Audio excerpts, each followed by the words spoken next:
Okay, folks, we are back. This is the Jacoby Scottish Open World Nineball Tour Ranking Event, and we're here in Glasgow, McGoldrick's Pool and Sports Bar. This is day 4 of a 5-day event, so things are gonna get real. This is the winners qualification round, and we've got an unbelievable match for you here. The great Joshua Filler, one of the world's best players, against Copenhagen, also one of the world's best players. Both won multiple big titles in their careers.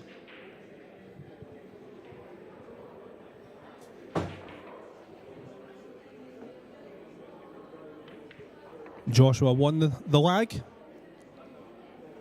and he's got a great break off here for the first rack.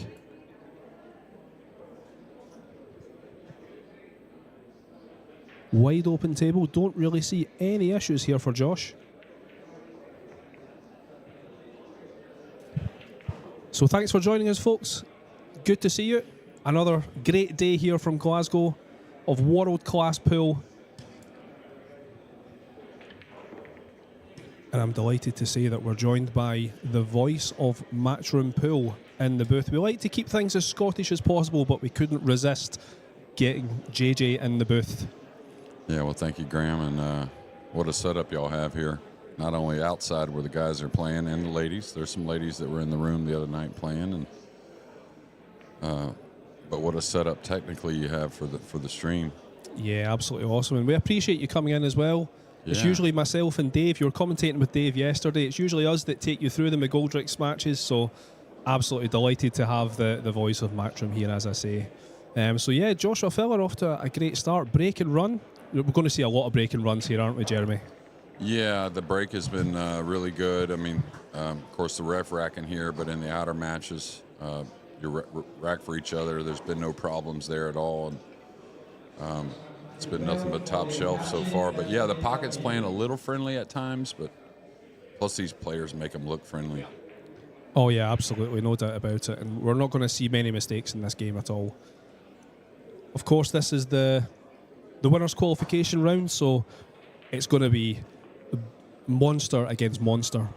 We're down to that stage. Yeah, absolutely. Only 8 will make it through on the winner's side, then 8 on the one-loss side have to survive.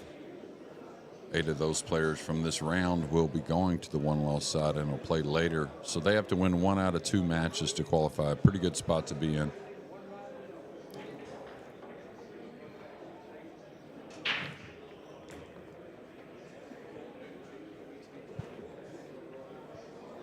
And another great break off there from Josh. Yeah, I played temporarily in the tournament a couple rounds, but that's one thing besides my first break, which I was pretty jittery the first match. Can't really explain why, but after that, the break was really good for me, so I got to suspect for these players that are doing it all the time, it's going to be really good. Yeah, I called your match, Jeremy, the one that you had on the stream table. It was, I think both of you played all right, decent pool. It's one of those ones that's sometimes you just need the pool gods to be on your side, and they weren't on your side in that match. There was no doubt about it. Yeah, I had a tricky shot. Second game, I was jacked up on a 1 ball. I had to put inside. There wasn't a whole lot of future in the shot, but there wasn't much safety. So I went ahead and shot at it, trying to get my arm going a little bit, but didn't hit it too well. But then Yanni kind of kept me pretty safe the first several games. Oh, yeah, absolutely. You barely had a shot to begin with. Yeah, and whether it was a little bit fortunate at times, but he played really well. And then I had some chances, though. I made a really good shot on the 4 ball. I think the pink I cut in, he barely left me an edge on it. And then I made a mistake right after. I think it was about 8-3 or something like that. I could have maybe got back in the match a bit. But, you know, he definitely deserved the win. And the second match, that was just Andy played pretty fair when he had, but I made most of the balls, and then I missed 3 9-balls, so it was. That's the thing, but yeah, it was kind of weird, but that's what happens. That's 9-ball, isn't it? That's the brutality of the game. But of course, Jeremy, we know you're not on the tour much nowadays. You are a bit of a part-time player now, would you say? Oh yeah, very part-time. I mean, the last tournament I played was in August, I think. And normally I would at least hit some balls here and there at home because I love to play, you know. Yeah, for sure. But that hasn't been the case a whole lot in the last several months. But I think I'll play better next week in Telford. Oh, so you're in the draw for Telford? Yeah. Oh, that's great. Yeah. Me and Absolutely Carl Boys amazing. both are playing, and That's I think, really great. Yeah, I think it'll be better. I mean, not quite as good as what we're seeing from Josh here in game number 1 and 2, but hard to replicate this. But you in your prime, you could replicate this game. There's no doubt about it. yeah, I like the rules now. I think it would have favored me, to be honest with you. So. What about the conditions, Jeremy? I mean, I don't know, back in the day when you were one of the top world players, were the conditions like this, with the slick cloth, the slick balls? Obviously, the cues have changed a little bit as well. Yeah, I don't think there was as much emphasis on a couple things. Maybe, you know, the tournament conditions themselves. You know, the ball staying nice and clean. Of course, we always had quality Simonis cloth, and, you know, we had different, you would say, differences of opinions on things, where I think the ones that did it the best had the tighter pockets like we do now. You know, maybe not quite 4-inch, but pockets that played very difficult. And then some thought, you know, it was a better game if you saw a bunch of break and runs. So there's differences of opinions, right? You're absolutely right, yeah. And of course, the first year of the World Nineball Tour, it was one on the spot, and it was you could break anywhere. There was no break box, and we've seen quite a lot of break and runs, quite a lot of predictable layouts as well. So I think there's, as you say, there's lots of opinions, but I think there's no doubt that the break box has definitely changed things. Yeah, I mean, you know, it's all about what you look at sports. You know, most people, as fans, you want to talk about decisions. And, that, you know, when it's a break and run out kind of situation, and there's not two people involved that much in the game, it's just it's not bad by any means, but you're not getting the best of it. You know, you're not getting the real look at the game. So. Absolutely. That's what I really liked about the match that you played on the stream table. There was although you were kept in your chair for quite a lot of it, there was a lot of safety play. You know, it wasn't just break and run, break and run, break and run. As you say, it's great to see, but yeah, you want to see people kicking out of safeties. You want to see people having hard layouts. The thing is, I mean, we've got the break box in play, as we know, but I mean, the way Joshua Filler's breaking it at the moment, it's almost as if we don't need the break box, or we need to make it a little bit harder, because he is nailing this break. There's no doubt. Yeah, and that's you know, that's something that's constantly being talked about, making sure you keep it as difficult as possible. But you know, there's lots of factors to it. You know, if a player makes 4 or 5 mistakes, 3 or 4 mistakes, they can easily overcome it with the one on the spot and break from anywhere. So there's always a lot of pressure, and I think, which is okay, you want pressure, but you definitely want those mistakes to really add up. And that way, if they do have to make a comeback, they really got to earn it. So, absolutely. And at least you see some variety. You know, we're seeing a different shot after the break, at least, not always the one up in the corner. And absolutely. You know, which I don't know if Josh can be beaten with the one on the spot as the season goes on. He can lose matches, but he is pretty devastating when it comes to the one on the spot and break from anywhere. Of course, he won the first UK Open when that was the break rules, so yeah, he was really hard to get past. We were talking about this, actually, a bit of a debate on the stream the other day, exactly what we're talking about, what was best, the break box or when it was the predictable racking. I don't know if you remember from the first UK Open, we're looking at Copenhagen in this match. We had JJ Fall, the South African player, beat Copenhagen at the UK Open, which was a massive story at the time and a great win for JJ. Would you say, would that type of result happen with the break box in play? I mean, has it happened since? I'm not entirely sure. That was quite a shock. Yeah, I mean, there's been some 9-0s, but, you know, to a player of that stature, and don't get me wrong, JJ, he's very talented, super talented player. And for sure. The type of player to where if it's a lot of offense only, that's where a score like that can happen. But if there's some exchange between the players, it's going to be hard for anyone to get beat 9-0, really. Absolutely, yeah. Hard for the lesser players to compete with the likes of Copenhagen as well, who's just super strong in every game. So yeah, I mean, the thing is, I mean, we haven't had a chance to see Copenhagen yet in this match. It's just been break and run by Joshua Filler. Interesting to see how this break goes. Yeah, the two's racked up front, so it should be, it got kissed, but and it looks like the two's away. And he's lefty, so he can reach the pink pretty easily and spin this in. This is looking for a 4 in a row to start. So how important is that lag? Huge. At this level, there's no doubt. Absolutely huge. But look, Copenhagen is more than capable of getting together a comeback. He just needs to get a chance. He needs to get his hand on the table, which he can't yet. Yeah, but again, the balls, he's breaking them to where there's no clusters either, right? And, Absolutely. Everything's been wide open so far. Yeah, and I think if you looked at it, he had a look at every ball on the table. Uh-oh. Uh-oh. Oh, the cue ball. Wow. So this is the chance that Copenhagen needed. Yeah, and I'm surprised, not surprised the way he shot it. I was surprised when he shot it because he was so close. I thought he could really slow spin, kind of kill that Absolutely. coming 2 rails out a little deeper inside the 7-9. But a huge moment, a little unlucky as well. I mean, to clip that ball. Someone say, oh, you turn it loose, bad things happen, but still a little unfortunate. It's hard to expect that to happen as well. You wouldn't have expected him to really hit the 7 quite as full. Well, and there's reason why, you could say he turned it loose because, he wanted to put emphasis on pocketing a, somewhat difficult 4-ball. Yep. So that's when you do turn the cue ball loose, is whenever there's something else that's a little more important. All right, Copenhagen's got a chance, though. And this is where Copenhagen needs to keep control of the table. You cannot afford, that one's just slid in nicely there, you cannot afford to give the table back to someone like Joshua Filler, so he really needs to capitalise on this. But these are the type of matches that you want to watch, where it's wrestling for control of the table. These guys can break and run, no problem at all. It's just the little margins. That's going to be the difference in this type of match. Yeah, and usually after a bit of a mistake, you could say, I guess, but again, unfortunate. A lot of times you have to struggle for that first shot. One player does versus the other, and then maybe it changes about halfway through the match. Got to be impressed with Kachi's younger brother, right? Oh, he's sailing through, right? He's sailing through the draw, no problem. And he's got a super sweet stroke as well. I mean, he's got the type of tempo I like, to where it'll really hold up not only under pressure, but all kinds of conditions as well. He looks like he's been playing for a few years, and he is only just new to the World Nineball Tour. But he's going to be around for a long time, there's no doubt about it. Do you think he'll be better than his brother one day? Well, hard to say, right? Yeah, it's hard to say. I mean, what is he now, 18, I think, maybe? It's incredible the level he plays at for 18.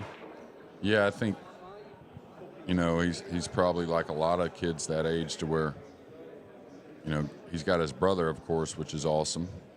One of the best players in the world, of course. But, even his brother is needing experience, right, from maybe another veteran. So anything he can do in that regard to hang out with the better players and pick up things here and there. Kind of the situation that the Cole brothers have, of course. They've got each other to bounce off of. Again, the first day we were calling a match with Ko Ping Han, and he's, it's very easy to, just looking at this break here, a lot more clustered than Joshua Filler's break. And he's not got a shot on the 2. Yeah, well, I commented and really need to notice in this match more, but the last tournament or 2, I noticed Josh being able to break the balls harder, and whether that be a thicker hit on the one that he's playing, I think just a little more speed, which is a good thing. I think all players need to develop the harder one, even if they're not ready to use it yet. Like, I'm still working on the harder cut break overall. Yep. I noticed that Ko Ping Han in his first match that was streamed, he was hitting quite soft, but yeah, that was a little bit more firm from Ko Ping than I seen from his brother. Just a question then for a professional view. The 2-9 combo looks as if it goes. So he's going to be thinking about this here, isn't he? In terms of a push out. Yeah, he definitely can't push out to the top part of the table, not with a look at the blue 2. I think he may push out, and it's difficult to control. That's the problem. You'd like to push out between the 6 and 9 over here on the right for the kick shot on the 2. That's probably the best. Otherwise, you're going to either give up a combination or a pretty easy safety behind the cluster with the 3, 8, 6, and 5 on the bottom of your screen. Yeah, he's called the push. I think he's got to try and push over here like he's looking right here for the kick. Yep. Maybe even a clip on the 2 is okay as well. Now, does he use the bottom rail and spin back up? That's probably the case. I might need to go a little bit. Okay, this is going to leave a little bit awkward kick, but still okay. Maybe a little piece of the blue 2. I think Sanjin has made the 9 on the break for the second game. Great start for him. Yeah, against FSR. He gets up for the big ones. Sanjin, he's a very, very good player. I hadn't seen him in a bit. Yeah, I agree. Actually, yeah, it's been a little while since we've seen him on the biggest stage.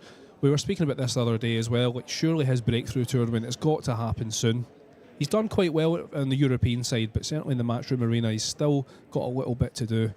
Talking about Sanjin? Sanjin, yeah. Yeah, but I mean, he's a lot like Pasels, where I haven't seen him in a bit either, but you know they're gearing up for the UK Open and the rest of the season. Sanjin, a very intense player. Oh, he's flicked to 2. I think he's gone for the combination there, Jeremy. He's kicked out to make the combo. But he's flicked to 2, but left himself snookered. Can you see a little edge of this 3 possibly? I think so. I don't know what he's going to do with it. I mean, if he lets it go, he probably opens up the red 3 here unless he hits it thick and banks it into the back of the purple. Yep. Still, though, that's difficult to control. And now, do you just go ahead and bank it or clip it and just go on up to the end rail with the cue ball, trying to leave him long? Or do you try to control the speed of the cue ball, maybe hovering just above the pink?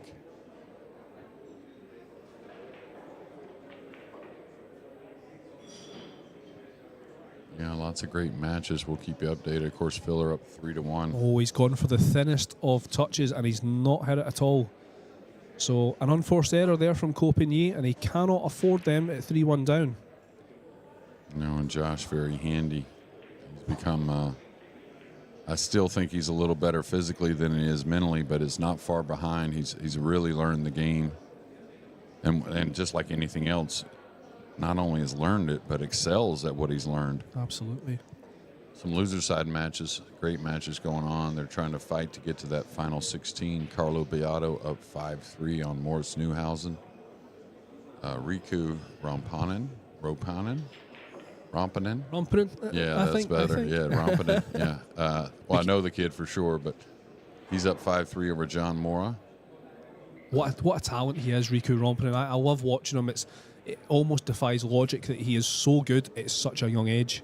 Yeah, and he holds up real well also, to where, you know, he kind of processes what's going on and kind of figures it out. And super mature for his age. He really does. He doesn't appear to feel pressure.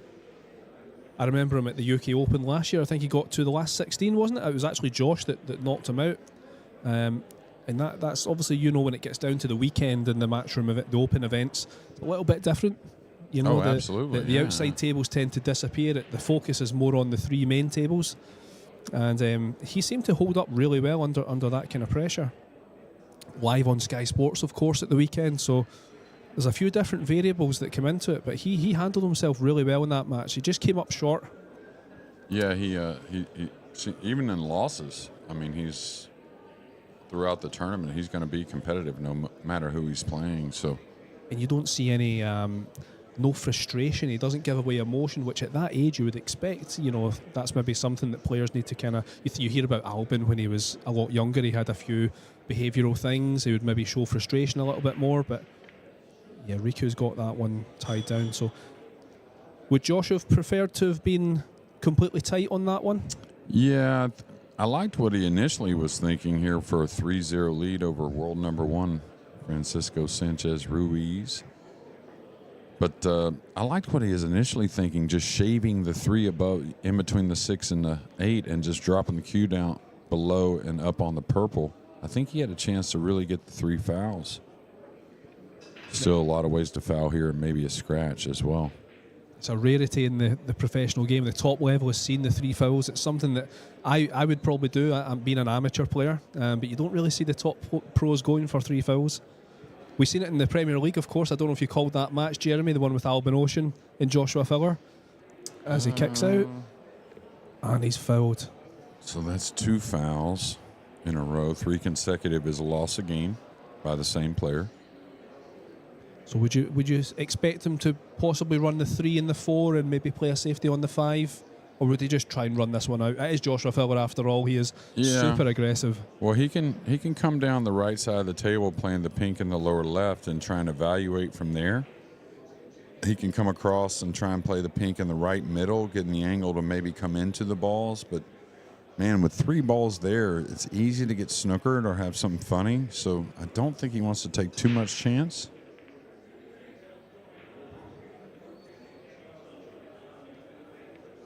I like this, just getting the angle, seeing what you like from here. You can always drop behind trying to play the safety and not necessarily thinking 3 fouls, but just thinking trying to win the game, right? With the safety, you know, Copini may hit it, but try and better your chances. FSR finally at the table, it looks like, after a dry break. So we'll keep it posted. Another 1-loss side match. Conrad Jushishin got one back on the board, trails Mark Beisterbosch 7-5. Alvin Ocean up 6-3 over On. He's gone super aggressive there, Jeremy. Well, he liked it, and he didn't like the chances of getting snookered, right? Even if he didn't develop the shot.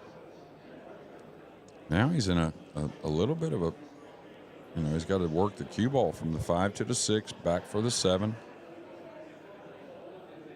He's going to fall.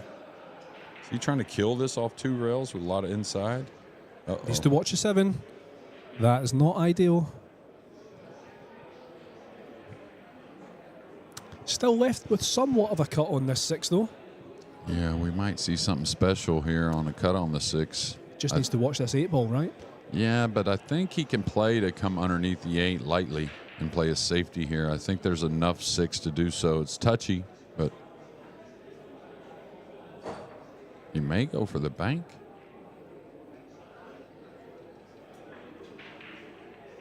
Yeah, he's drawing the ball, so this is the bank coming to the upper right.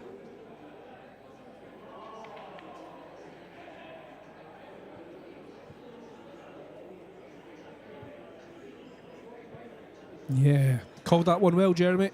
You're a man that knows his stuff, that's for sure. Well, I definitely didn't see that bank. That's why I'm not Joshua Fowler's level. Yeah, I think if he just draws across, he may have a better chance to make it, take the cut, but he wanted to draw the cue ball just in case. And you can see why I'm making Copini come in with a very difficult shot. Yeah, this is tough. Just going to look to try and make this 6, right? Yeah, and Obviously watch the scratch. He's good at this. It's easy to overcut this whenever the side pocket's kind of on your mind. You kind of want to get past it a little quicker, you might say, with the cue ball. Sometimes you'll drive the 6 into what is the left point, or his right point on the upper left, or lower left, excuse me.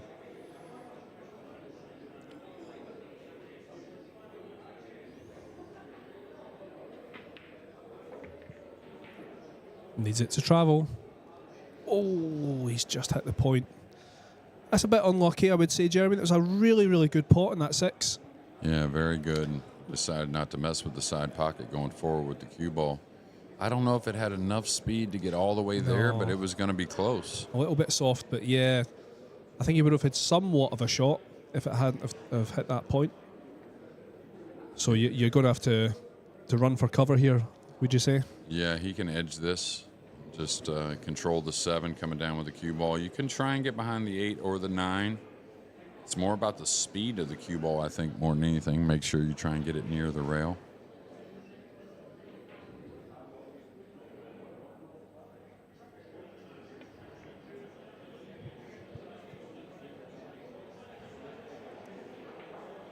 So I wonder if that 7's frozen to the rail. Referee's just checking it just now, Alan Reynolds. Yeah, and that makes a huge difference with trying to, you know, come off his right side of the 7, come 3 rails behind the 8, maybe putting the 7 up near the head string, making a difficult shot. So now what he's looking at is banking the 7, what looks like the lower right, but really playing it maybe 3 rails in the left side, trying to bring the cue ball back down near the 8. These balls should zigzag a little across the middle of the table. He's cut it quite a bit, but you can see what he's playing here. Yeah. That's pretty much by design.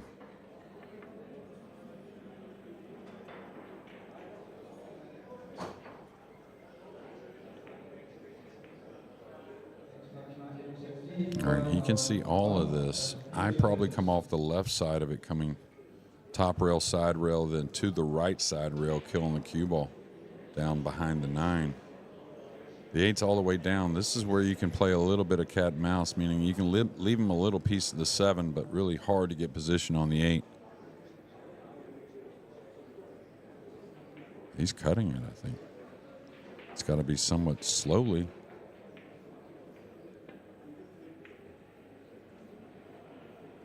Just missed that point there. That could have been a lot worse for Copigny, I think, if it hit the other side of that middle.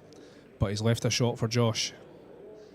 I think you almost have to be quite aggressive in this situation. You're 3-1 down against an absolute monster that Joshua Filler is. Yeah, and I wonder if that's, sometimes we talk about the filler effect. There's different ways. And, you know, if he's playing me, does he chip off the left, trying to bring the 7 out in the middle of the table, trying to get the snooker and leave something long? But against Filler, maybe he's worried about leaving any piece of the ball. But it's also how you feel, right? So that's why Filler has that effect. The lefty will be able to reach this one.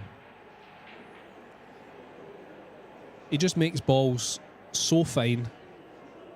Never really seems to hit any pocket or any cushions. He just seems to hit heart of the pocket almost every time, or it certainly feels like almost every time. He's just got that beautiful technique. Really simple technique that Filler has. I don't know if you would agree, but he doesn't really do too much with his actual cue action itself. Just his alignment is so perfect, and he just gets through that ball. Yeah, he hits a lot of balls and very unique in some ways, but also very traditional in others, I think. But plays the stun quite a bit more often than most players. But it has there's a reason for it, though. I think he's the best stunner of the ball I've ever seen in 9-ball myself. Sanjin for maybe a 4-0 lead. We'll see. Yeah, looks like it. There's so many great matches everywhere you look. We're at that stage in the tournament where people are fighting for the last 16 that starts tomorrow. It's just top matchups everywhere you look. We just don't have enough streams to cover it all, Jeremy, to be honest. I think every match within itself could be on this stream table. Oh, absolutely. And in terms of the tournament overall, looking at what you've seen so far, is there someone that's jumping out to you as the clear favourite? There's so many favourites, I think you could say. Yeah, well, they asked me the other day, may have been yesterday morning or the night before, and I thought Filler was my favorite. I don't pick him a ton. A lot of times I like the underdog a little anyways. But I think what he does is after, he got beat there at the Whirlpool Masters, and it was a great match, of course, epic tournament, but he rebounds real well, it seems like. And yeah, absolutely. And again, all these players, the big deal about staying in this tournament is, of course, the Scottish Open here is a wonderful tournament, and these guys want to win it. That's for sure. But they're gearing up for a lot coming up this season, so you can't replace these matches you get to play in the tournament, these competitive matches. And you can practice a lot, don't get me wrong, but nothing like these matches, that's for sure. That's a big part of it. Yeah, it's great what Matchroom are doing with the World 9-Ball Tour, deliberately scheduling tournaments close to the big open events just to give them that little bit of extra table time. And that's why we've got so many amazing players in Scotland this week. Yeah, I think it's going to get better as far as that goes on, with more bigger events coming on the schedule, and then you can schedule other events around it. Playing the cue ball on the rail behind the 8, maybe? Yeah. He's got plenty to hide behind there, hasn't he? That's the thing. I think he was very concerned what the 2 was doing. He wanted to keep the 2 off of a jump shot or something like that. So it's not bad. I mean, he obviously has left a fairly easy hit on the 2, but that 4's helping him. A little bit of blockage. Yeah, you don't want to, you kind of just mentally don't want to gear somebody up. Oh, if I make this jump, I have shape on the 3 or whatnot. He wanted to keep everything cut off. Not sure what he's going to do, really. Yeah, he got the short stick. He's going to try and bank it around, and I don't know what there really is with the jump cue. Okay, he's looking to play cross corner. This ball's going to be hopping a bit, so he may not get by the purple 5. The cue ball may go into the purple.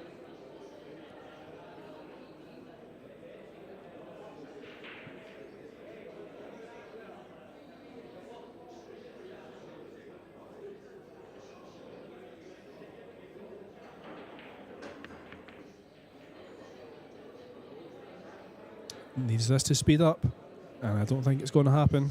And he's left Josh a shot. And do you see any problems with this run out, Jeremy? You've got the 5 that's a little bit closer to the 3, but it doesn't look like it's dramatically bad. No, not really. I mean, this shot here, these first 2 shots, the 2 and the 3. Oh, he's overhit this. He might come out the other side. No. Sometimes those shots are hard to judge, though, Jeremy. Sometimes it's very easy just to put, especially in the slick cloth as well, very easy to put a little bit more into it than you intended. Yeah, and, you know, sometimes you just hit it a little better than you expect also, and maybe overlooked, you know, the safe zone right there. Just getting a little above the 7 is fine. He could have cut the 3, maybe trying to get a little better. But is he trying to make this? He's measuring like the make. And we'll know how he cues down on the ball. He may cue high, though, and come all the way down with the cue ball, trying to cross the 3 over. That's the easy shot here if you're, you know, aware of it. Just roll across it. Oh, he whiffed it. Missed it. It had to be thin. And another chance. Another chance for Copigny here.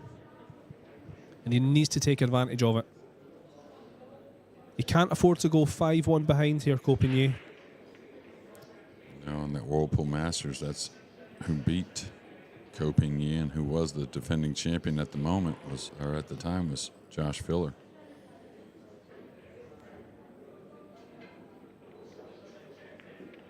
Copigny started off a little rough in the match and made a couple mistakes, didn't break the balls like we had seen before, and Josh played really well. I think he only missed 1 ball in that semifinal.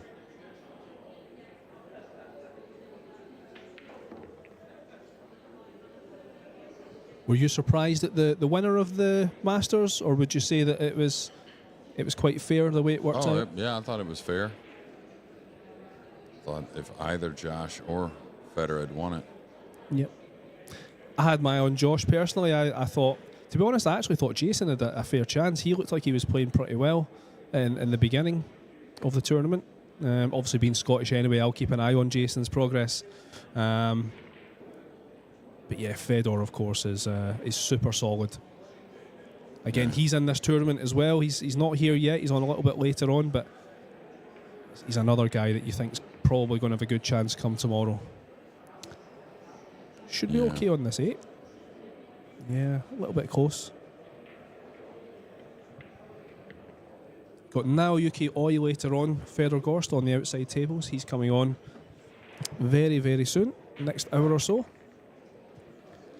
So, chance for Copigny to get himself into this match. Just needs to get a little bit of control wrestled back. Needs to get his hand on the table. Don't let Josh back. That's the key to beating him, I would say. So many great matches everywhere you look.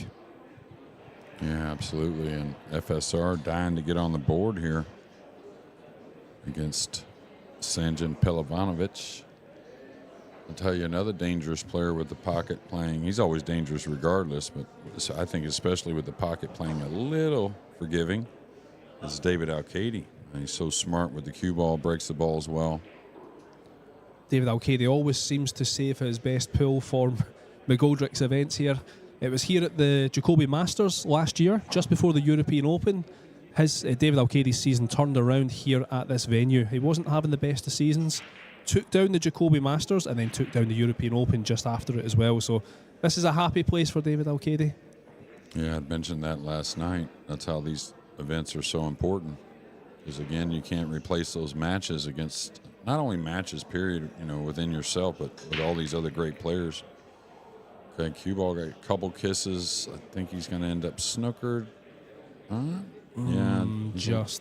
He's definitely hitting the ball a lot more firm. Copigny with his break.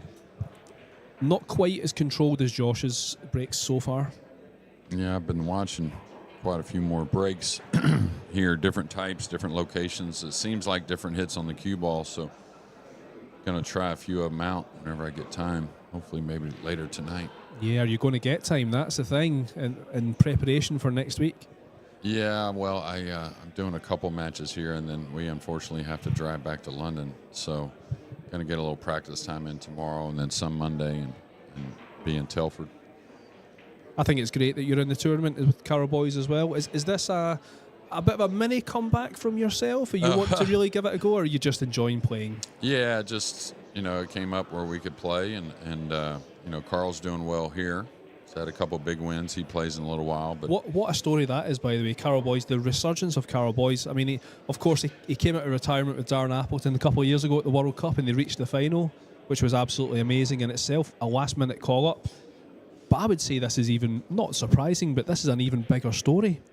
Well, also, he stays around it. He's around it a lot and always thinking about it. I think maybe sneaks in a ball here or there, maybe not. You think he's been secretly practicing? Well, no, I wouldn't call it practicing, but I don't know if he practiced like any of these other guys, even when he played full time. But also, Carl's only 41, so I mean, I think he's a guy that definitely could still perform and hold up.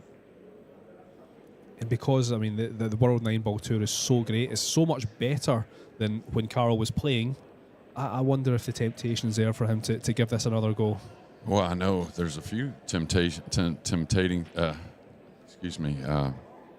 things that will make you want to play. That's for sure. That purse at Saudi Arabia this year. That's $1 million purse, $250,000 to the winner. Plus all these other tournaments, like in America.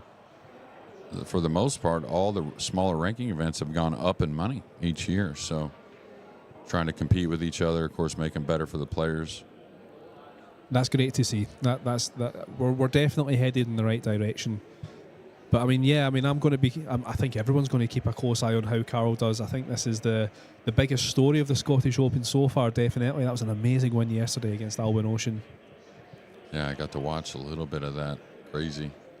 Had some great stories so far. We've also had another one on day 2 where we had a local player, an amateur player from Glasgow, David Kadir, who took down Niels Fye and sent him to the one-loss side. Yeah. That was an incredible result. That's a great story. Everyone likes to see the underdog, of course, come through. So, and actually just won his match earlier on as well. So he's still doing well, representing Scotland alongside Jason. But Niels has come back quite strong, hasn't he? He's very much still in the event. In fact, he's just gone on. He's going to be playing Gareth Esprit in losers round 4. So good to see Niels still going. I think because he went into the losers side so early, people have kind of forgotten about him a little bit. But I think he'll be around tomorrow.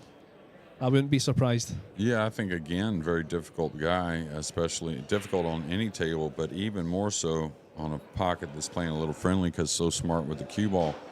Because what happens, and what I mean by smart with the cue ball, is you play angles to where the pocket becomes a little bigger, not necessarily hitting it softer, but you're just kind of moving the ball easier. So now the pocket just plays a touch bigger, never having to hit the ball really hard. All right, going for a big jump. Has a little bit of a big pocket. He could make it off the 7. Cue ball will be moving.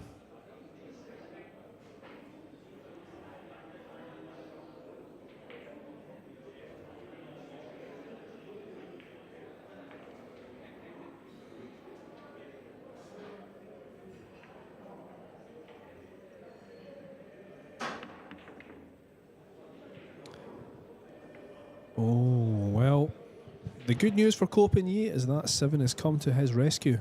Josh has left with a shot, but not easy. It's a double kiss if he tries to bank it.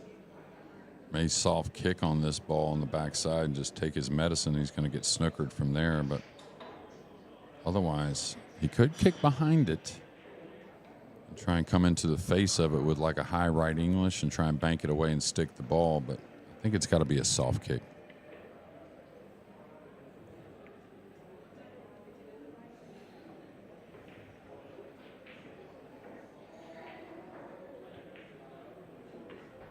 I think if Copenhagen is going to win this match, I think his break definitely has to improve. He's definitely got a break, there's no doubt about it. We've seen it so many times. But he wants to keep Joshua Filler in his seat.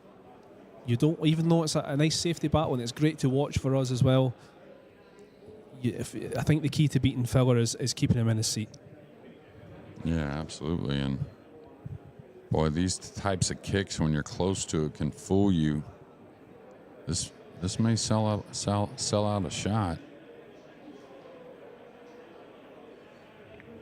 Yeah, I was thinking he may be straight in the side after this is over with. Now, that's pretty fortunate to get the bare ball safety. Yep. And Sanjan Pelivanovic, he does this a lot, puts on really incredible performances at the right time. Looking to go up 6-0 on FSR. Great to see, of course. The thing is, you can't rule FSR out even that far behind. That's the beauty of pro-level, elite-level pool. These guys are not bothered by being behind by a lot of racks. Oh, he's missed that. Commentator's curse there, Jeremy. He must have known that you were being complimentary. I didn't like him drawing the cue ball back to the rail. I mean, that's a shot you're thinking about missing. You're thinking about missing, right? Exactly. Yeah, absolutely. That was just kind of like a slight stun, stop your ball shot. Really curious about that, playing the cue ball back to the cushion, and we'll let you know what FSR does in return. It gives you an insight into his what he's thinking mentally. I wonder if that's something he considers a lot when he's on nines, or if that's just a one-off situation. I don't know. But it doesn't makes the pot a lot harder. There's no doubt about it. Yeah, there's some that you set up natural to kind of draw. That one you had to. You definitely didn't have to draw it. Going for a thin combo here. He's made that real nice.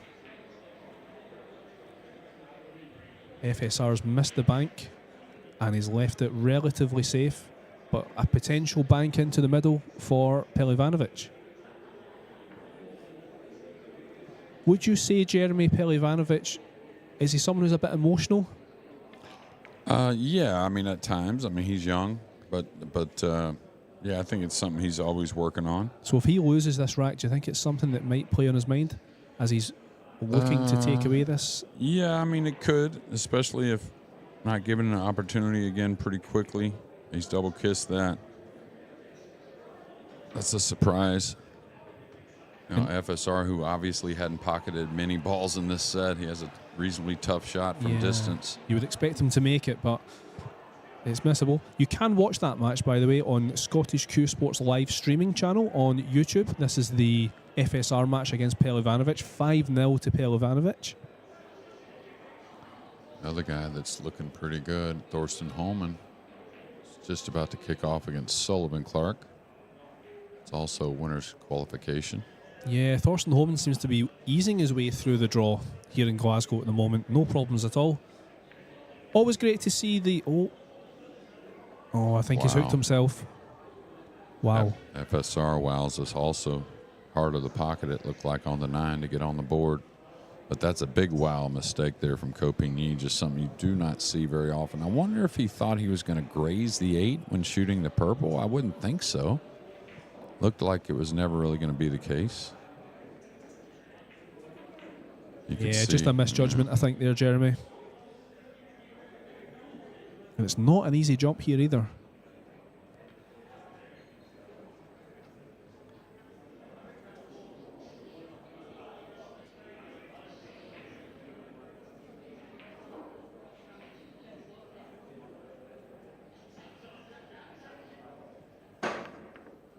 And I fell, so you don't want to be giving up easy chances to Joshua Filler. He's not looking great just now, Copigny, struggling a little bit. And these are the types of moments that a guy like Filler's just going to run away. We'll keep a little eye on this FSR match, Jeremy. I think this is going to be really interesting. Do you think, I mean, what are the chances we're going to see? He's 5-1 behind now, FSR. What's the chances he's going to bring this back to 5-5 in about 15 minutes, 20 minutes time?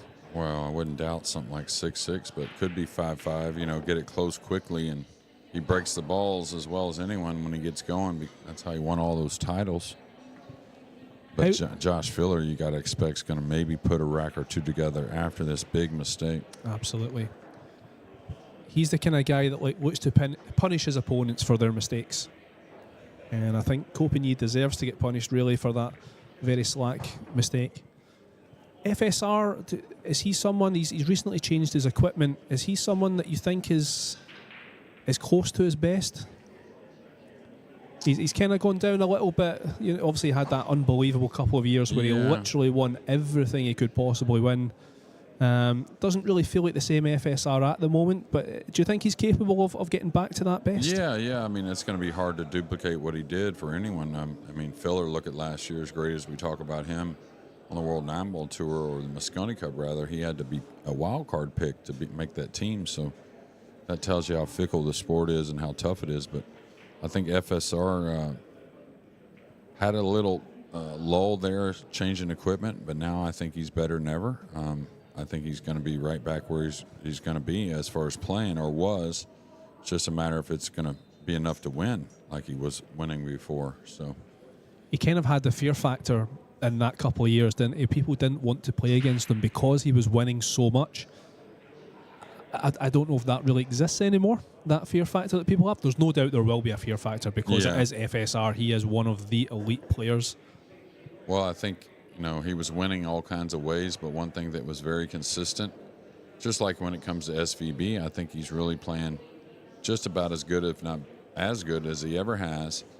But, his breaking advantage isn't near as much of an advantage as it used to be whenever he was winning a lot. And the break's a big part, so you saw FSR for 18 months really broke and got more shots than anyone, and then, did real well after the break also. So, a dry break here? Wow. Josh has been absolutely nailing this break up until this point. And we did not expect to see Copini out of his seat so soon. But here he has a chance. Not the easiest of cuts on the 1. The 2 doesn't appear to pass the 3 into the bottom left-hand corner as we look. I like the speed to go back and forth, though, where the 1's at now, and play the 2 by the 6 in the upper right as we're looking at the screen. Pretty natural, it looks like. Yep.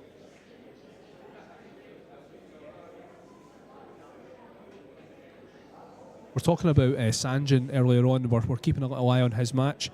He's a player who's awaiting a big breakthrough. We're talking about Kachi's brother as well, Claudio Kachi. Jeremy, have you got anyone in mind for the next breakthrough star in the game? Any young players that you've seen recently? You've got guys like Riku Romperin around as well. Is there anyone that you think's just on the verge of becoming that next big elite player? Well, I liked what I saw from Anton Raga, even if he's not already one of those elite players. Pretty incredible stuff in a short period of time last year. Yeah, he's been around for a few years, Anton Raga, but he seemed to just appear out of nowhere for the European Open victory. Not the European, the final for the European Open. Yeah, but he's incredible. One kid that I saw here this week, of course, breakout star. I don't know if he's there yet, and we'll see because he's going to continue to play. Is Ko Ping Yi and Ko Ping Chung's younger brother. Looked a lot more fluid. Absolutely. Looked like before he was kind of going through some growing pains, at times because he's quite a bit taller than his brothers. But get a little flick there. I think he's okay. Do you think there's a bit of pressure on Ko Ping Han because his brothers have been so successful? Look at Ko Ping Chung, that amazing US Open win that he had last year. Ko Ping Yi, of course, he's won the World Championship, World Pool Master a couple of years ago. And then you've got Ko Ping Han, who's still just waiting to make that breakthrough. Do you think it adds more pressure on him? Yeah, but I think he's in a little different setting. It seems like it to me anyways, as far as, he plays without much pressure on him, even though it looks like there's more because he's improving. So he probably wants more. But, that pressure like that is also what makes you better. So there's a lot of quality in that, even if he is feeling it or not. And same thing that probably Ko Ping Chung has gone through, following in the footsteps of older brother. Ooh, Sanjin got back to the table, so that's got to feel good after a big missed 9-ball to go up 6-0.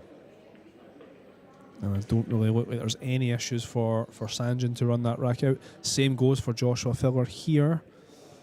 He's just going to maybe push this through to the left-hand rail. Or can he stop it dead, actually, for the 7?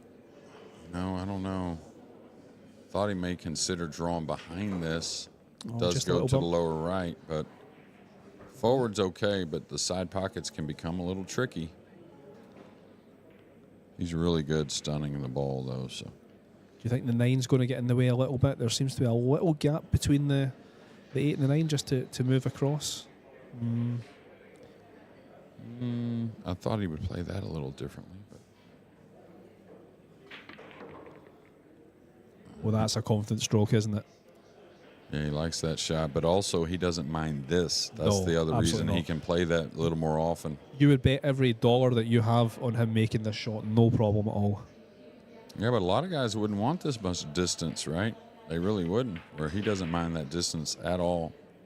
I think that's why he's allowed to play so many of those stun shots versus some with spin.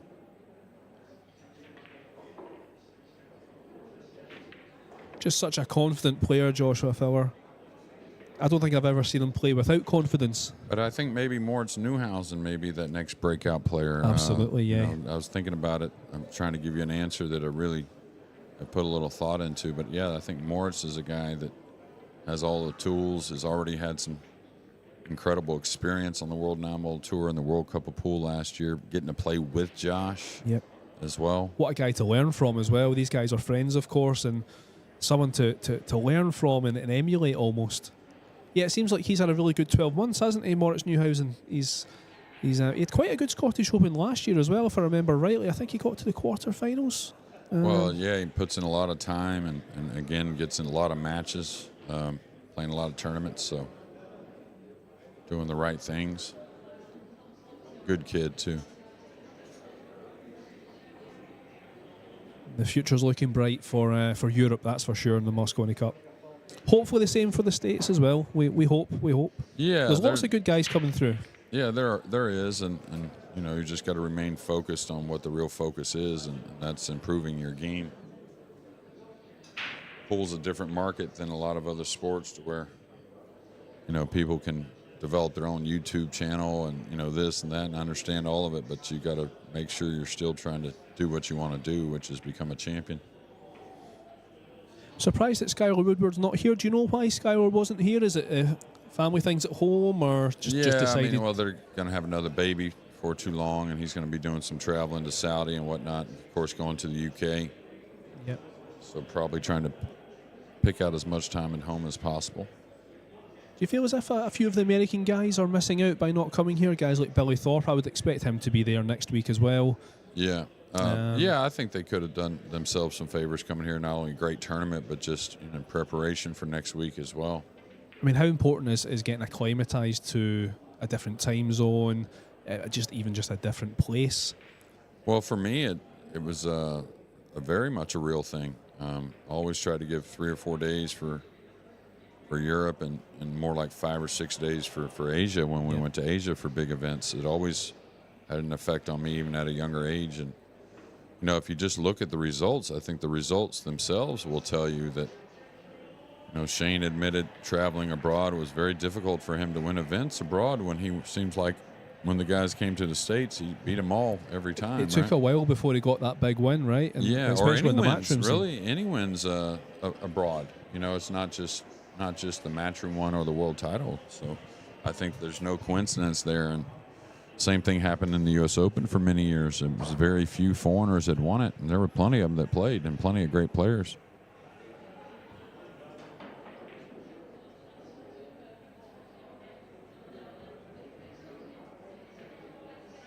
Sanja just made an incredible jump shot. Up 6-1 now. Looks to be in shape on the red 3. Sullivan Clark and Thorsten Holman at 0-0 still. Looks like about to kick off. You can see Josh Filler up 6-2. Claudio Cacci and David Alcady at 3 apiece. FSR again trails 6-1 over Sanjan Pelovanovic. Win Antoine up 2-0 over Pius Labutis. That could be another guy, even though I wouldn't say he's 20 years old. But Pius is really starting to show how well he plays, and he's improved. Great Spanish Open last year. I think he got to the finals of the Derby City Classic this year as well against Josh Filler in the 9-ball. What about a Mark Bijsterbosch? He got to the final of the Spanish Open, of course. Yeah, he sure did. He Not done a huge amount since, has he? But I haven't really seen Mark appearing in the business end of tournaments. Yeah, he hasn't played in a ton of them for some reason. I mean, he's played in his fair share, but coming here, I got to believe he's going to try and have a pretty packed 2025 or 24, excuse me. He's got a great guy in his corner with Niels Fine there to help him progress, and there's no doubt he's probably helped his game a lot. What about a Mickey Krause? I mean, he's someone, again, someone that Niels works with.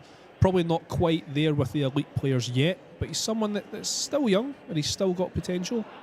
Oh, I think he's a big talent, really. Yeah. I think he's got a lot. I mean, he's shown it this year, I think, already improvement. A nice shot there holding the cue ball. So the problem here is the 4, Jeremy, would you say? It looks like it passes the 9 into the bottom right as we look, but everything else is relatively close to a pocket. Hard to tell with that 5 ball. Looks like it's open Is it okay? to me. Yeah.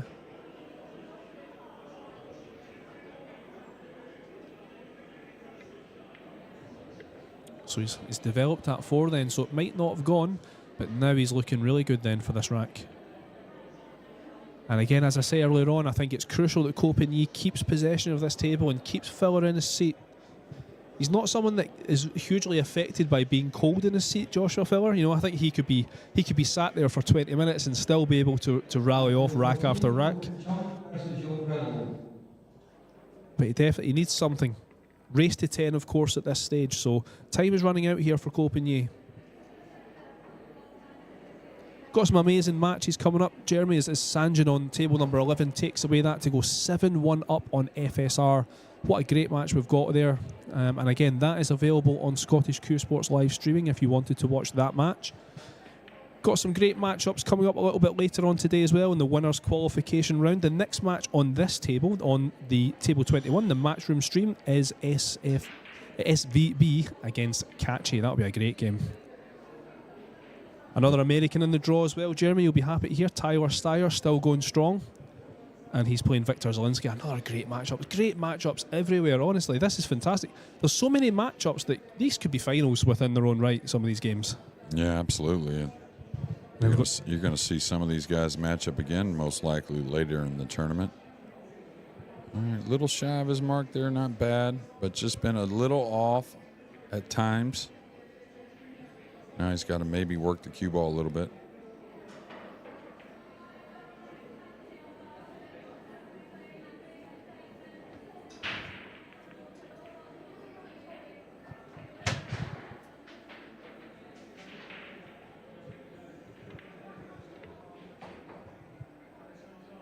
Needs it to speed up. And he's on. Well, it doesn't look too bad. It's not too bad. No, definitely okay. Always would have loved another 4 or 5 inches off the rail.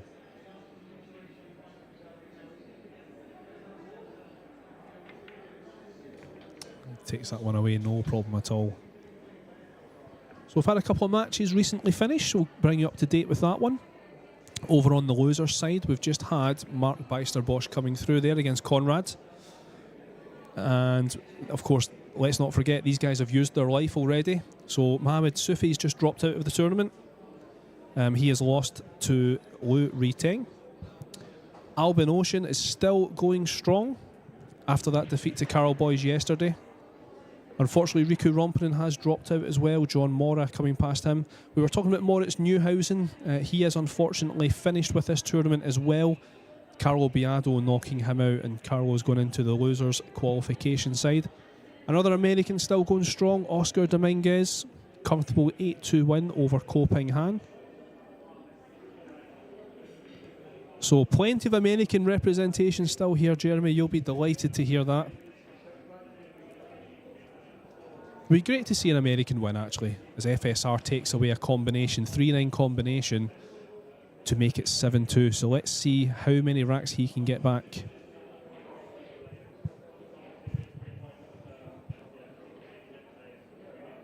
So Copenhagen's break hasn't been the best in this match so far. He's definitely capable of better. Let's see what he does here. A lot more soft, that one, but not a soft break, but softer than he's been hitting them before, and that looks pretty good. Yeah, perfect. A little bit of an angle to hit with top left.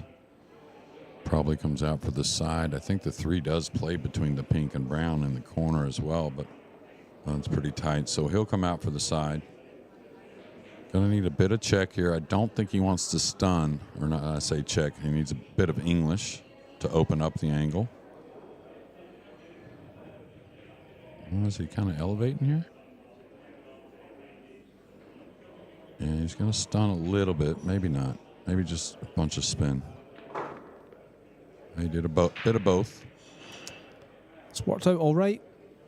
Ran a little bit further than he would have wanted, but that's still okay. Yeah, he's pretty perfect here, really. Definitely wants a little bit of draw. An inch or two, could handle 3 or 4. Oh, no. That's not ideal. And that's just way off with the timing. Not only to make the pink, very missable ball now, but going to be a little off angle on the purple to get back on the green as well. Yeah, he's looking at just rolling it through just a little bit. Referee Alan Reynolds is going to be keeping a close eye on this one. Yeah, and that's about like missing a ball there, an easy ball, really, to lose the cue ball like that.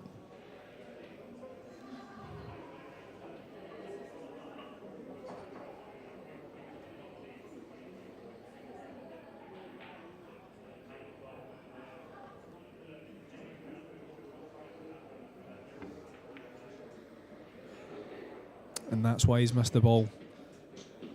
Being hampered like that just makes all the difference. It really does.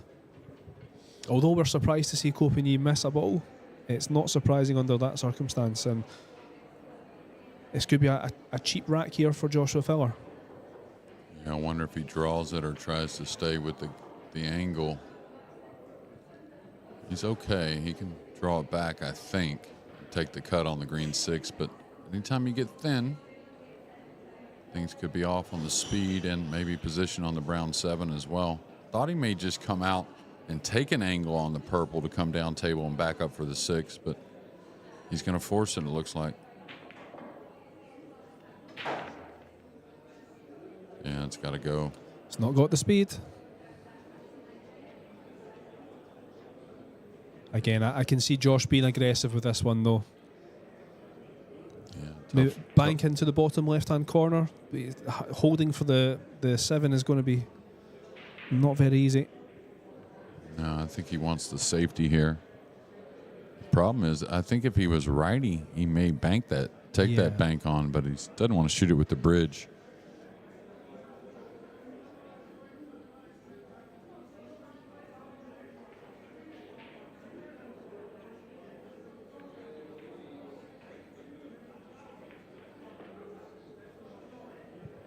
FSR's running out on table number 11 to get it back to 7-3. Keep a close eye on that one.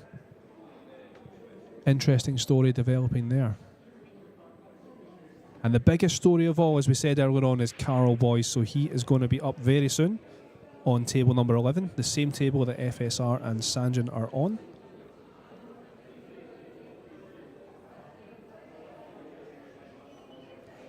Difficult queuing here for Josh.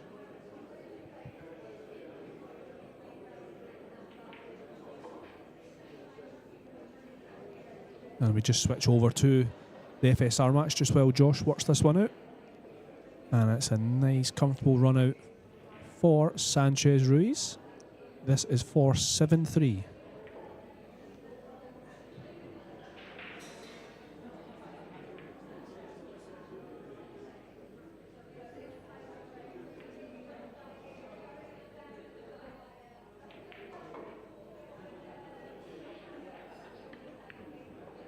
Oh, he doesn't want to hit this 9.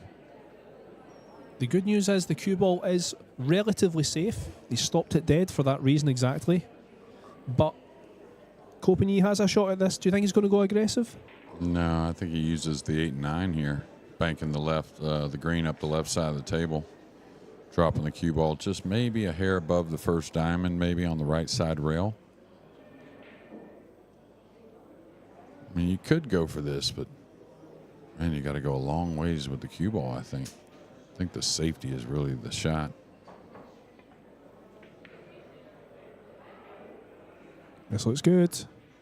It's not tight against the 8, but it's good enough. Now, from distance, you got to be really happy with that. Josh is probably going to come 3 rails behind this ball. That'd be the right side rail, the top cushion, and going to the left long rail behind the green 6.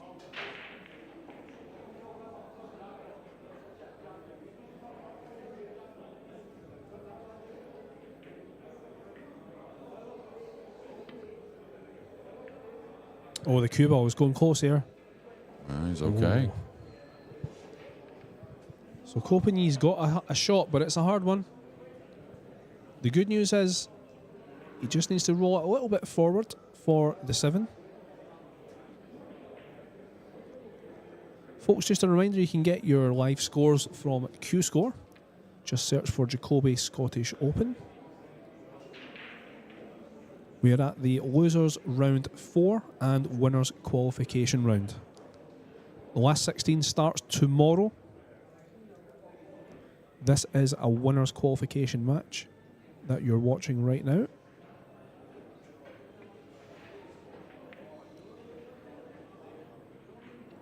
He's got away with that a little bit. Yeah, big time. And going to be difficult for Josh to do much. I don't know if he can kick behind this, maybe get the 6 to the bottom cushion. Take a chance at maybe making it in the side. Or he's going to try and bank it between the 8 and 9. He's going to lose control here. Yeah, the audience watching on here. A couple of local Glasgow players there. Everyone thoroughly entertained by the entertainment here. And why wouldn't you be? The best in the world are here in Scotland. And we're delighted to have them. Monsters everywhere you look.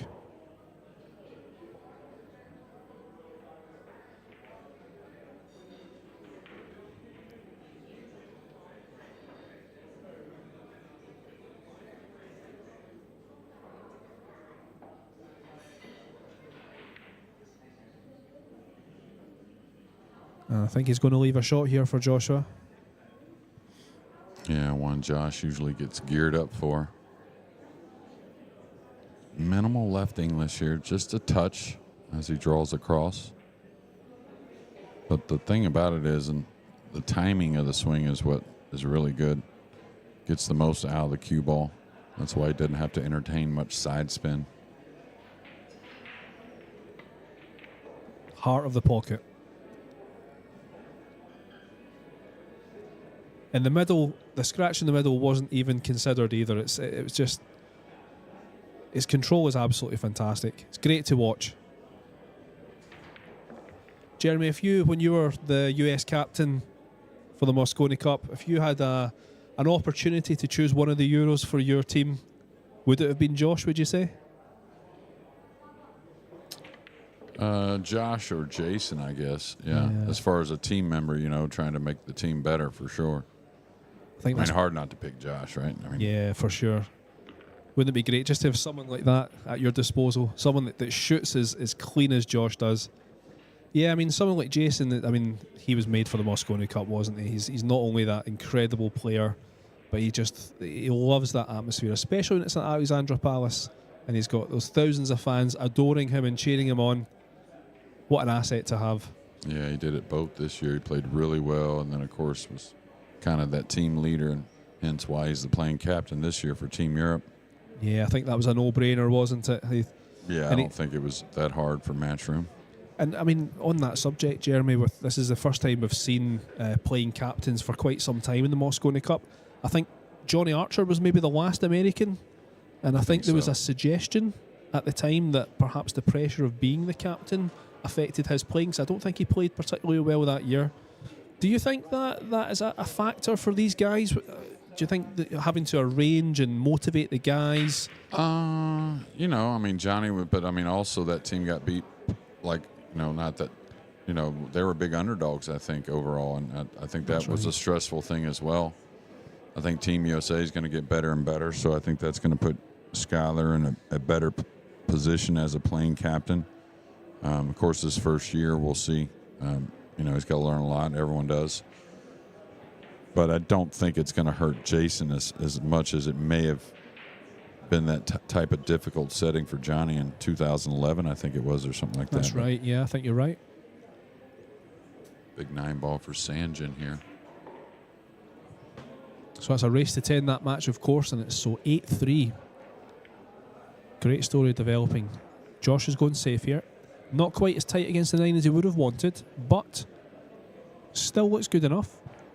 Very good. I mean, the 2-rail escape's somewhat cut off. You can go between the 7-8, but it's not easy.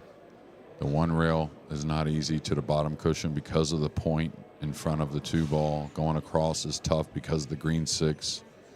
So for a simple safety, you know, you got them looking around a bunch of different ways, not liking anything. I think you've done pretty well if you're Josh Filler. I think he's got to come 2 rails trying to bend the ball a little bit between the 7-8, the brown 7 and the black 8. That would be off the right side rail, the top cushion, and then at the 2. Really the only great way I see.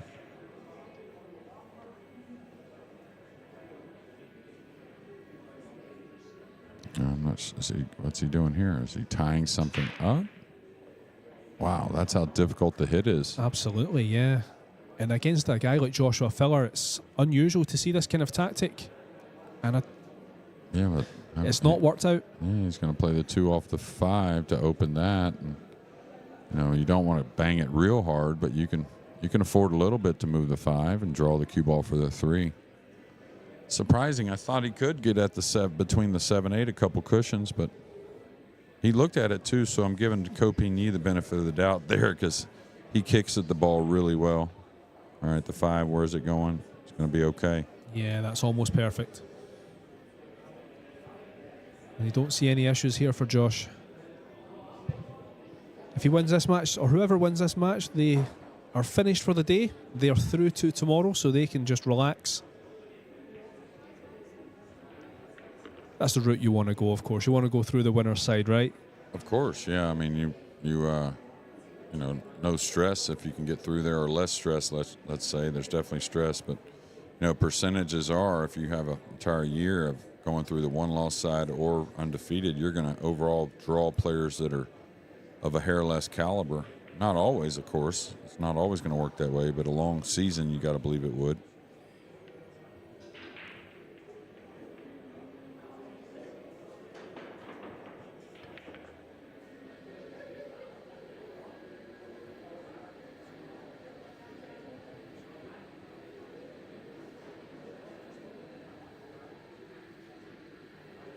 David Alcady up 4-3 over Claudio Cacci. Sullivan Clark up 2-1 on Thorsten Homan. Looks like Joshua Filler with 3 balls left to go up 8-3. Ko-Ping Chung is another 1-loss side, race to 8. He's playing Grillo. He's up 1-0. Got some really good matches developing on the loser's side as well. Of course, these guys have used up their life already. They can't afford to lose another one. Got Jason Shaw against Mario He coming up soon. That's a surprise. I think those guys were in the semi-final last year, I believe, of the Scottish Open. So unusual to see both of them playing a losers round. Well, I think the field this year was, of course, maybe a little more difficult than what I heard of last year's. Yeah, for sure, for sure. All right, you can see FSR swerving at the blue 2. Really just trying to get a game, get things going. There's definitely some names here that you're just not used to seeing on the loser side. As you say, that's how strong the tournament is. Guys like Mario He, Jason Shaw, Oscar Dominguez, Carlo Biado, Albin Ocean, John Mora, Ko-Ping Chung as well. All on the loser side. We've got the world's best here in Scotland, Jeremy. We're delighted to have them. Is this your first time in Scotland? Yes, it is. Ah, okay, excellent. I think it's probably the same for a lot of these players, actually. No, it's been great as well. Flew into London last Monday, drove over on Monday, and it was a really pretty drive. Very excited to make that drive. And you're okay with driving on the other side of the road? It didn't cause any problems? I wasn't driving. Oh, okay, so that's good, that's good. Done that once in England, and I survived it, so I figured I'd leave it alone. That's good, that's good. And the weather's not traditionally Scottish for you. We've actually been relatively warm as well here, which is great. It's usually raining. I'd say about 70% of the time it's raining here, so yeah, we've kept a good weather for all these superstars of Nineball. Clean, another clean pot from Josh, and it's wide open. And you would back him to go on the hill here, no problem at all. Yeah, and this is to get on the hill. Like Graham said, have the rest of the day off and maybe get a little practice in when the table's open. Get always that much needed rest.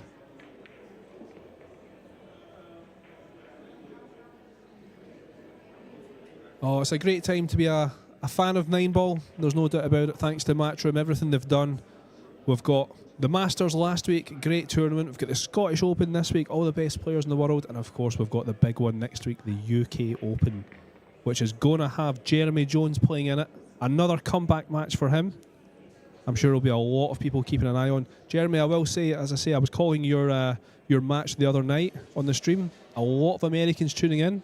A lot of people shouting in the comments, "Go JJ, let's go JJ." Yeah, my wife, thank you for all that. She told me that there were a lot of people pulling for me. So absolutely, yes. As soon the viewership went up as soon as they seen your name appear as Josh runs that rack out. So there's going to be a lot of people watching the UK Open just to see how you get on as well. Hopefully I can perform a little better there. But yeah, thanks again. It was a lot of fun. It'll be a lot of fun this week in Telford as well. So the Diamonds are playing fantastic. The Matchroom events, absolutely. I mean, we've got Rassons here, which are absolute top drawer. Diamonds just as good as well. An absolute pleasure to play on these tables. Yeah, I had a little bit of time on the snooker as well. That was a lot of fun. With quality tables also. Yeah, well, that's a great thing that we've seen here at McGoldrick's is we've seen a lot of the players having a shot of the snooker tables. We've got two of them here, two Rasson tables. I think they're used in the Championship League snooker, I believe. Yeah, a lot of guys that are struggling a little bit with those small pockets, Jeremy, I got to say. Yeah. I think what some of the guys were saying that John Mora was playing quite well on the snooker table last night, comfortably knocking in 50, 60 breaks. As here's a great break off from, oh, look at this. This is going to be perfect. Yeah, absolutely perfect. This is probably going to send another co-brother to the one-loss side.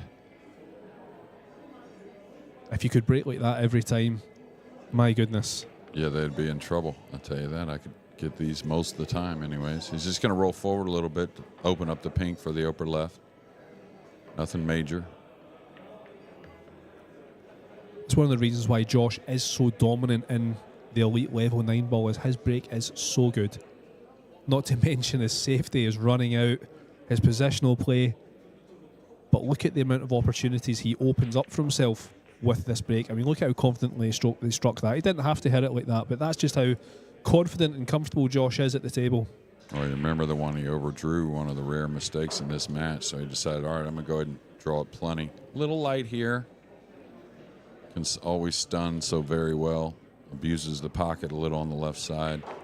Oh, he hit it in the center, so. That's a confident stroke, and it's almost perfect. Wow, what a player this guy is. Joshua Filler.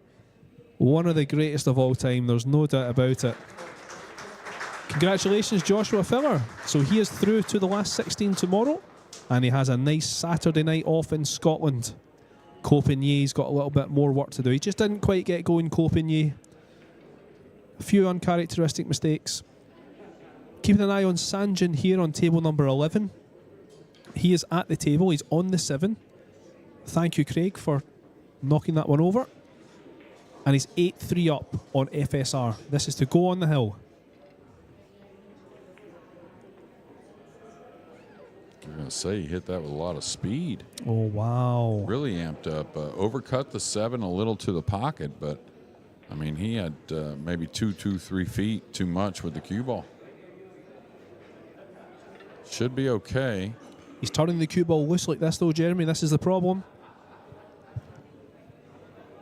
Yeah, and the fact of, you put yourself here. If your opponent missed the 9 and left you here, you'd be really motivated to make this ball and feel good.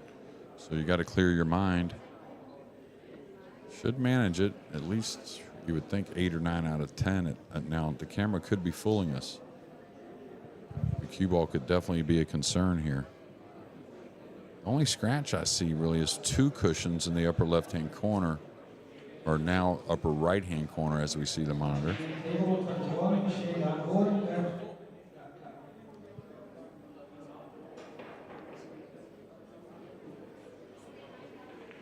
Oh, he banked it. Oh, wow. Cue ball. Scratch cross in the upper left. And he has. Wow, oh, wow.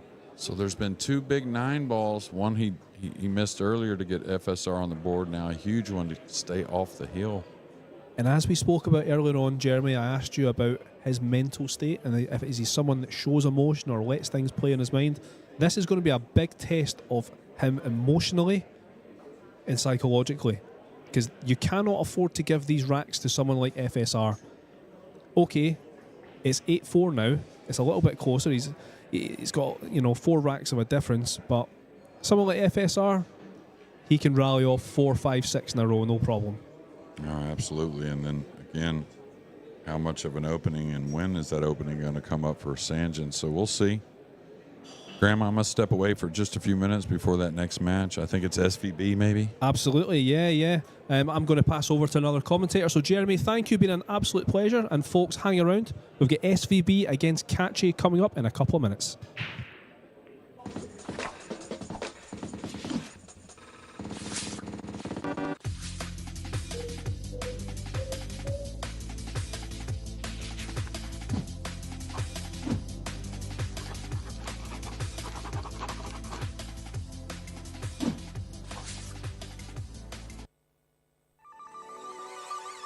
This championship is being played with the new Aramith tournament set. Featuring a unique molecular structure, it guarantees razor-sharp precision and unsurpassed longevity. Unquestionably the best pool balls in the world, this set is available in a TV and a value pack version, as well as in the new My Aramith Range of Ball and Q cases. Now you can bring and play with the best ball set everywhere you go.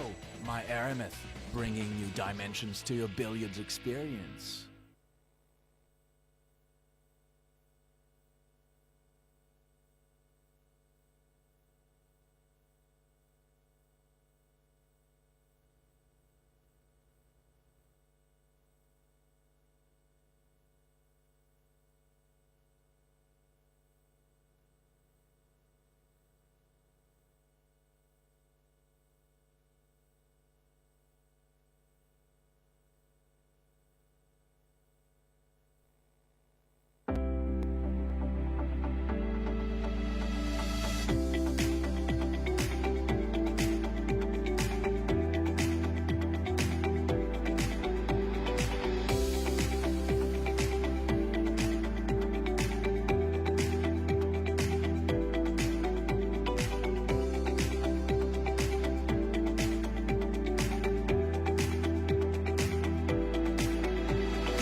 world champion.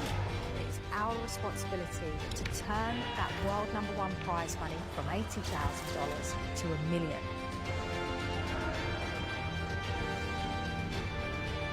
Is there any stopping Francisco Sanchez-Ruiz? He's on the table and he's on top of the world.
good match.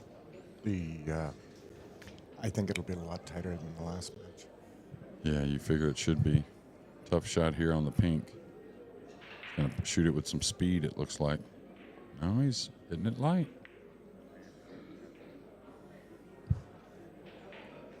I think he tried to just baby that a wee bit too much.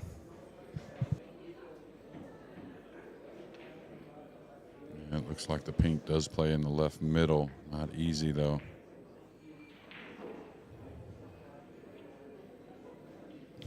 Yeah, it looks like it slides just past the 5-ball. Yeah, I can't tell, but looks like for some score updates, loser round 4. It is a race to 8 still. Win Antoine up 7-3 on P.S. Labutis. But Labutis is a little favorite in that match. But FSR.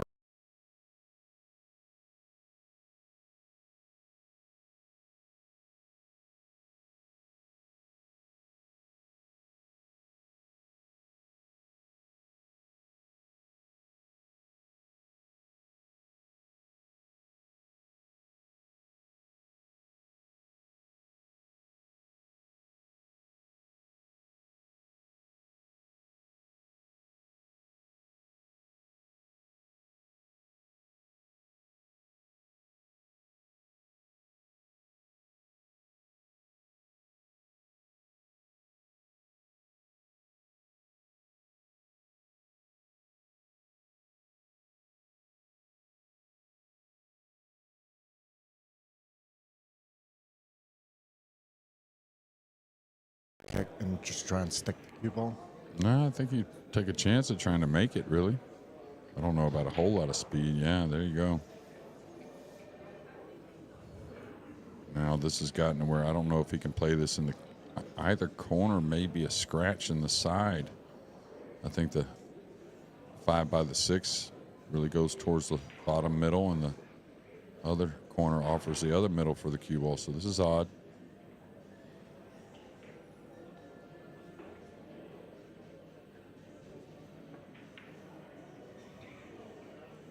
Oh, what a shot that was. Now that was very smooth. Yeah, dead center as well. And you'll see a little equipment change there for SVB. Does not have the extension on. Played the Whirlpool Masters, played another event, the PLP, a little bit with both. I like him better without it myself, but Yeah, I think he strokes the ball better without that extension on. hard to argue the results he's had with it, though. So, oh, he's overcut this. Oh, that was a little bit of a push on the cue ball. I think you're going to see Eckling maybe take a cut at this. Maybe he's definitely going to go offensive. Probably a long rail bank. And Sanjan Pelivanovic did get the win over world number 1, FSR. FSR will be back in the losers qualification round, trying to get into that final 16. That was a real strong play out of Pelivanovic in that last match there. I watched some of it.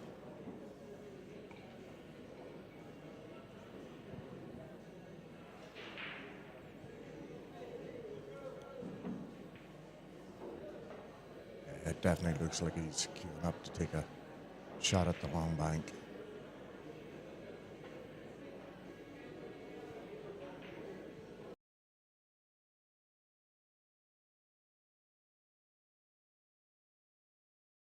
Over the middle, it looks like. Well, yeah, it's going to be a pretty much a cupcake here for SVB to get to the breaking end of things here in this match. Both players in a good spot.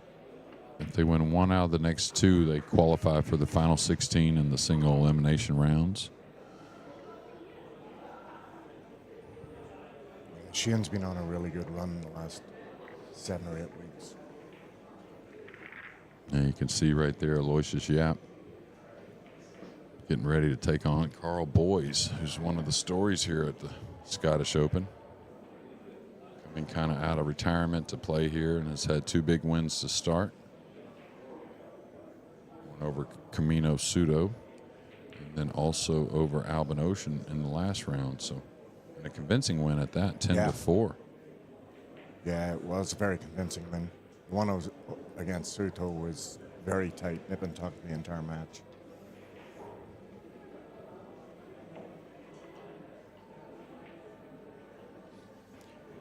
Kachi's younger brother is taking the lead over David Al-Kaidi, 6-5.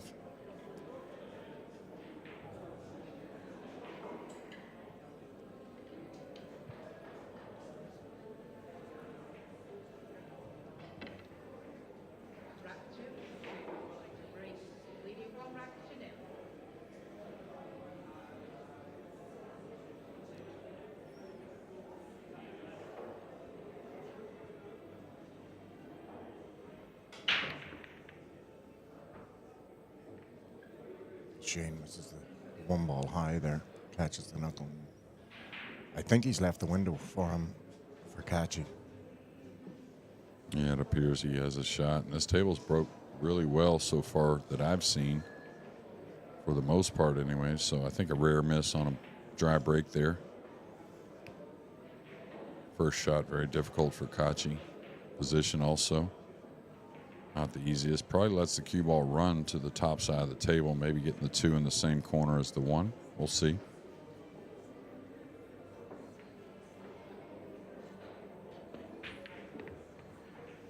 That's exactly right.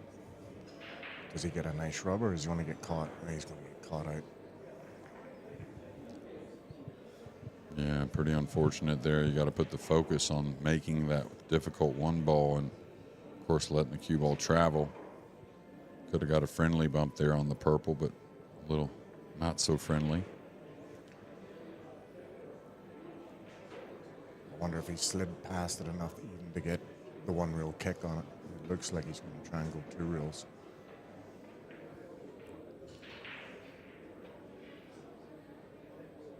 From that angle, he definitely can't slide 1 reel.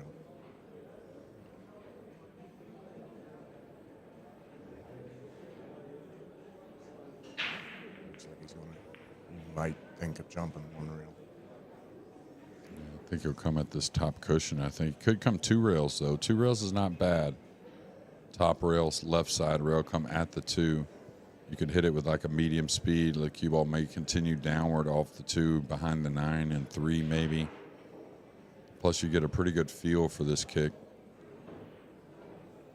Could fluke the 2, I doubt it.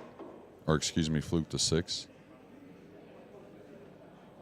Yeah, I think he probably trying to get to the outside of the 2 and float down behind. Oh. Yeah, you'll notice the speed, though. He didn't go at it 100 miles an hour. Was trying to play it with a bit of control. Shane's going to have to make a bit of a shot on the 3, it looks like. The 4's a little covered up by the 6. The 2 will be gone in a moment. But he's going to have to play from above, which is okay. He's just going to have to make a bit more of a shot. So he should play the 2 in the upper right.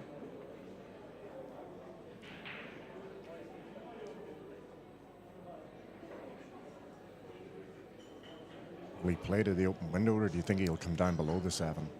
No, just play to the window. Maybe come at the 7 a little bit, but not too much. Just a little bit. Yeah, play for the window.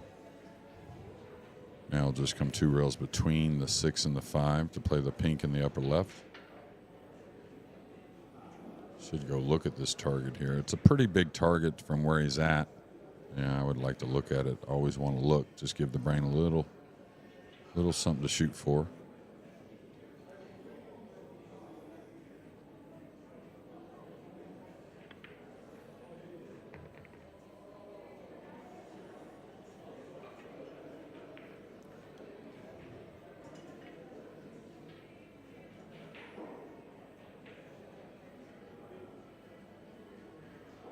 Just on the outside tables, and David Al-Kaid's tied it back up 6-6 with Kachi.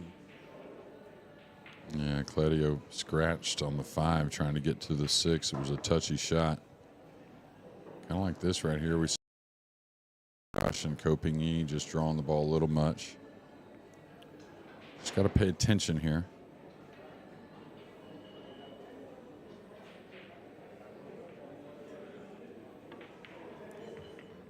And that's the shot and the stroke that I like better without the extension. Seems a little more fluid through the ball, gets a little more throw on the ball, doesn't have to rely on the weight so much. It's almost like it's instantly a little sweeter swing with Shane when he takes the extension off. Yeah, it's more of an arm control rather than cue control on the shots. Yeah, and I think the main thing for him is just give it a little time, you know, like Shane, like a lot of us, a little superstitious on things or a lot by feel, and it's easy to change your mind on how something feels once you don't have results as well as you want. But I think if he sticks with it, I think he's going to like it.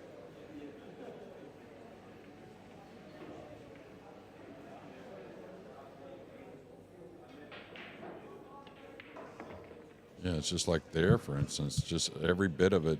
Of course, I'm around him a lot and I've watched him tons, but just everything moving the ball seems a little better.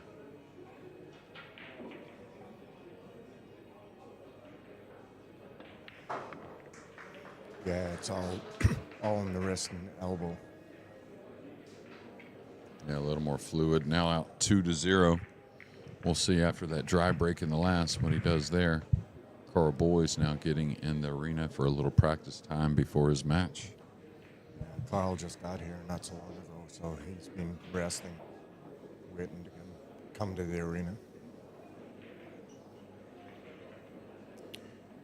Can't say enough about this facility, though, the way we've been treated. Oh, yeah. It's been great.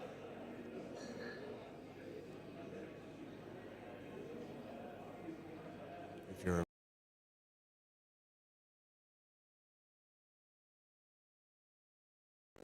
and the equipment is absolutely phenomenal. Yeah, the equipment's great. The people are great. They're real savvy with pool and you know, cue sports in general. They play a lot of English 8-ball. They have a couple beautiful snooker tables. A really good atmosphere. All right, SVP to break. I think is he switched sides? I can't remember. I thought, No, he broke on this side. All right, got the one down. The two's up table kind of by itself. He's going to get a shot. Yeah, I think he took a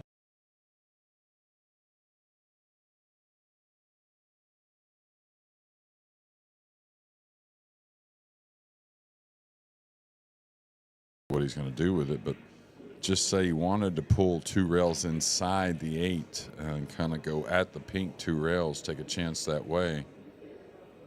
The less weight on the cue, I think, really helps that shot as well. Now he's going to go with a high ball.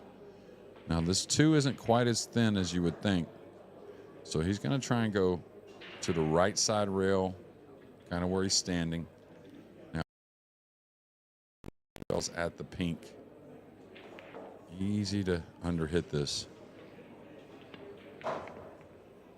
Or lose it right in the side. He had to gamble a little bit. I think he was pretty happy how he hit the ball, just a little unfortunate.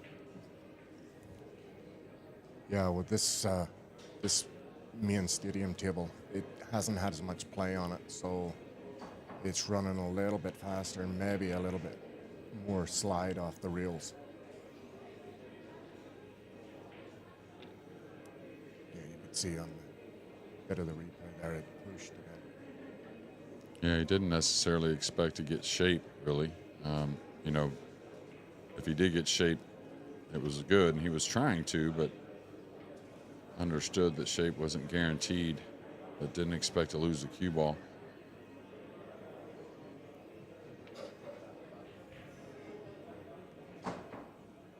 This offers up a really good chance for Catchy to get a game on the board.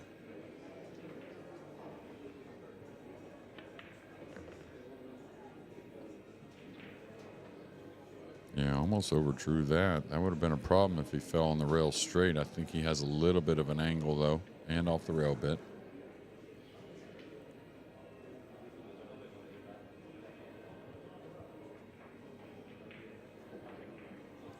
It's not much of an angle. He's going to play through this with running right-hand side.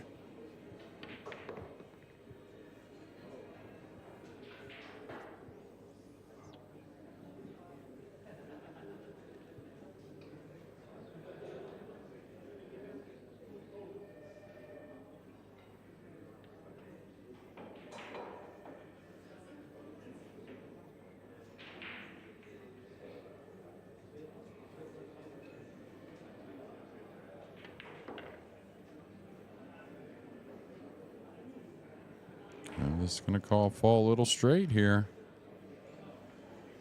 I think he has a hint of an angle, but not much. You may see him really unleash the draw stroke here, trying to come all the way back where he's standing and back up. Because going forward on the slick table from these types of angles, or let's say not much angle, very difficult. He's looking at rail first even. Wow. He must be absolutely dead nut straight in. Even worse, really, where he's got a hint of going inward where the draw stroke could cause a problem also, but I got to believe that's what most would do. Yeah, if he doesn't hit the heart of the pocket, he could draw right back up the rail. Oh. What a shot. Yeah, easy power for the big guy.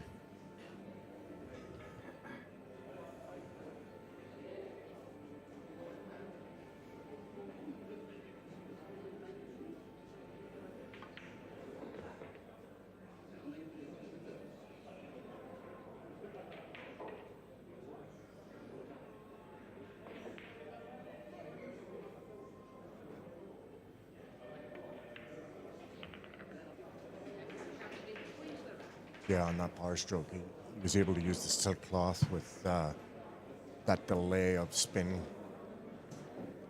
on the spot for a second and then comes back up.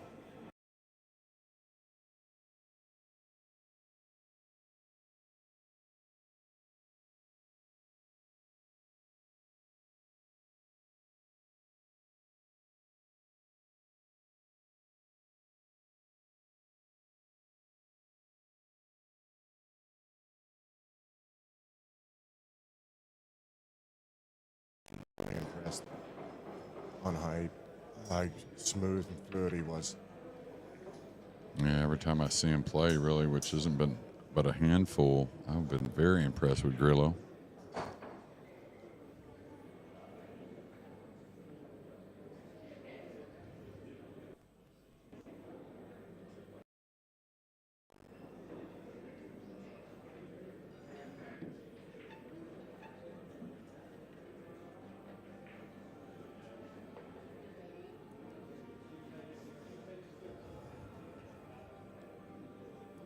Just watching some of second string table here with Yap at the table.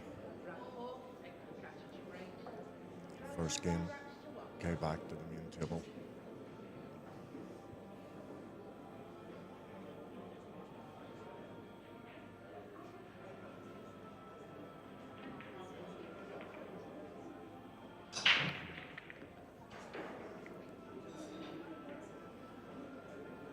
I could feel that break from in here. Yeah. Yeah, Kachi can bring it. Another thing he does real well is the long ball. Not a difficult one here.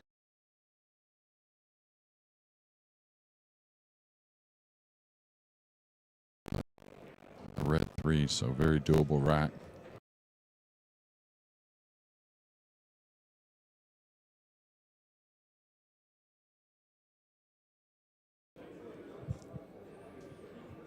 I think the big one's going to be from the 3 to the 4 for this rack. Yeah, I think the 4 does pass in lower right as well, so all the underneath options plus one corner. Just wants to draw this touch. Doesn't need much. That's in 4-inch pockets. Yeah, and from the coming across the center of the table, that's where, of course, you can't really use the rail much, but didn't expect that miss. No, you just can't touch the edge of the pocket at all. They got to go in the heart on those cross shots. Big mistake there from SVB. Wow. Really didn't get much out of the cue ball at all. Now a tester on the red 3, especially something he's got to hit and hold position on the 4. On the 4, you can manage something with the 7 on the lower left.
whole lot here.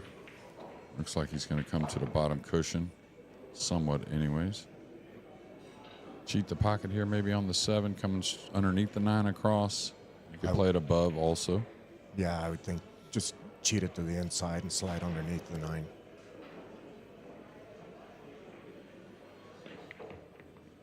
Both wrong.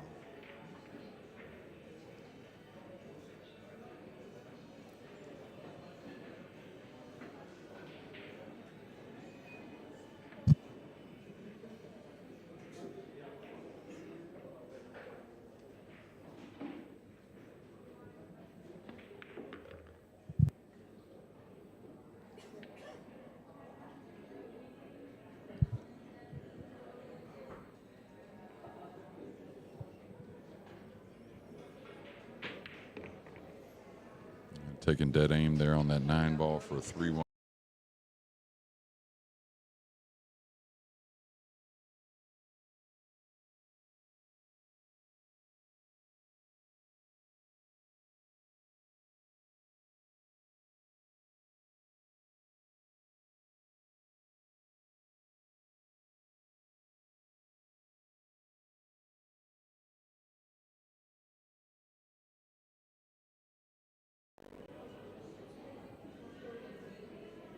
For SVB, and excuse me about that. That was a winner's qualification, so it's 8-6 now for David Alcady. He wasn't on the hill. It is a race to 10. Cledio, if he does lose this match, will be back, both players. Mario He and Jason Shaw have just started on table 16.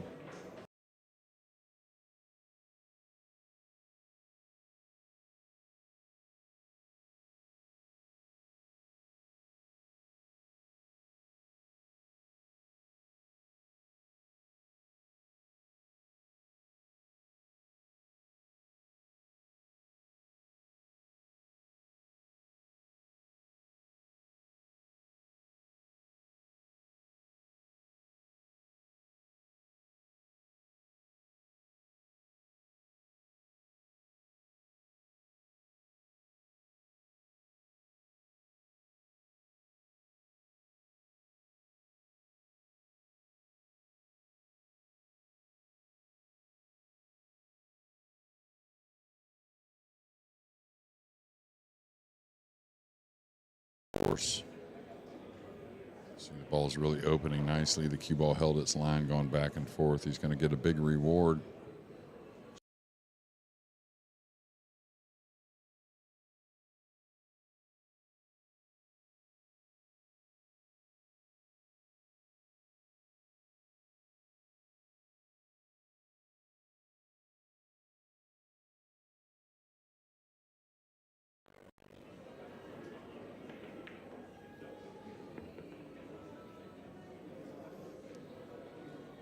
It wiggled, but it went in.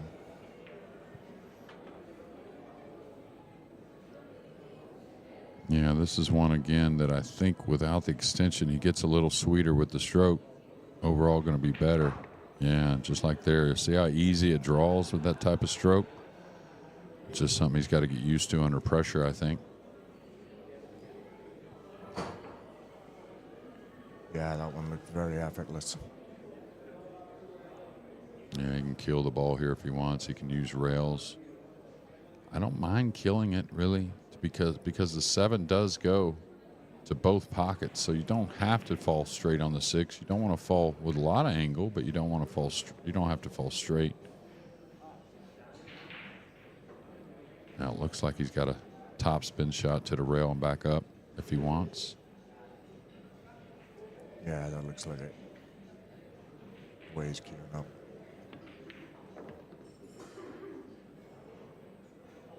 He's falling a little short. Should be okay.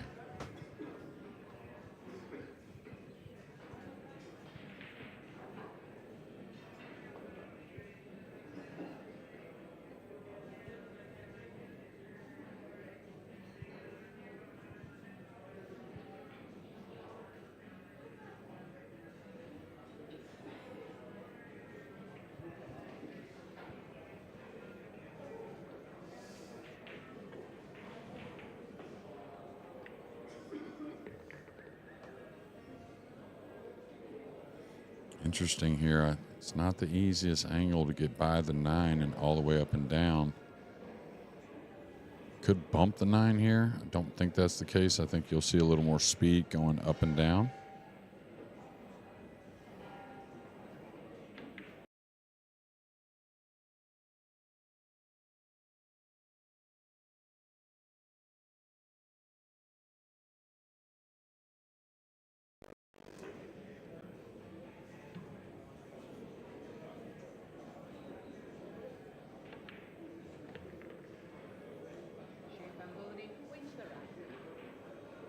So after a mistake from Shane, then a missed 2-ball after the break at 2-1. Big mistake there from Kachi. A break and run to make it 4-1 for SVB.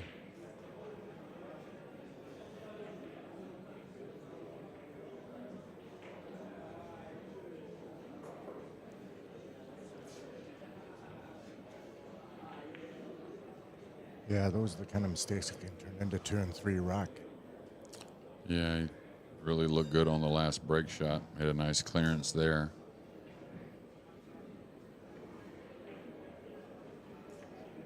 Good look at the room right here. 6 of the tables going. This is Aloysius Yap of Singapore. This is the winner's side qualification round against Carl Boyes. This is to go up 2-0. Super solid player here. He's improved his break a lot, which I think is going to pay dividends this year in 2024. Things are starting to really heat up on the World Nineball Tour.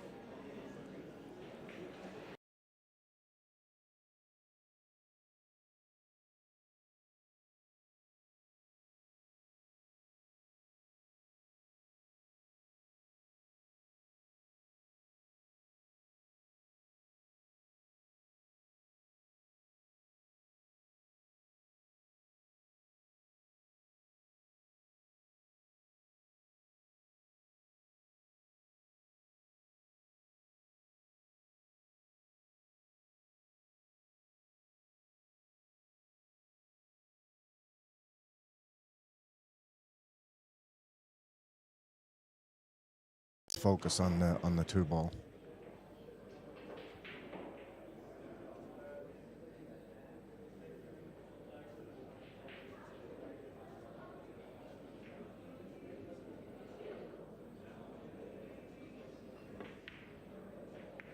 Oh, he's fluked it. He's fluked it. He's going to get a shot on the 3 as well.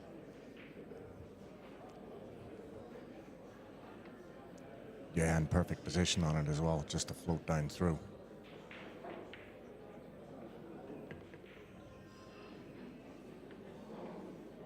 Yeah, I wonder if the 7, the 7's in the pocket, right?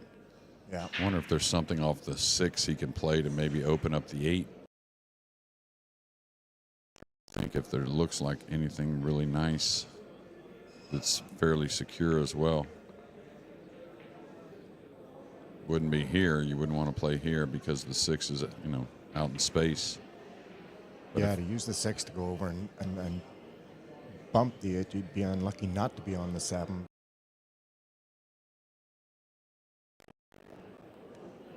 Just about half cut on the 6, and you could run off the top rail and bump the 8. Yeah, or play for the side. If you were to get the side pocket just right, you could run the cue ball.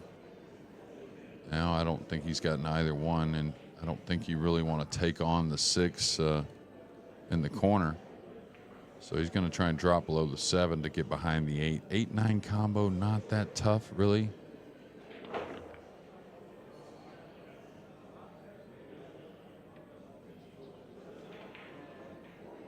He would have liked to have been a little bit lower than where he is right now, so. Yeah, but the thing about these is you can cheat the pocket. That doesn't mean you still have to force this. You can still just spin it, you know what I mean? Because anytime the ball's near the pocket, you can kind of manufacture using the pocket a little bit there on the 7 and create more of an angle. All right, touchy one here anytime you're behind it.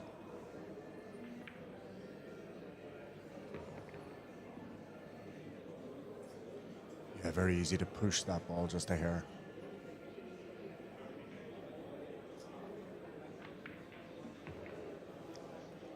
Nicely done by Shane. 2 straight breaking runs out of Shane, take him up to a 5-1 lead.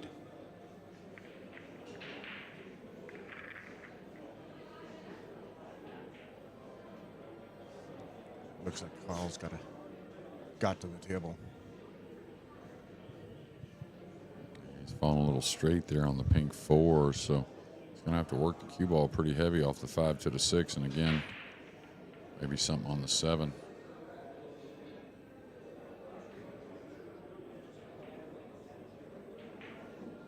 He cheated the pocket, but he really didn't. The good thing here is he got a lot closer to the 5.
Just on the outside table there, second table in.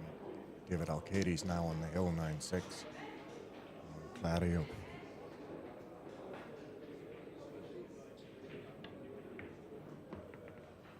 All right, he's going to get a little thin here, maybe even snookered.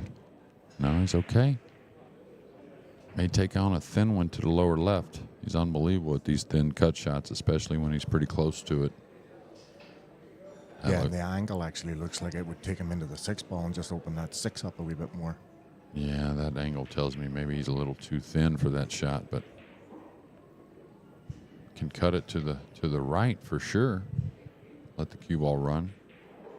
And this is where when the pockets are playing, they're not big by any means, but they're playing a little bigger than a lot of the players expected. But this is where you may evaluate and say, hey, I'm a favorite to make this to the lower right. The safety is a little odd.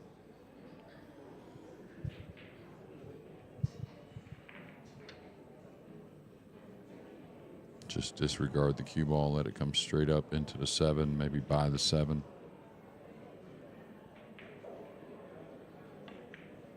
Oh yeah, sweet swing there. And again, Shane's won so many titles with or without the extension, but I really like the tempo of his swing without the extension a little better. Yeah, it allowed him to hit that ball with conviction a little more than where he would allow the other one just to push through the ball. Yeah, I don't know. This is very difficult. You almost have to cheat the pocket with the low left. You're stretched, and you really can't afford to let up on the shot either. So it's kind of an awkward one. One that sits near the pocket but could get away. Yeah, you see him cheat the pocket there. Caught a lot of the left side rubber. And again, you can't let up at all, or else the draw and the throw comes off the ball, and it looks kind of silly, really. Yeah, would have just thrown the ball out and covered up that the cut on the 5. Wants us to slow down a piece. 7 does not pass the 9. Does go in the side and the corner.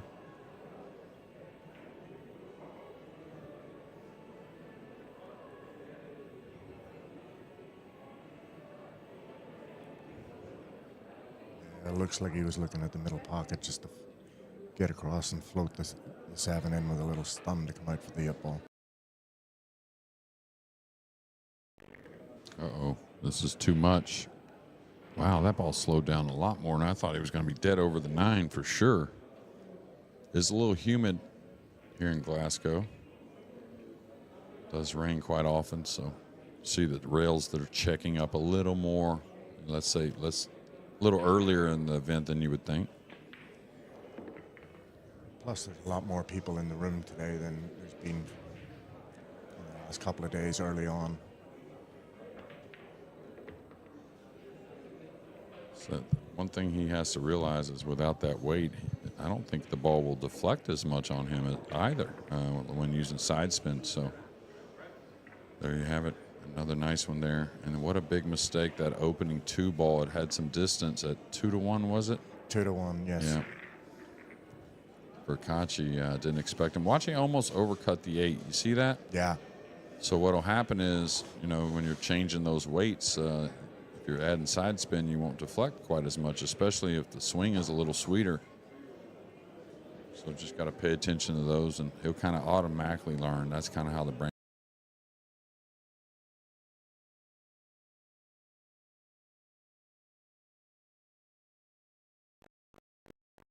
David Alcady, I think, with just a couple balls left to get through the winner's qualification round. He just played low on the 7 ball to come out, and the 8 ball's hanging over the middle pocket, so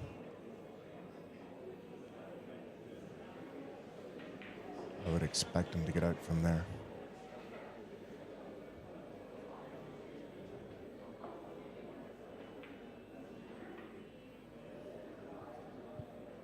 Some other scores. Winner's qualification. Sullivan Clark now trails Thorsten Holman. 3 or 4 lead changes in that one, 7-5. You can see SVB up 6-1 over Kachi. Carl Boyce trails 2-1 on the losers round 5. Some of the matches we have going. Jason Shaw putting some things together. 4-1 up over Mario He.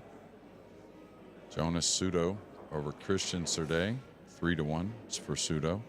Ko Ping Chung and Grillo knotted at 6 apiece. Yeah, that's a 4-game swing in that match with Sullivan Clark and Thorsten Holman. It was 5-3 lead for Sullivan.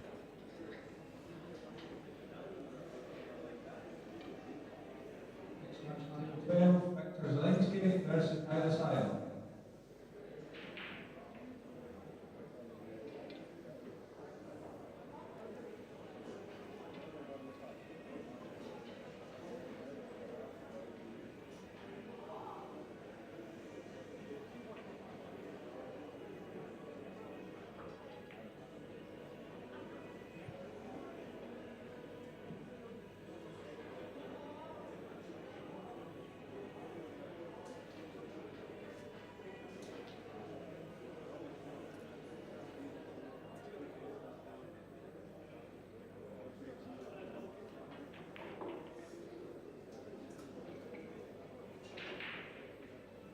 Have it.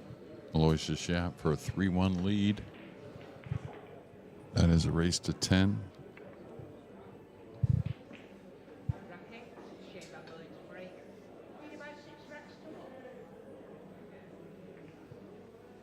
Go the game with Shane.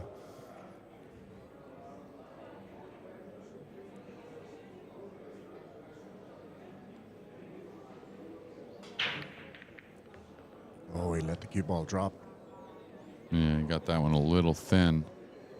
2's going to bounce up, though, so you have a bit of a shot on the 2. Nothing offensive besides a long rail bank. With the 3 hanging, you never know, but got to believe he's going to play a safety of some sort. Can he kill the cue ball behind the pink and bring the 2 back down?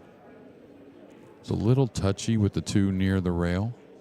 Yeah, if there's not much gap between the rail and the 2, then it will be difficult to hold the cue ball in behind the 4.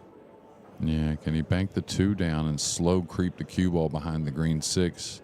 If you put any speed on this, it doesn't get there, but if you're willing to let the cue ball roll into position, you got a good chance. Watch out for fluking the 2 in the left middle.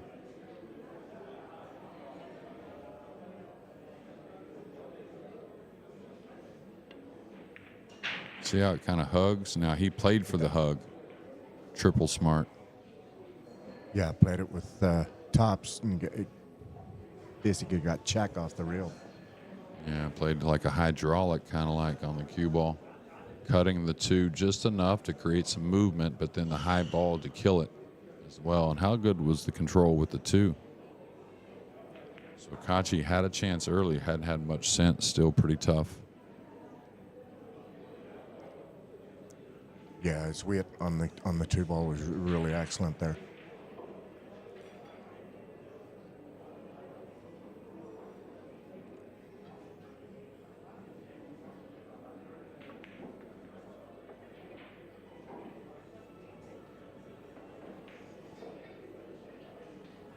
Wouldn't be surprised he kicks this in to get started, though.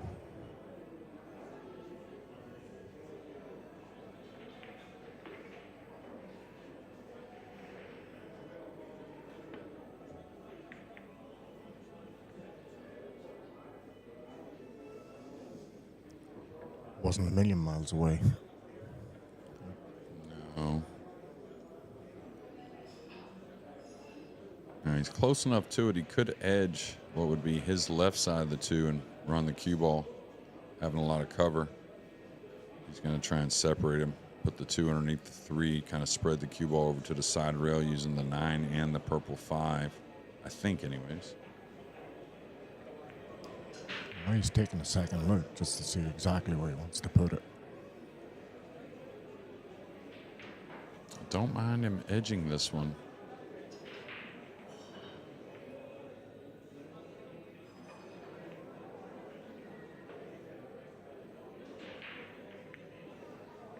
He's trying to use the 7. This has gotten away. This has gotten away big time, and maybe tried to entertain a few too many things going on. He was trying to go into the 7. Not sure where he was trying to play the 2 exactly, but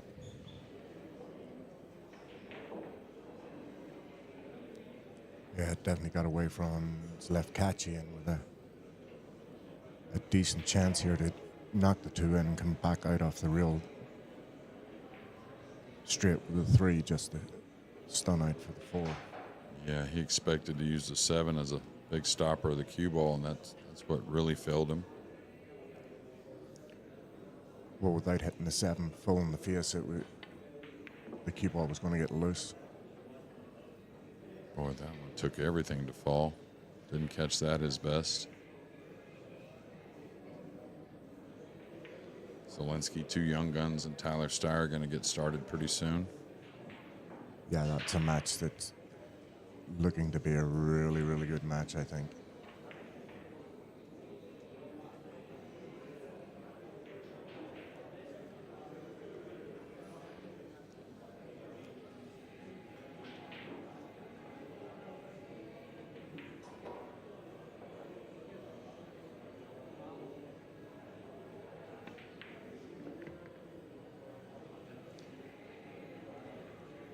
I think Tyler's getting close to snapping one of these bigger events off. I was with him in Boston, and he went to the final in Boston, and he played solid the whole way through that tournament. Oh, yeah, I agree.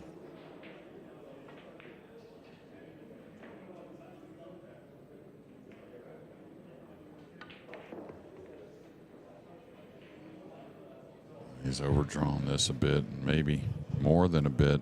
Now queuing near the 8, pretty thin on the 5, the 6 on the same side.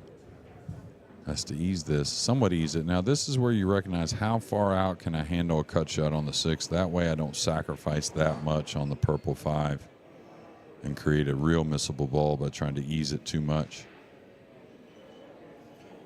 You can come all the way to the middle of the table easily. Still have a nice cut on the 6. Yeah, you try to smooth roll these cuts, and the ball can push just a hair. And with these tighter pockets and the knuckles, it'll just hold it up.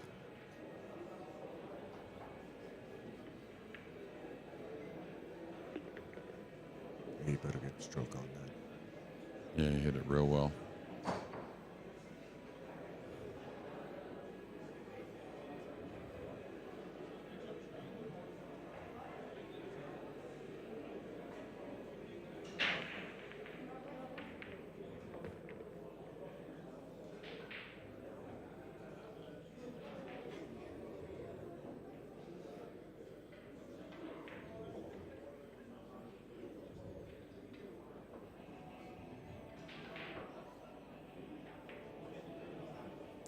swing around off 2 rules here by the looks of the way he's queuing. It's got to go. It's got to go even to get a bank. It's going to be kind of a little bit of a tester bank as well with the 8 very near the rail. This angle shows us, I think it does play, but it's definitely no hanger. I mean, he's got to hit this with, I think, with power and a little bit of inside check. But with these slidey rules, it makes it even harder.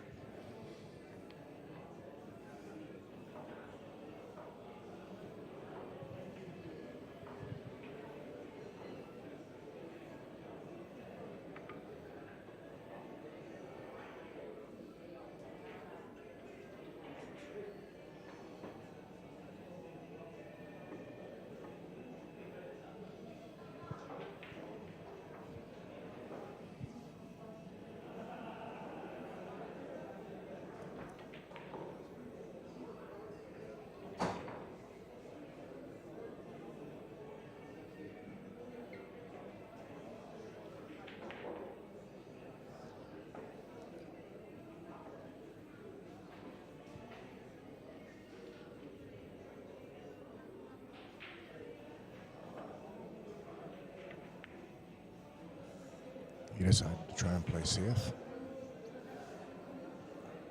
Yeah, pretty good. Definitely kept him off the makeable ball, I think. Maybe something crossing the 8 over for safety. Run the cue ball back down.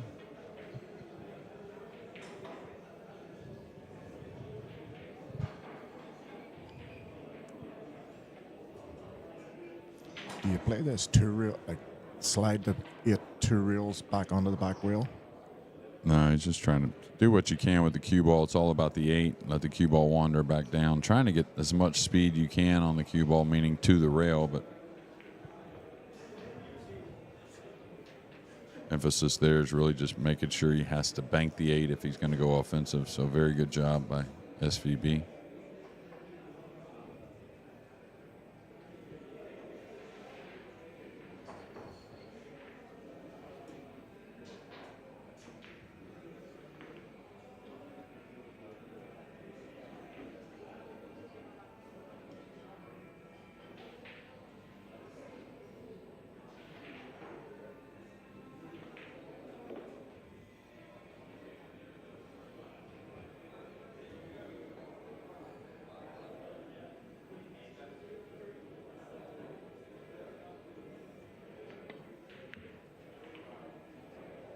Good effort.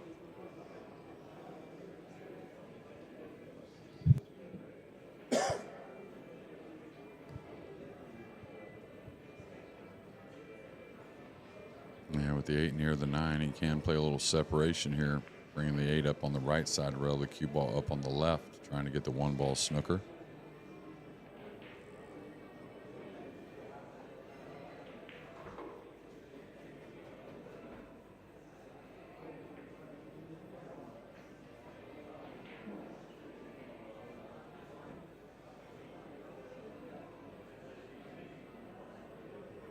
Boys got back on the board. Could have won the last game. Had a missed 9-ball.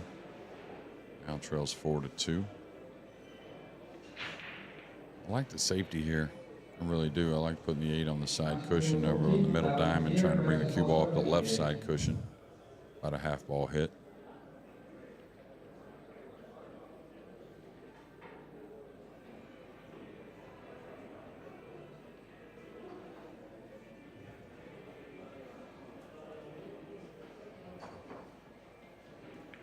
Just kind of like, I mean, you could do it like that. He's going to leave a little more. Figure he wanted to cut it more. Definitely left the bank. Yeah, I think he was maybe caught in 2 minds which way to go there.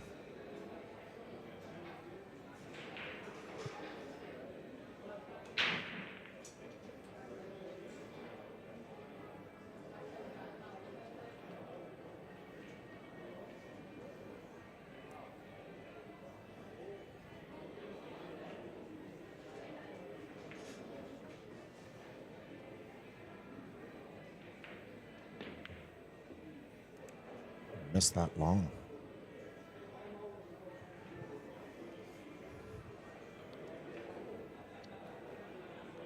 Shane keeping Eklund away from the table for so long? He just doesn't seem to have settled.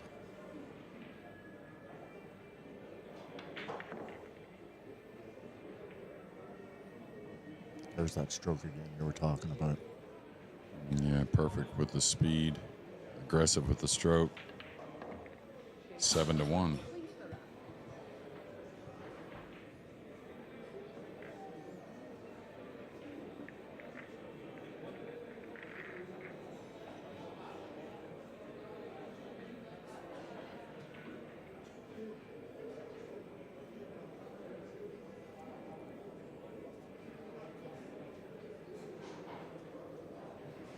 A good look at the room here. Yeah, I was just looking. There's a match that's been called at one of the hometown players there, David Quadar. He's been playing some really nice Nineball this week. He plays Oscar Dominguez.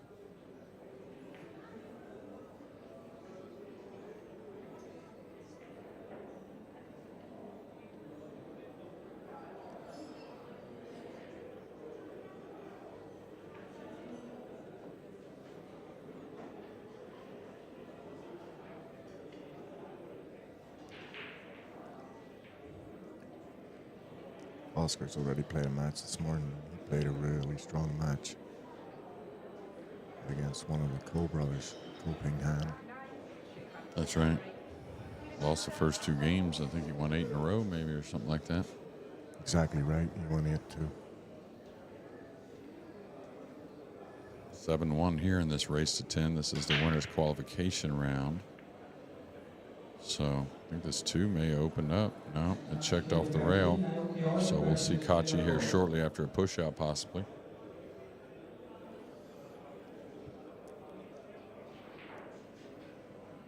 Again, Shane hit that really, really well. He just got unfortunate. The 2 didn't come out from behind the 3.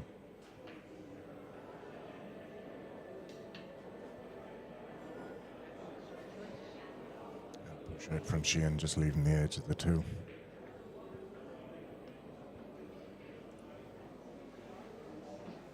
And this is where, if you took it, you couldn't blame it. You know, if you passed it, you can't blame Kachi either. Reason being is you're going to cross the 2 over, but if you don't get the snooker coming down with the green 6 and the red 3 there, it may be an easy snooker in return. So not the worst one to pass, really. Yeah, that's exactly what he's done as well. He's passed it back to Shane. But I'm sure Shane has had something in his mind when he pushed it there. Oh, absolutely. He'll either try and come behind the purple or float behind the 8. But main thing is concerning with the 2 ball crossing it over. Watch out, doesn't want to scratch. That's the one he wants to avoid. He's going to avoid it. Didn't get the hook, but not terrible. Now does Kachi play the 2 back down, trying to use the red 3 and the pink 4. Kill the cue ball with a little high left English. Might just be going across it too much to do that. Just with a slide off the rail. Yeah. Here's where you got to realize, though, you can come out about a diamond off that second rail, so it's not like you got to kill on the side rail, but main thing is avoid the double kiss, play the 2 down.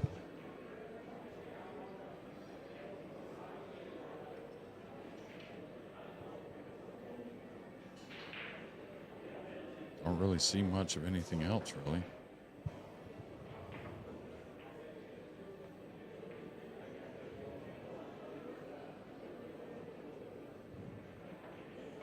Could decide to hit feather off the outside of the 2 to the right side. Try and bring the cue ball 2 reels back down in behind the 5 and 8. Leave the 2 in behind the 6.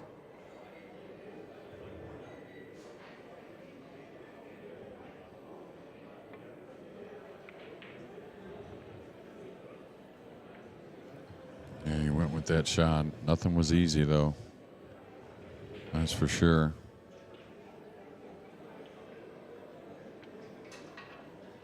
And you know yourself, when you haven't been at the table much and you go in to play one of those delicate shots,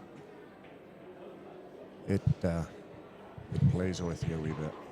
Yeah, especially from distance. I mean, your opponent's nearing the end of the match, playing really well, getting a lot of shots. Nice shot there. Just get enough on the cut.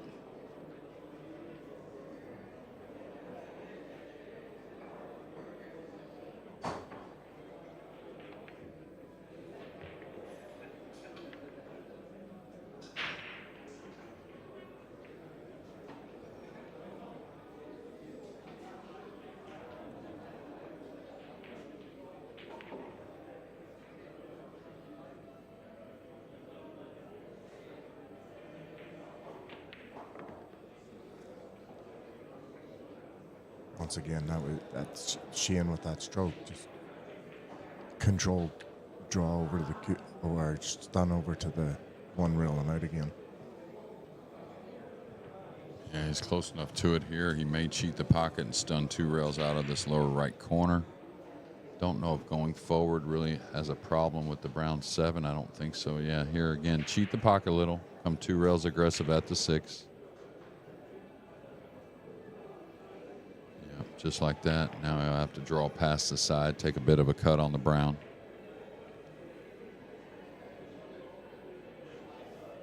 Again, you don't want to relax on that stroke.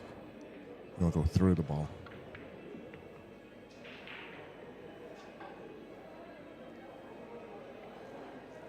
Boy, you got a lot out of that. Don't want to fall straight here.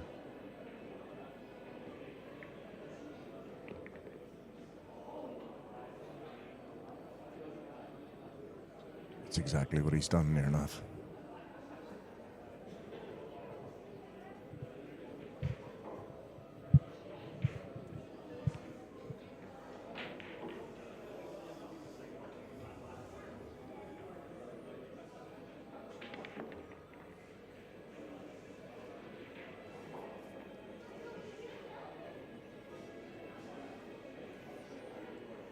And now, what we didn't expect, a big lead at 8-1.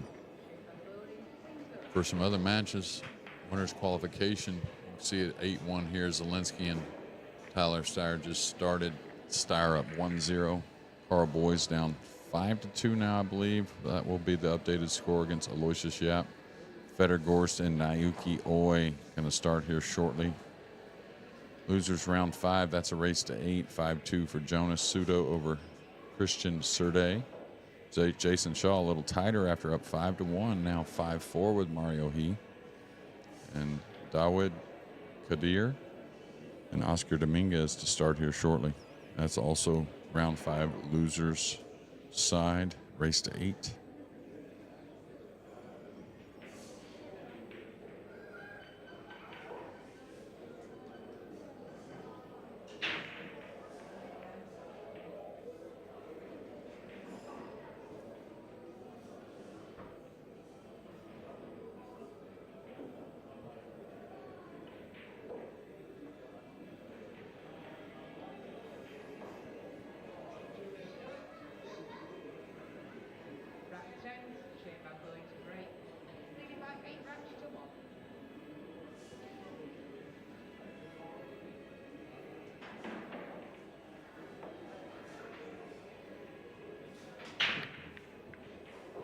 He's missed the 1, but it's going to work out. The 8's gone. He's going to get a look at the 1. I'm not sure what he may do, but he's going to be in control.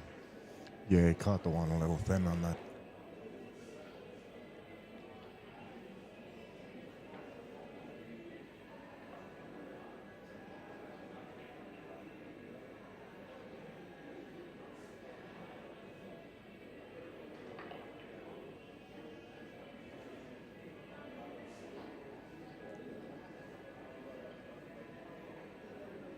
Could play the cross side bank. Trying to play it with the right speed. I think he does go for it. I really do. Trying to hold the ball near the 3 for position on the 2 and maybe a backdoor safety. Sheehan doesn't like to give up the table when he's got a chance at it. Yeah, well, I think you're not supposed to, really. I mean, too much of a favorite to make the bank. Not saying he's 90%, but what can happen afterwards, you know, along with running out, maybe another break and run, but also if he missed it, didn't have to leave much of a shot. Completely agree.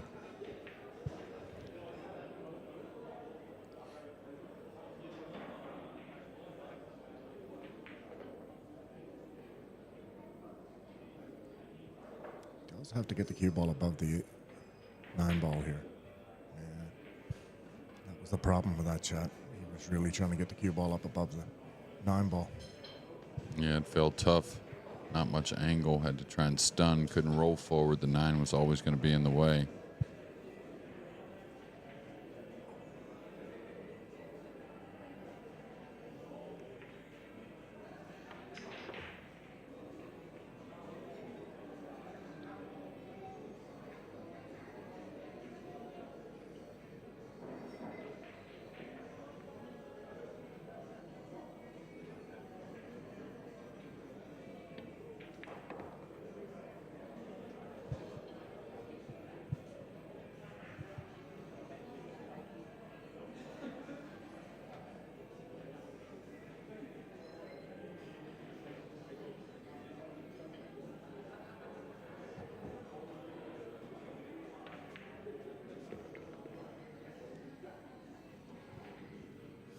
Catchy's not really hitting the heart of the pocket yet.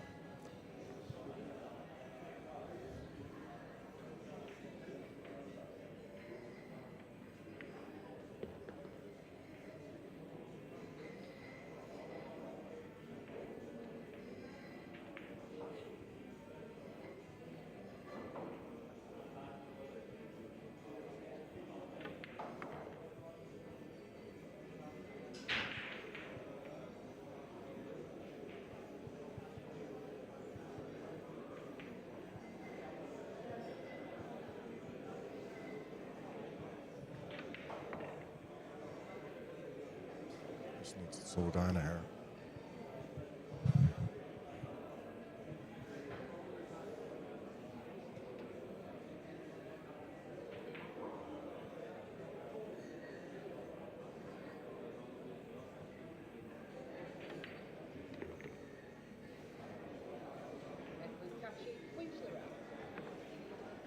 Yeah, Kachi back on the board now, 8-2 after 10 games. So he's got to get the break going.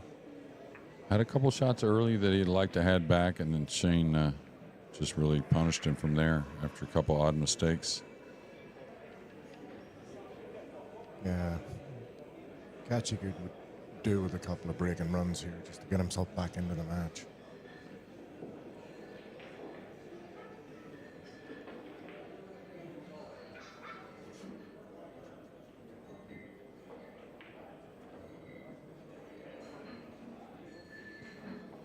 See Carl Boys here down 5-2, but he's had a couple chances. I mean, Loisius has played pretty solid, but did have a couple little chances.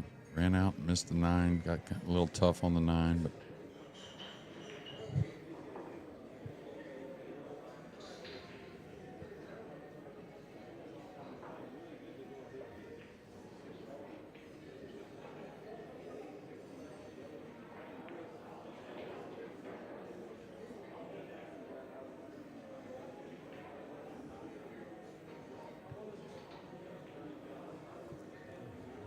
He's got to let it stroke out a wee bit here and just let the cue ball travel 3 reels and back out for the 9.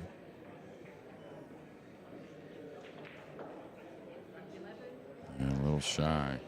Not much, but a little bit.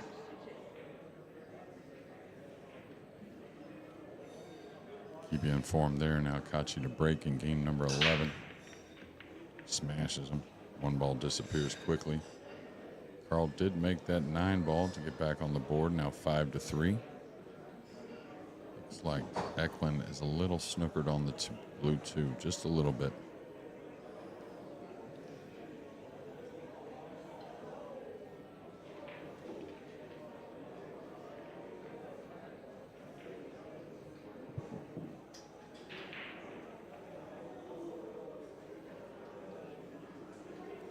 Don't know if he's got enough room to slide by and just slide the 2 between the 9 and 5 ball and leave the cue ball on the reel.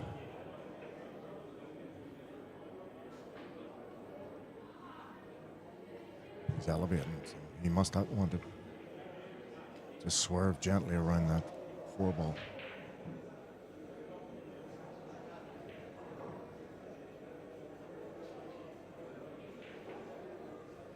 I was gonna say, he may jump at this some kind of way, trying to create some luck.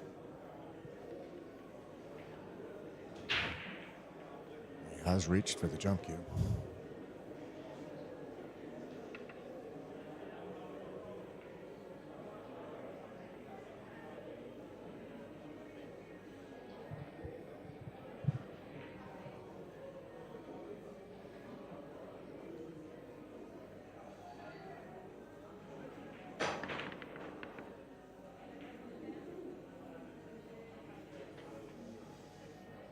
Great effort, really.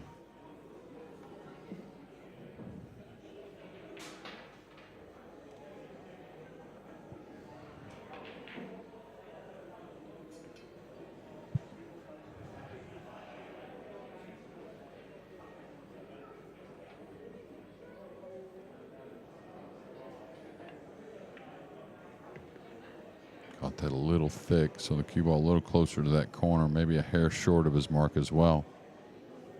So a little concerning considering the purple covered up. He really wanted to get handy on the 3 to get, nice on the pink to try and take on a troublesome purple down the table. So we'll see.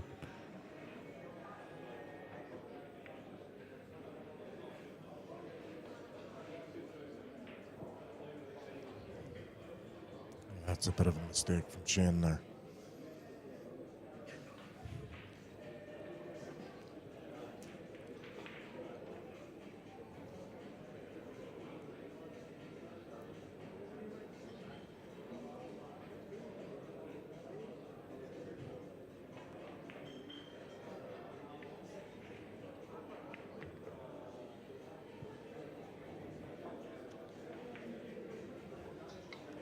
Don't know if Eklund got straight on this pink or not.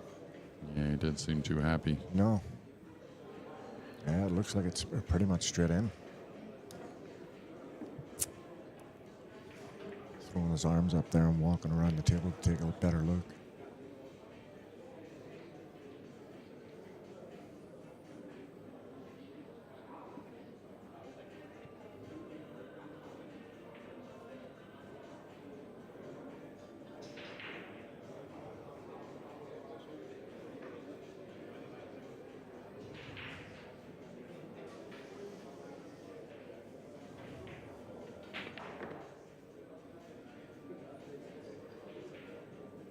That's actually very well played from there. He forced that forward to create a bit of an angle.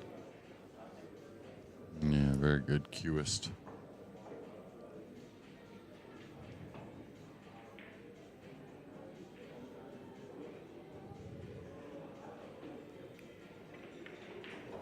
Oh, and he pushed that badly. Yeah, I didn't expect that. Oh, wow, he's conceded that game. Don't know if that's any further penalty, but it doesn't appear so. So now that's going to get Shane to the hill. Some frustration there from Eklund.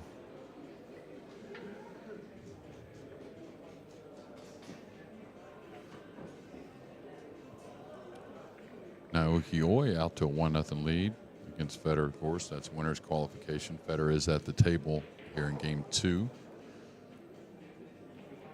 Mario, he's got out to a 6-5 lead over Jason from a 5-1 deficit. And he's at the table.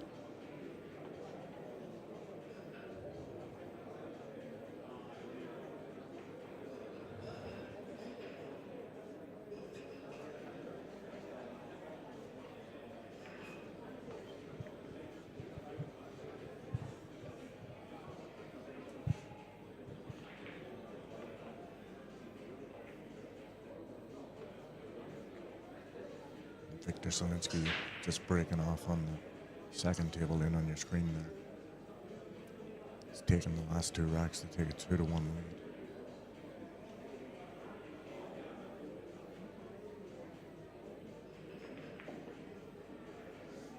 Jonas Soto's on the hill, 7-2 over Christian Serdal.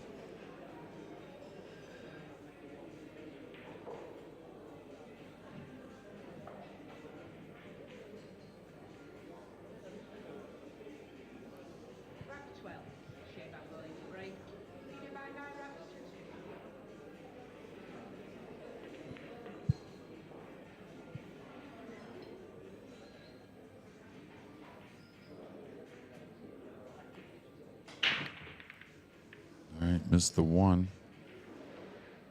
Yeah, those last two breaks, he's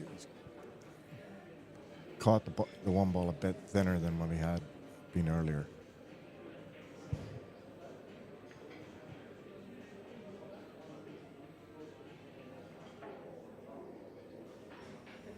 Yeah, I think he's got to look at the one. Nothing easy, though. Near the rail or on the rail with the cue ball.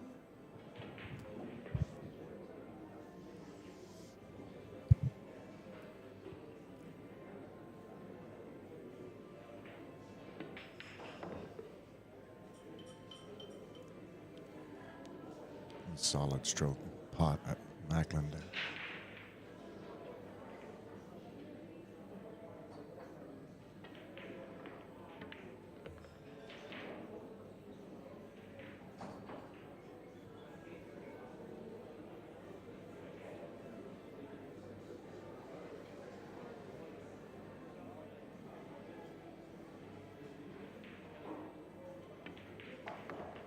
A lot of people over here in Britain have been watching the snooker championships out of the Crucible. It looks like Kylan Wilson just made it to the final.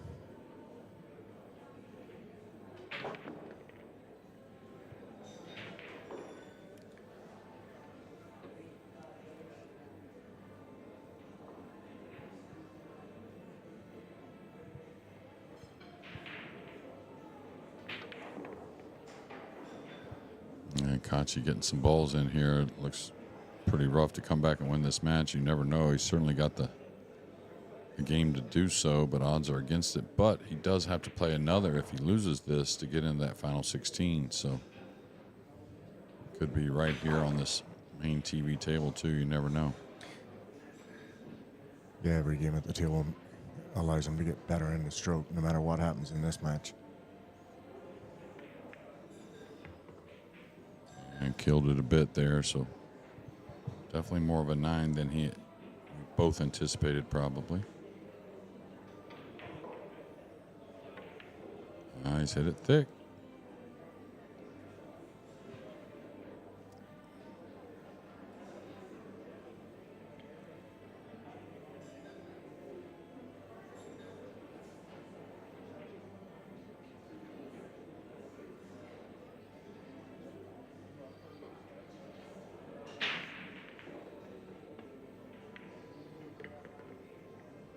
You have it, SVB with a convincing win at 10-2 with some shot there. Barry? Yeah, I think the big turning point in that match was the two ball that Kachi missed in the fourth rack. Yeah, we don't always talk about big turning points so early in a match, but with these two and the way everyone seems to be playing, it doesn't take much. But we'll be back with more from the Jacoby Scottish Open and here at McGoldrick's in Glasgow. Thanks a lot for your time, Barry, and I've certainly enjoyed it. Thanks very much, JJ. I'm sure he'll do more. I'll be out for the rest of the tournament, but definitely be paying attention to what's going on again. Thanks again. More coming. Thanks, guys.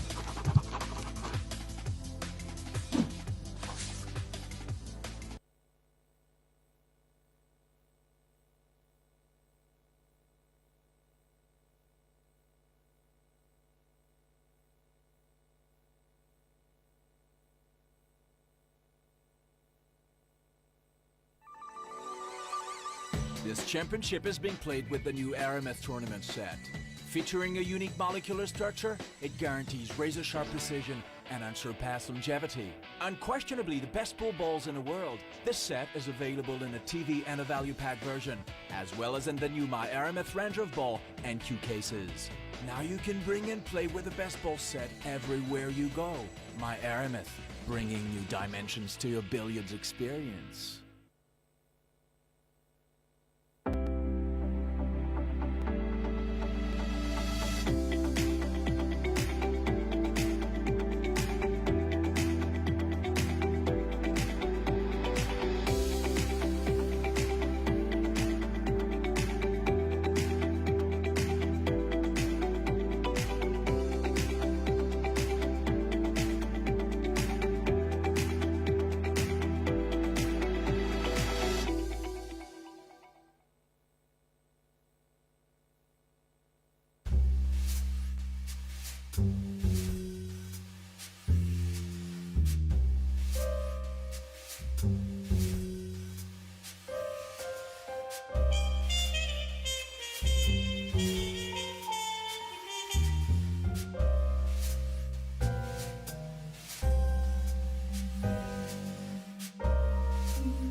It's our responsibility to turn that world #1 prize money from $80,000 to $1 million.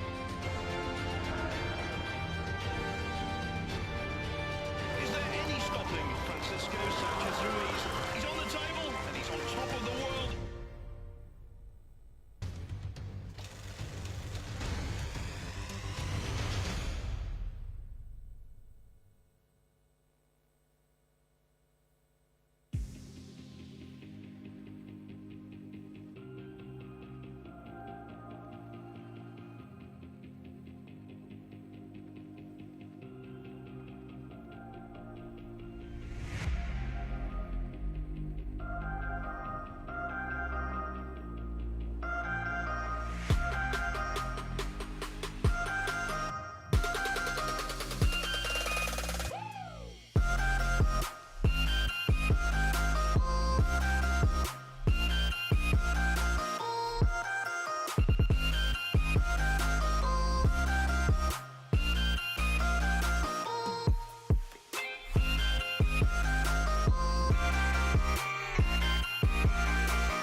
And welcome back here to McGoldrick's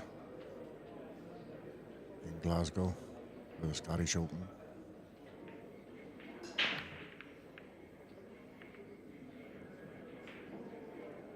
And Eklund Kachi's straight back up.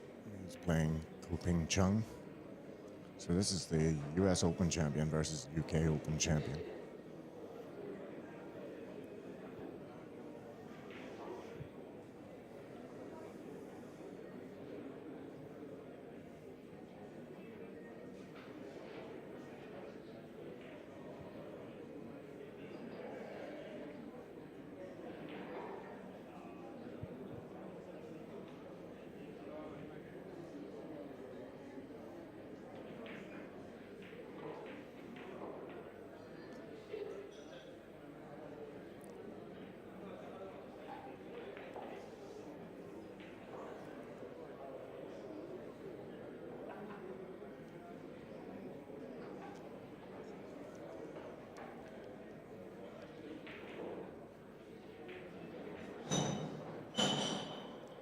Eklund just stood back up from the table and taking another assessment. He looked as if he was queuing up to try and shoot the one ball to the left corner pocket and let the cue ball run down past the four.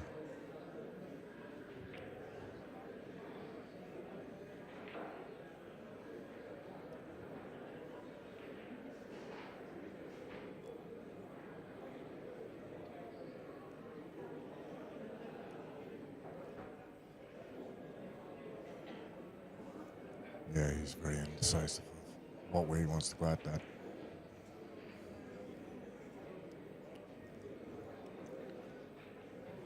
Last time he looked as if he was going to cut it to the right side. Yeah, he's definitely went back. He's going to cut this to the left side and let the cue ball 2 reels down behind the deuce.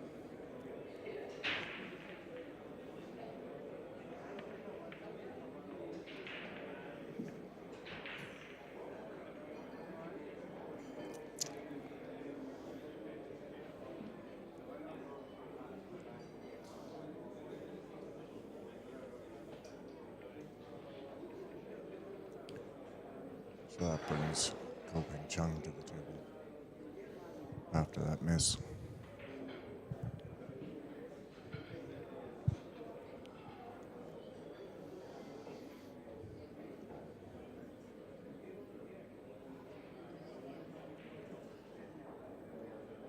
This is a race to 10. This is a elimination match. Winner moves to the last 16. Loser goes home.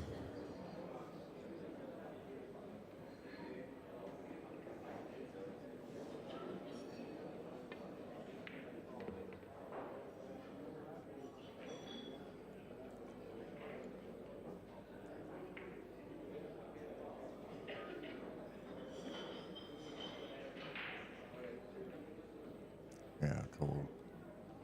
Play the 2 ball in the corner pocket. A little bit of stun right hand side and float the cue ball up to the reel behind the 4.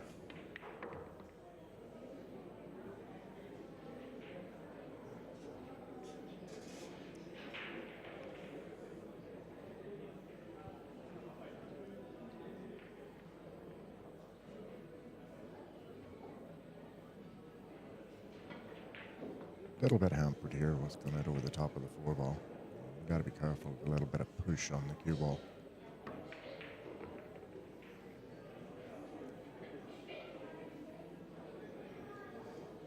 Himself a nice angle to come back down for the 5.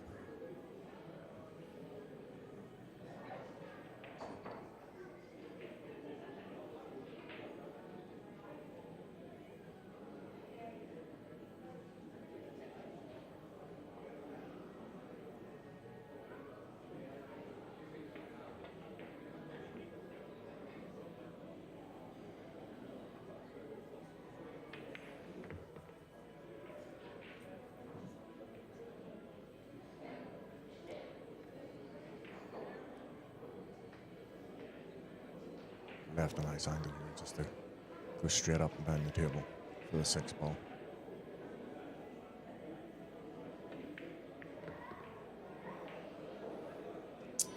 Caught that a little thin.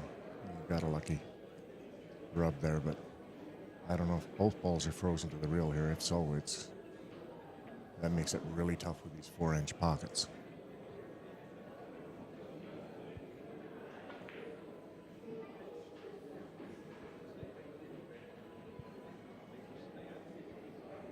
Yeah, he really needs to pay attention with his shot.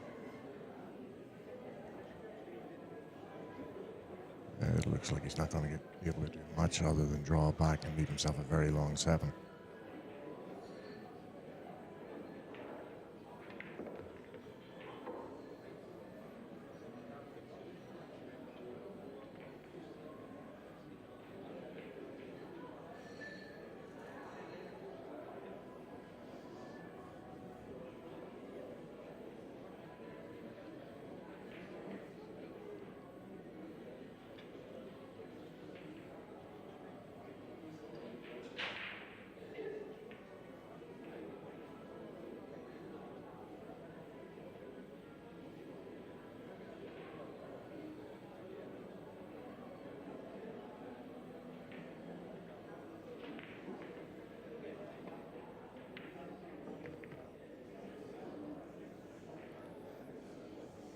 Very nice shot there.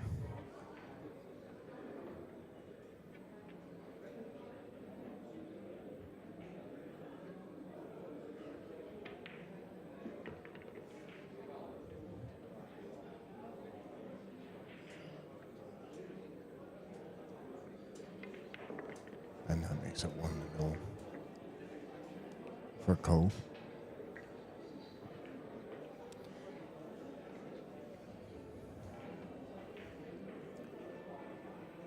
Cole's already played a couple of matches this morning, so it looks as if he's in stroke.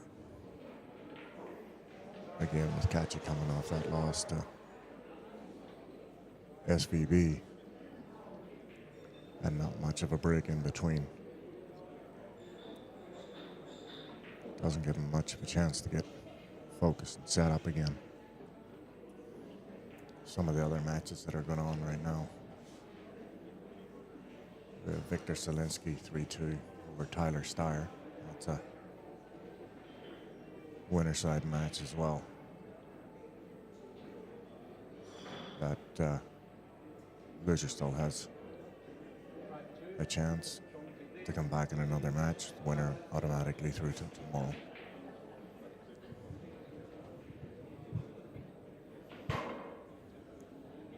Fedor Gorst has got a 5-2 lead over Noriyuki Aoi. And Alicia Schaap leads Carl Boys 7-4 right now.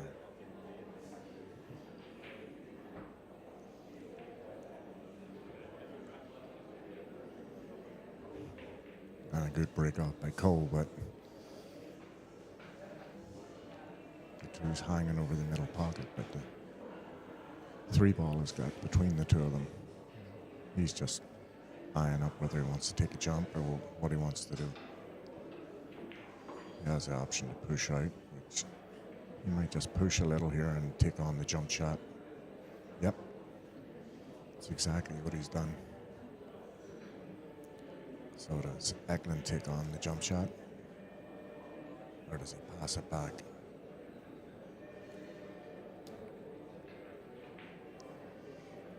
He has the option to kick off the 1 reel. Yeah, looks like he's put Cole back in.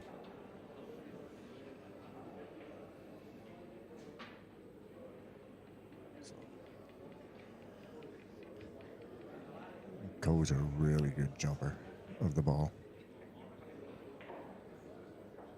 I wouldn't be surprised to see him make this.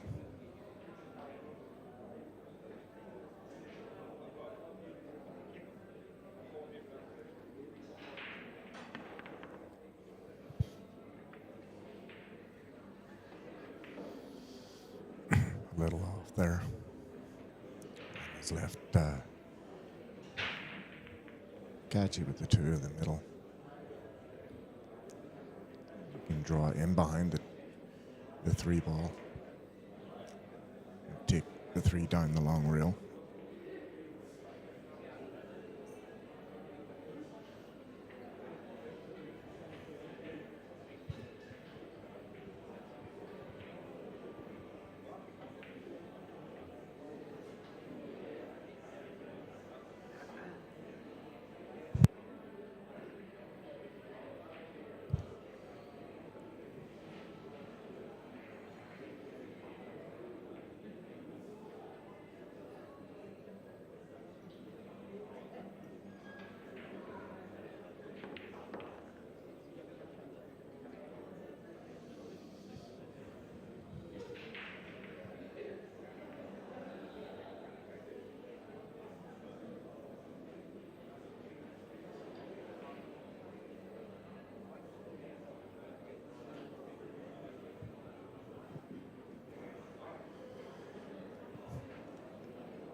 Yeah, he really doesn't have the angle to follow through to get down on the floor in the middle, so he's going to play a little bit of a punch shot, bring the cue ball out into the middle of the table.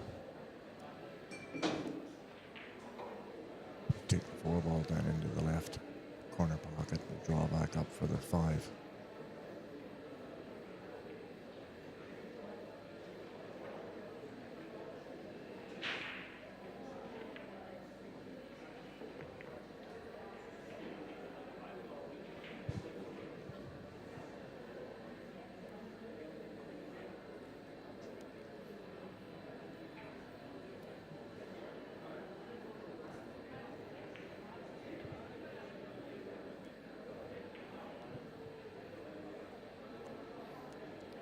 Really got to put a good stroke on this. Punch it on the right hand side and to bring it out into the middle of the table. Probably to the 2nd diamond. Yep.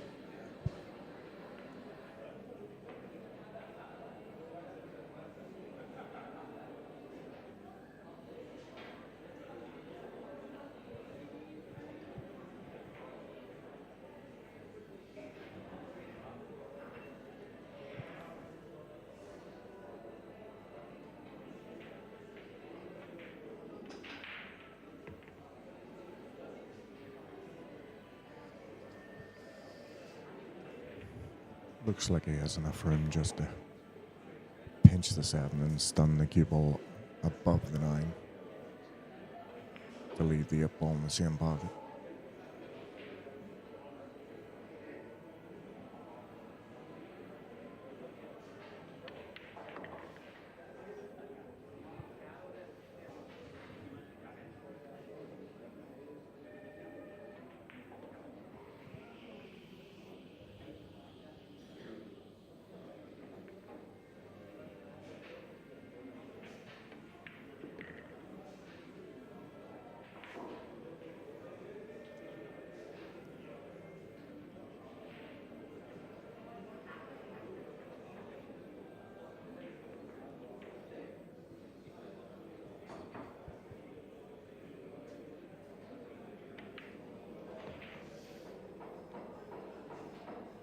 Yeah, that's a bit better out of Eklund.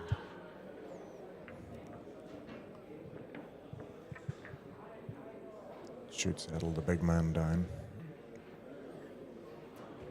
Tied at 1. Just on the other stream table, I'm watching Alicia Schaap breaking on the hill. 9-4 over Carl Boys. Tyler Starr's taking a 4-3 lead over Victor Zielinski. Federgorst is taking out a 6-2 lead on Nori Bioy. David Quadar has got a 4-2 lead over Oscar Dominguez. Dong Kwok Hong has a 3-0 lead over Carlo Beato. Carlo's at the table. And Alban Ocean leads John Morrill 1-0.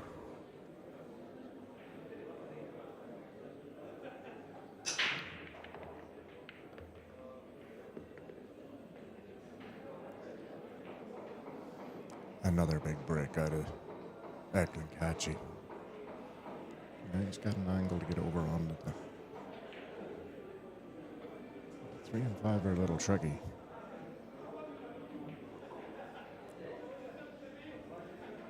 He's looking to see if he's got the angle above the 3, whether he wants to try and come back up above.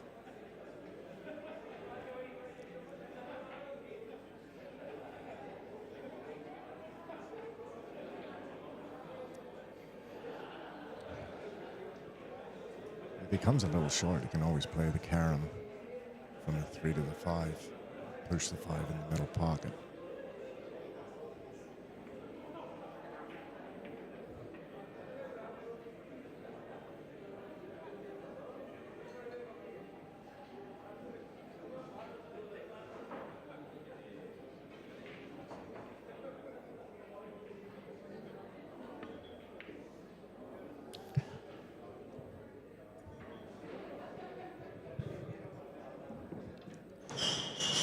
Yeah, Eklund's just out of sorts a wee bit on them longs. And he's normally very solid on the long shots.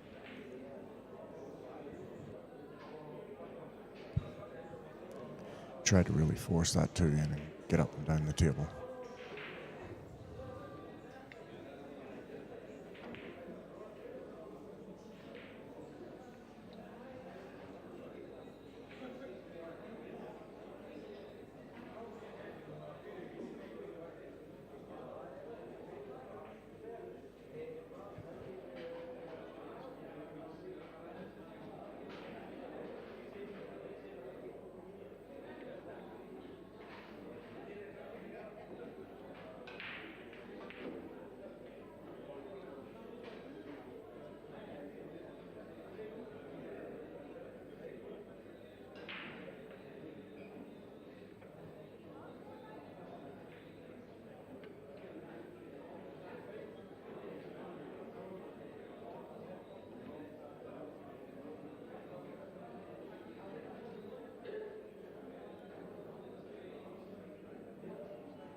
That's a nicely played shot there by Cole. One to be exact on that.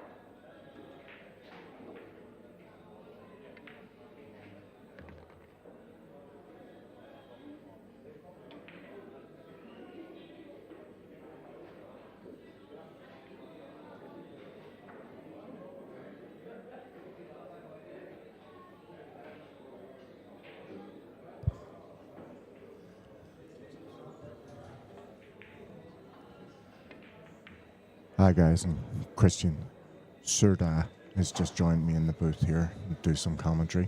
Welcome, Christian. Hello, everyone.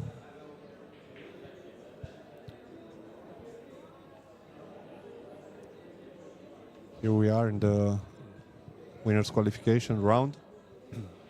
Great match here between Koping Chang and Eklund Kachi. I just got beat on losers round 5 by the Spaniard Jonas Souto, but decided to relax myself here and enjoy myself in this tournament, in this great atmosphere at McGoldrick's, and stay for some commentary. Well, we're glad to have you in the booth. Sorry for your loss, but our game in the booth with us. Win or lose, it's a huge experience. We came here assuming this. We came all the way from Romania to play in this world-class field because we enjoyed seeing the previous edition right before the UK Open, the edition of last year. So decided to log in to play against these guys. Well, this is my first year here. I came all the way over in from Canada, so Wow, I saw you playing yesterday, really. You got beat by Copenhagen? Copenhagen beat me in losers bracket last night. You went close in the beginning. Yeah, it was. It started off really good. I made a bad mistake in the 8th rack, and I didn't really get much of a look in after that. Looking an eye on the live scores. Impressive display here. Absolutely monster field here. Aloysius Jaap is 9-4 in front of Carl Boyce.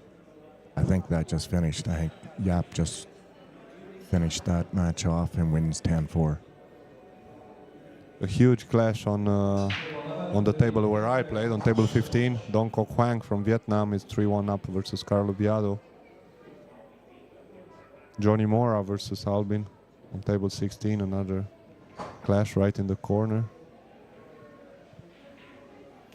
Yeah, I'm sort of keeping my eye on that one a little bit, John being from Canada.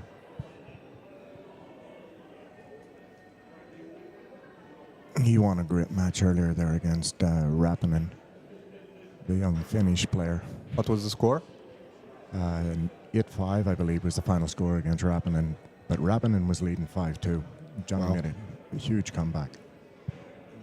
Yeah, Riku, fabulous improvement. I mean, I think he's by far the best junior in the world at the moment. I think it's no offense. It's a few kids that rise up, but Riku, I mean, he's just he'll versus Kopinyi and stuff like that. And also, he has all the quality to get deep into these events. Just a matter of short time, I think. Yeah, I saw him, I think it was 2 years ago at the US Open. And he impressed me there as a 15-year-old. And he's come a long way even further now. He's very, very solid around the table. Let's see here, Kachi. I don't think he can see the full ball. Yeah, he was managing some sort of safety. A little overran the cue ball. Yeah, I done the match between him and SVB in the match before this, and he made one big mistake at the start of the match, and Shane, you know what Shane can be like. He just started running racks.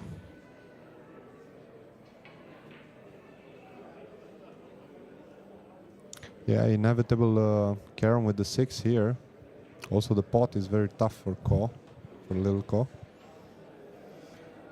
Yeah, anybody that hasn't played on these tables, these middle pockets are not the easiest when you have to play with speed.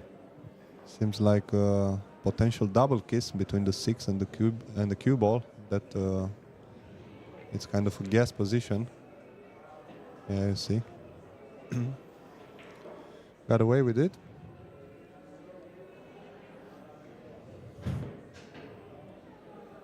What do you fancy in this event? To win it? Do you have a pick? I got coins. Do you want to toss?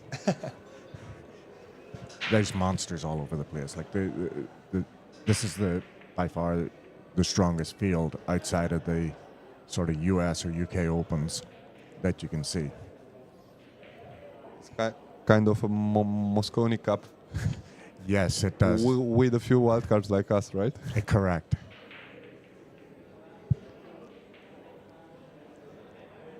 Like everybody's, like the level of play in the room today is just unbelievable.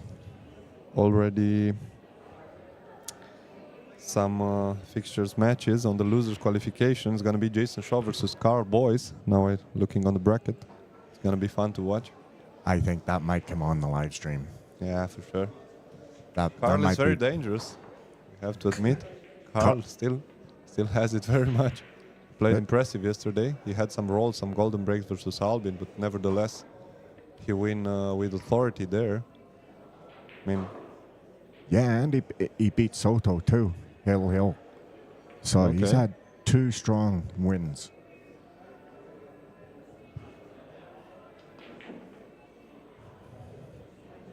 Yeah, impressive comeback by Jonas Souto, the guy who just beat me. One round before on losers 4, he was 6-2 down versus Ralph Suke and just came back straight to win 8-6. Is that right? I didn't see that.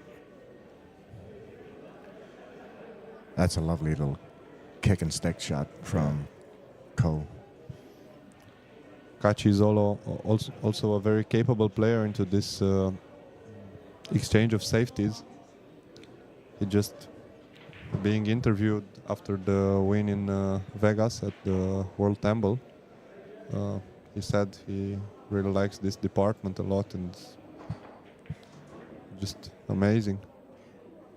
Yeah, like you couldn't get a bigger matchup here. You got the reigning U.S. Open champion against the reigning U.K. Open champion, and Ekinen will head to Telford next week to try and retain that title.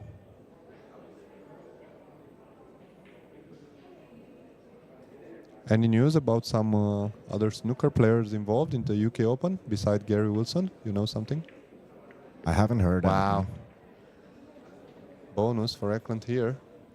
There was some percentage to get this one.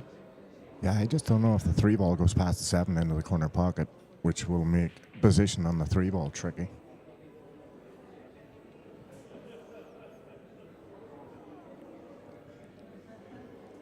With these 4-inch pockets, you don't want to be hitting the nipple, the point of the pocket. It'll just hang it up.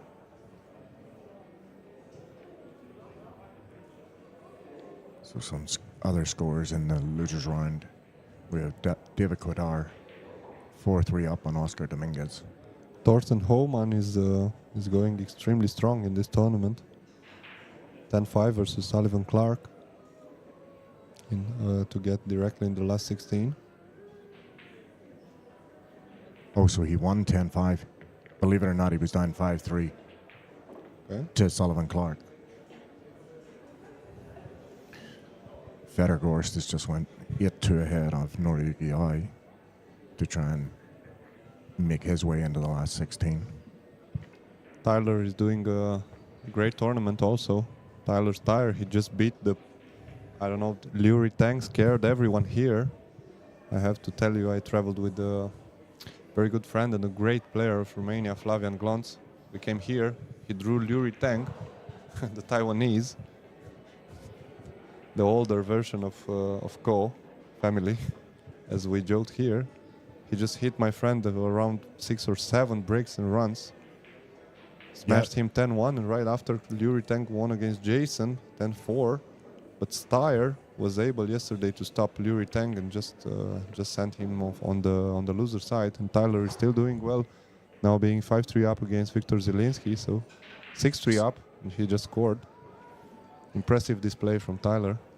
Yeah, I was in Boston with Tyler, and then at another event, and he's looked really strong. He went to the final in Boston at the WNT event there in the Boston Classic, and looked very, very strong. Yeah, he seems kind of a little upgrade. I mean, I feel him at some next level. To be honest, I mean, he's just working on his stroke, on every single detail of his game. He was practicing, trust me, for I think almost 1 hour hitting the Chris Henry ball on the snooker table, just to get his stroke pure.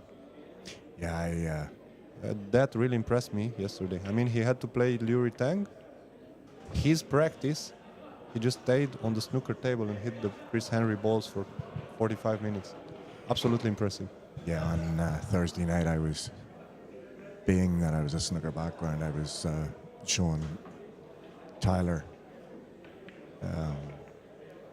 Mickey Krause, and SVB, teaching them a game in snooker called Follow.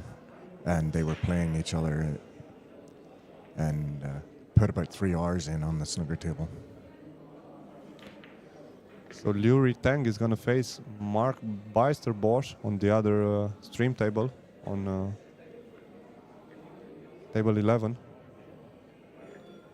And that's a matchup to get into the last 16. So that's a race to 10. Yeah. And One of my favorite players, have to admit, Mark Beister-Bosch. Absolute. I feel he's a bit of an underrated player by a lot of people, but he can play.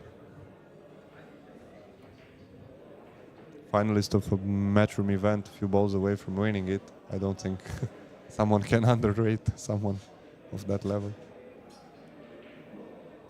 Yeah, but I'm coming from a North American standpoint. they really don't hear much of him over there, so they don't know how good he does play.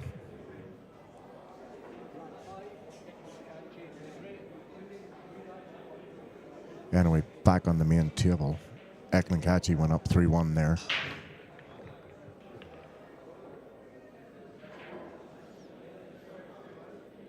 Eklund just broke off again. I can feel his break in the booth. He hasn't got a favorite roll. The 5-ball has just rolled up in front of the cue ball and blocked his view to the 3-ball. So he's called a push out, I believe.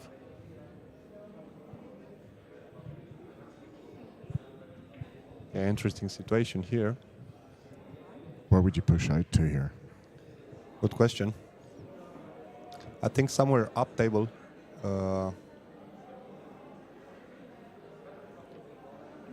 Let's see. Or maybe he's gonna push into some sort of jump shot. I wouldn't push into a jump shot with Cole. He's very handy with that jump stick, as he's already shown earlier. Yeah, as I analyzed the game a lot in the last period, I mean, this type of situations are absolutely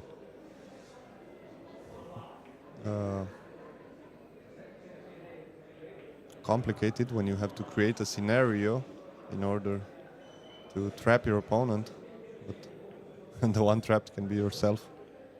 Exactly. This is an absolute masterclass to be able to manage these situations. Yeah, it looks like he's going to take your option. He's going to push to the rail and leave a jump shot. Or he leaves just a hair of the 3-ball.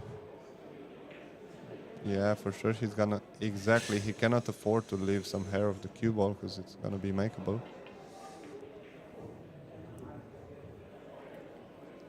I think Ko will take this. Maybe if not jump it directly, maybe we'll jump bank it. He's passed it up. He passed it back? Put it back to Okay. Eklund.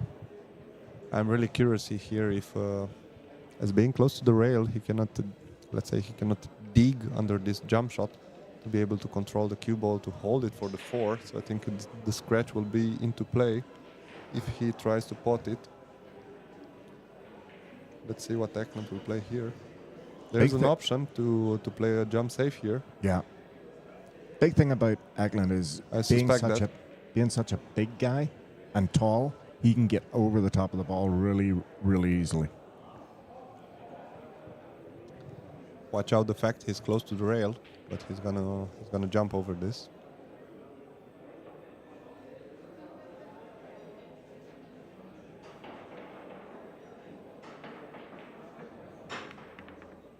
Yeah. Wow. Say something.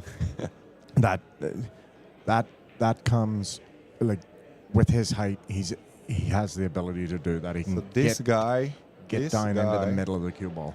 So we just witnessed trap showed to Kopin that Kopin Chung didn't see.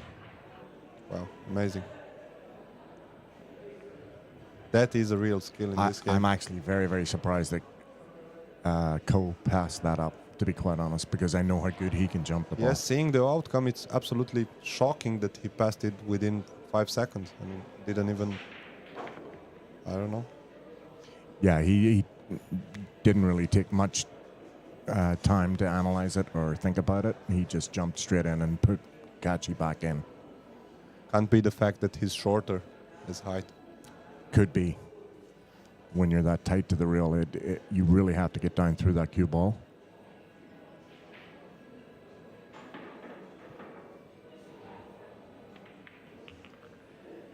.4 between the snooker player from Scotland, Kadir, versus Oscar Dominguez on a side table. Yeah, actually, David's playing with. It's not a snooker cue per se. It's the hay ball. Okay, which is a. My bad, sorry. I asked him. He has a snooker background, but he prefers the feel of the ice, and that's why he went to the Chinese 8-ball cue. It's However, actually 11.75. it must the be, tip must on be it. that. Absolutely amazing display by David Kadir in the first round when he beat Niels Fine. Effortless playing. Yeah, he went out to a 6-0 lead against Niels Fine. 4-1 up here, Kachi. This is strong coming by Kachi after Sheehan beating him in that last match, 10-2. And he was also out of sorts on the table. He missed a couple of balls that I didn't think he would miss.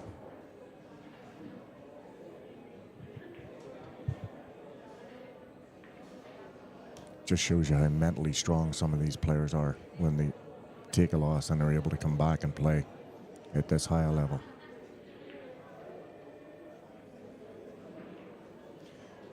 Looks like Carlo Beato's making a comeback. It's now 4-3 to Dong Kwok Hong over Carlo Beato, but it was 4-1 there. It's going to be very close there. It's the race to 8. It's going to be a very interesting finish to watch there.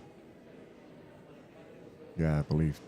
Dong Impressive. The Vietnamese was the first in the practice session absolutely every day.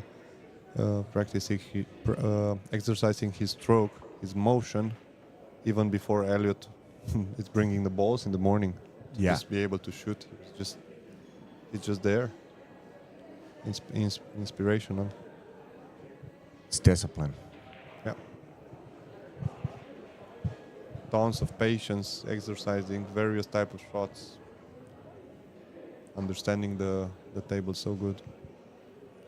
Weisterbosch is 1-0 up versus Liu Teng. Solid start. So what have you thought of the facility here in McGoldrick's? I've been thoroughly impressed with the whole setup, the way it's been ran, everything that's been done for the players. Yeah, absolutely great system. Elliot did a fantastic job. Also, the venue is amazing, and I really congratulated him because at home back in Romania, I run some tournaments for semi-professional players and also professionals with around 96 runners, even more, 64 players. It's really tough to do it, but he absolutely put himself in a good position to be able to play it. Absolutely perfect. Everything. Yeah, Elliot. I met Elliot last year at the U.S. Open and the Connecticut Open. Got to know him there. And I do the same thing in Canada, run some of the national championships and stuff like that there. It's very hard to run the tournament, and then on top of that to try and play. It's extremely hard. Yeah, but it's very important that a top player to do that. A top player from that country, because it's the guy who understands better, and it's an influence to be able to invite these world-class players. I mean, Absolutely. it's about the know-how, to be honest.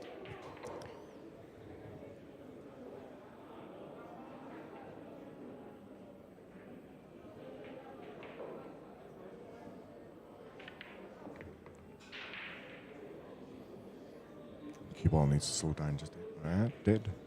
Catching. Cue ball's been slowing down a little bit faster than I thought on this table.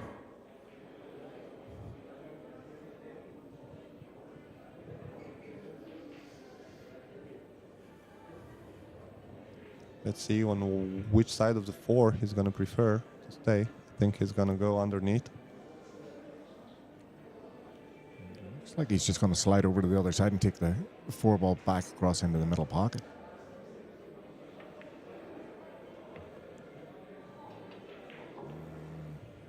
We felt something. Yeah. I think he was in between both shots there. He might have changed his mind in the middle He's of the a shot. huge guy. The second tallest player of the planet after your commentator here. But Yes. this one is tough to reach. Anybody that has not been around both these guys, you just need to understand, I'm one of the smallest guys that plays. And these guys, I maybe see the middle of their chest. that's just the way it is. Doesn't have to do much here, though. He just has to baby this ball in. But he's gonna draw the cue ball, I think, 1 inch back. It's hard from this angle just to see if he is dead straight or whether he's actually going. He's got a bit of an angle to go. He has to go to the inside. It may be that he doesn't have the right angle. What do you think about the shot clock system at the TV tables? How do you see the game into a shot clock format versus? Well, these guys are all used to that format, so most of them are all understand once it goes to the knockout stages that they're on the shot clock. They'll all be getting ready for that and have the mindset that they know that's what they're going to, and they'll be ready for it.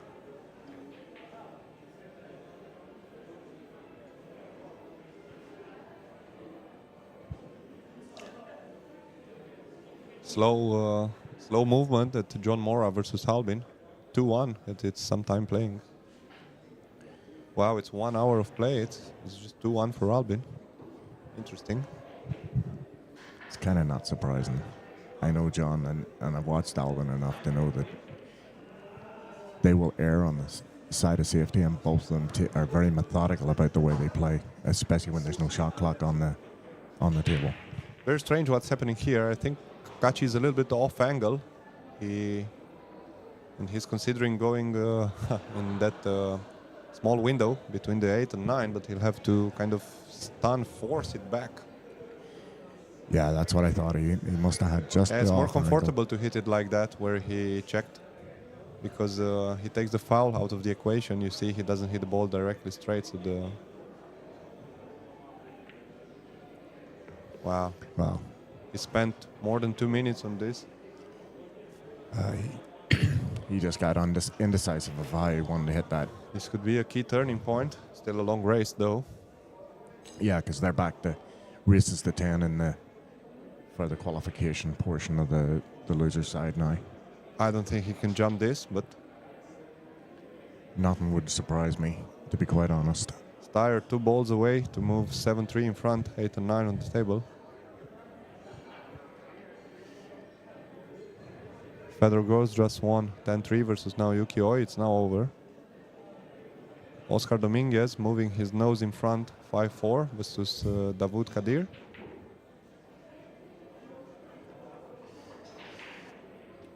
It looks like he's going to fire off the one rail. Carlo Biado just tied things up against Dong Kok Hwang.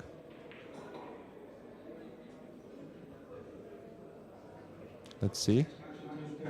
A bit of a hit and hope from Kachi here. Yeah, I thought he'd fire it that hard. Wow. Very strange to see these players not hitting the ball after such a long measurement. What do you think about the Rasen cushions? Maybe a little more bouncy than the diamond? Yeah. Temperature here is good. Everything is perfect in the location. Yeah, I think they're more. So I'm so used to playing on like Brunswick tables. They play a lot more similar to the Brunswick than the diamond. Mm-hmm. I prefer them over the diamond, to be quite honest, but that's just my preference.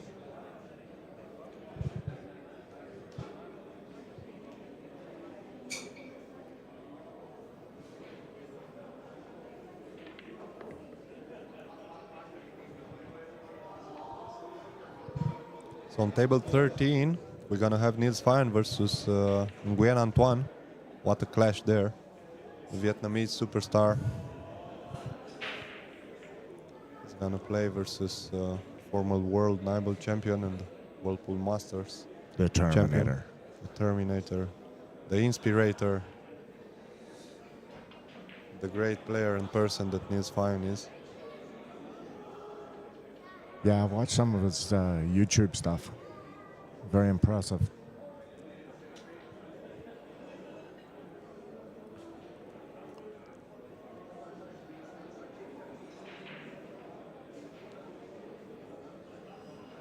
Well, Alvin Ocean just breaking off there, 3-1 ahead now, so they've got past that game.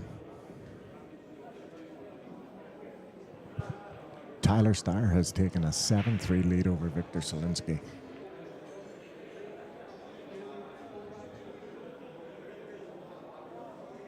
Again, that's a winner's side match, so the loser's not gone. They'll have another chance to get back. Let's see the break from Cole.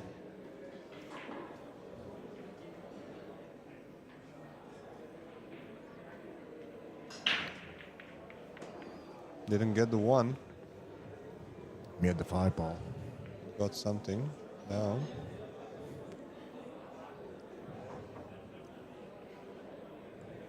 He's actually moved the cue ball to where he was breaking, where I seen him breaking earlier today. He's went right out to the line. Most of them have been breaking like a ball inside the line.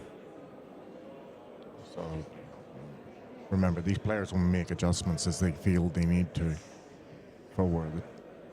Yeah, it's most important because you know it happens at the tournaments. The TV table breaks in a way that absolutely every other table can act a little different. Yeah, That's the quality to adapt, and that is the talent in this game to be able to adapt fast. Exactly. That JJ and I were talking about that earlier. Just this table, because it hasn't had as much table time on it, is going to play different to the other 6 tables out there. Very bad roll. Didn't get rewarded here. A little call. I think he cannot masse this 2 ball. He's gonna have to kick at it. Yeah, it looked like he was just stretching over the ball a bit and didn't get the reaction of the cue ball off the 1 ball that he thought he was going to get.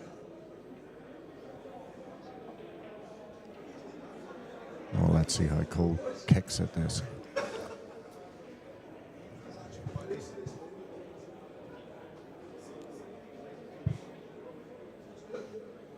He's going to go up table to kick at this. It's kind of surprising because he would fall underneath the 3. He'll probably play for a safety after that. Well, he went Yeah, he's got slow it. on the cue He's got ball. it. Yeah. Perfect line. I think he would have loved to catch the 2 on the other side to just get the cue ball down table, not where it is right now. Yeah, it's a little bit awkward. Yeah, I think he's just gonna move the 3 ball on the middle diamond and just with some left spin, keep the cue ball below the 9-8. Don't think he's gonna elevate to go below the 7. The other option here is to play off the right side of the 3 and let the 8 push it behind the 9 and just float the cue ball into the middle of the table. Never. We could see it. Wow. We went for The it. 3 was on as he missed it thick. Wow. We are tired. We Can't didn't believe that was on. Yeah, we didn't see that from in here. Difficult shot though, because he had to kind of hit it with authority, as you see. Yeah, but he hit it. It hit the inside knuckle, so he had lots of room. Yeah, that's what I said. There was lots more room than we could. I didn't even think it passed the 8 to go into the corner. Kachi has to be more than happy to get back to the table after Absolutely. the big error last track.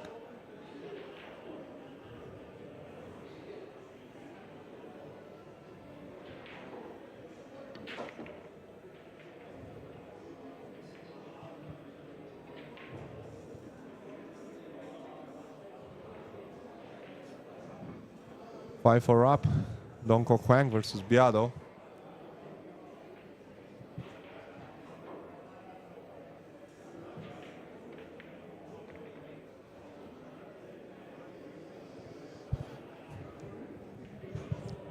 This gives Kachi a really nice opportunity to take a 3-game lead again.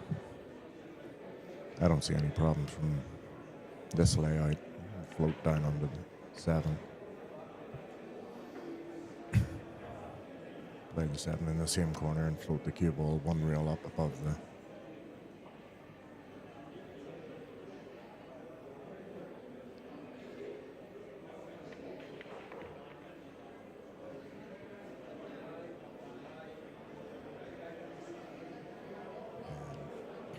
Little draw stun shot will pull him up just above the 9.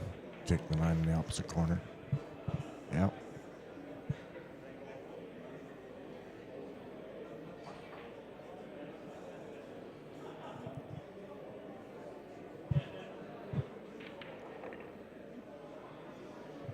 That's a 5-2 lead.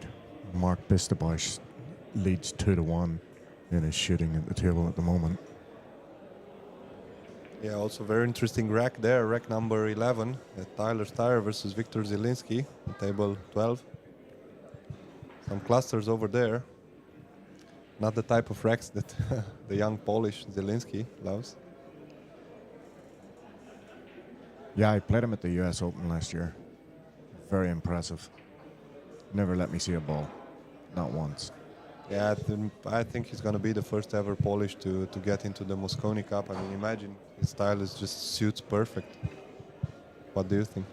I do too. I mean, he in Boston, he was just an absolute robot. Just made everything. He's just already collecting titles in the USA Yeah. last few years.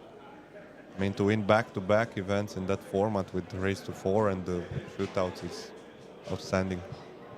Yeah, in Boston it was winner breaks, races to 10. So he dominated. It wasn't a match he didn't really look like he was going to lose. Powerful break by Kachi. He gets very good result with it. Well, you can see the three. He's going to have to play some sort of safety.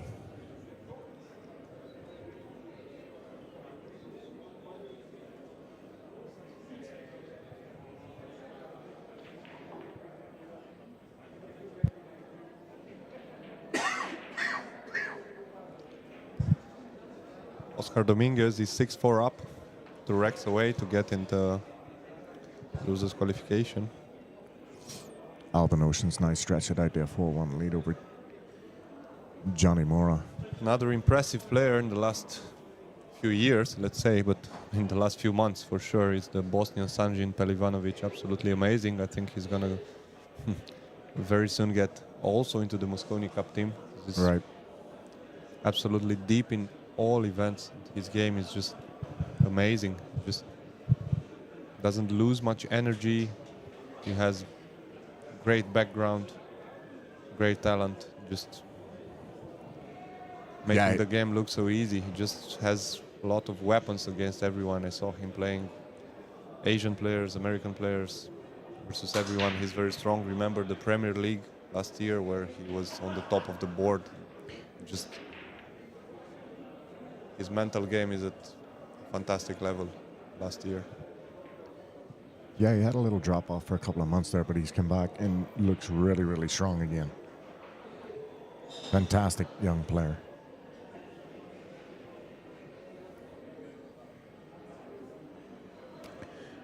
And Kachi's put Ko in trouble. And Ko made a nice kick shot, but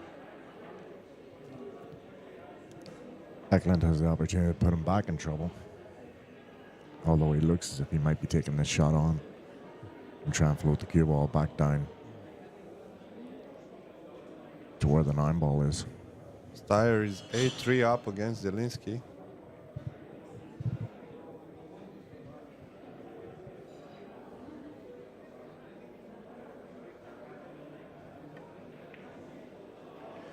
Missed it by far. Yeah.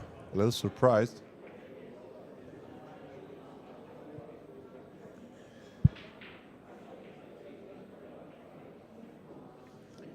That was actually the final in Boston, was Tyler Steyer versus Viktor Zielinski. And Viktor came out on top on that in the WNT Boston Classic. Some revenge wish there. Oh, I'd say so.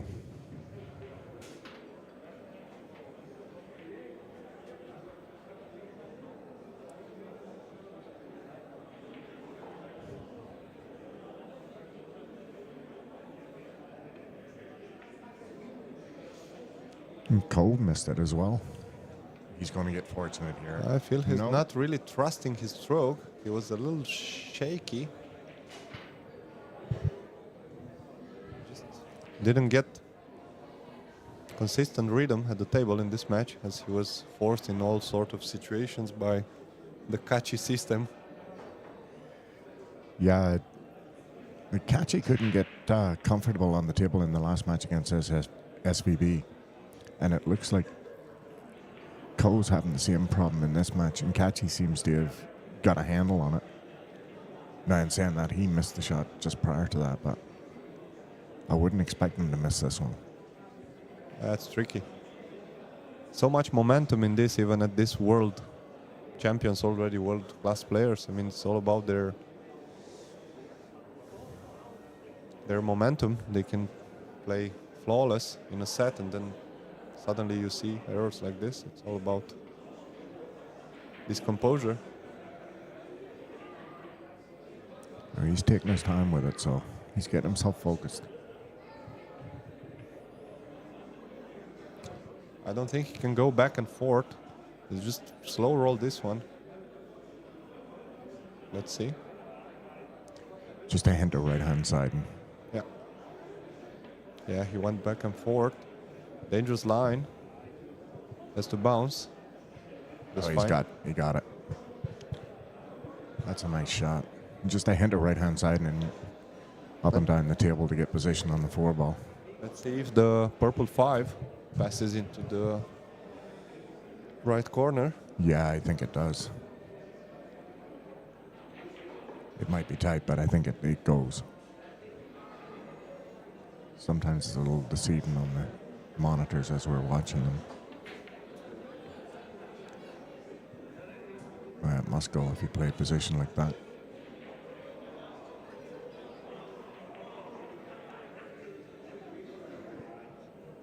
Oscar Dominguez 7-4 in front.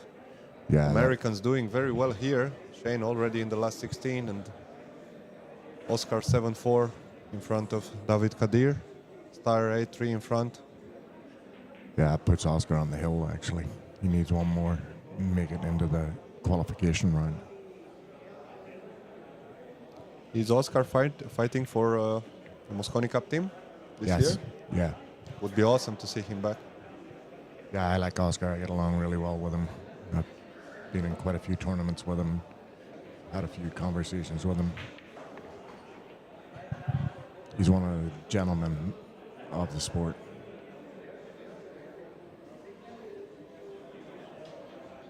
Yeah, he really is. I can confirm it because I asked him some tips about a potential table to set up at home, and he was more than gentle the very first time. Yeah, he's always been very helpful, and anytime I've had questions with him. At the end of the day, the love for the game just brings the people together, and it's very nice when they share it, no matter the level. Kachi moving up 6-2 here for this 9-ball. Yeah, 6-2. Yeah, I've always been one for helping players out. It's always been, I'd rather beat somebody at their best than beat them with just because I got a little bit more knowledge than them. Absolutely right. Impressive team from Vietnam at this tournament. Yeah, there's quite a few Vietnamese here. Pure quality of these players. I mean, by far the superstars are the guys that are left in.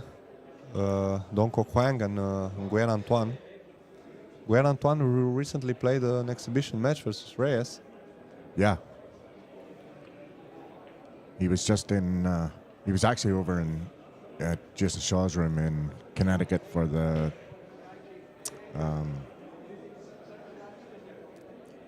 not the Pole Masters, the one before that. He played there. They just announced the Hanoi Open this year in October. Matchroom just announced it 2 days ago. It's gonna be in beginning of October. What a nice event's gonna be there again. Unbelievable. Yeah. I've already, that's one of the events I want to try and get to this year is the Hanoi Open. We have to check out if it's gonna be qualifiers for that one also, because now as we have the qualifying system, so you cannot register directly. It's gonna be interesting if it will apply also for that event. I think it will. I think they will. It'll be a qualifier for any of the open events. That would be awesome if we have in Europe some qualifier for that. Well, that was one of the things that we brought up when Matchroom was there wasn't a qualifier in North America for the UK Open, so none of us got a chance to qualify. So it was unfortunate. Yeah, it really is. Sorry to hear that. But it sounds like the US Open and the European Open both have qualifiers scheduled for North America. Great shot here by Kachi. It was playing pocket speed because it was obvious that the tree is gonna get away from the rail a bit. Just perfect pace.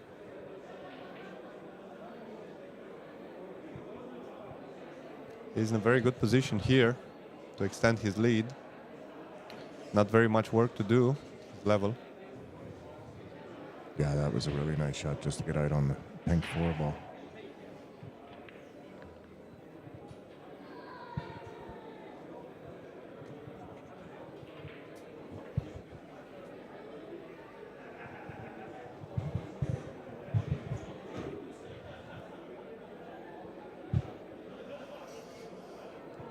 Christian just had to step away for a second. Second, he'll probably stun this with the right-hand side and then throw the cue ball. Diamond, diamond, and out to the third reel. Line and 7. The shot on the 6, sorry.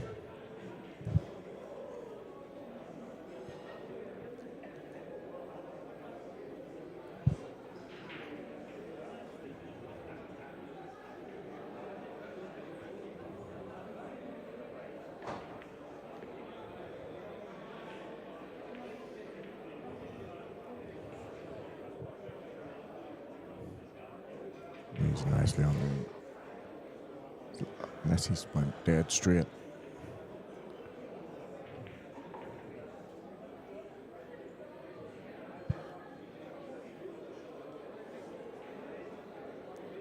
Yeah, it looks like he's just going to play a gentle draw and play the 7 ball in the middle pocket.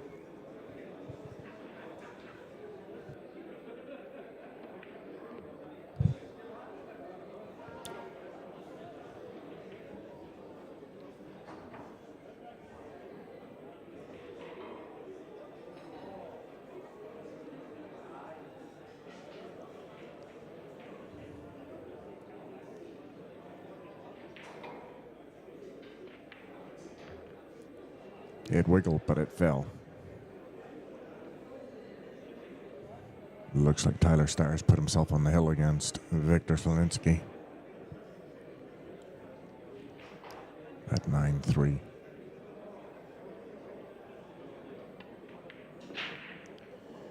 Nicely held there for Kachi to take the 9 in the opposite corner. This is to take a commanding 7-2 lead. Remember, the winner goes on, the loser goes home in this match. And it's a race to 10. Just update you on a few other scores. The Carlo Beato Dakwa Hong match has now reversed itself, and Carlo now leads 6-5. John Morris pulled one back against Alban Ocean, now trails 4 games to 2. Tang and Bistaboy are all squared at 3. Vian and Tan are at 1-1.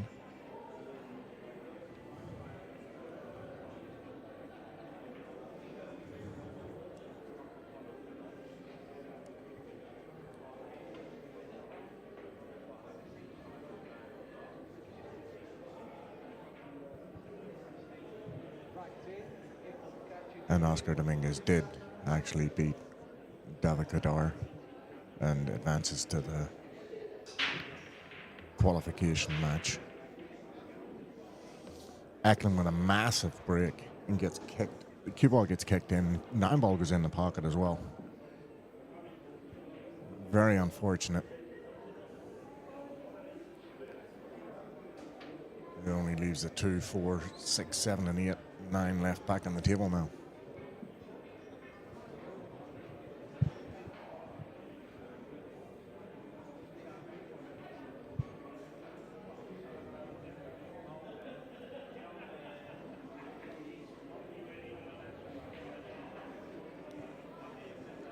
Cole's going to run through this and take the 5 ball into, or 4 ball into the right-hand side pocket and try and float the cue ball down below the 9 for the 6.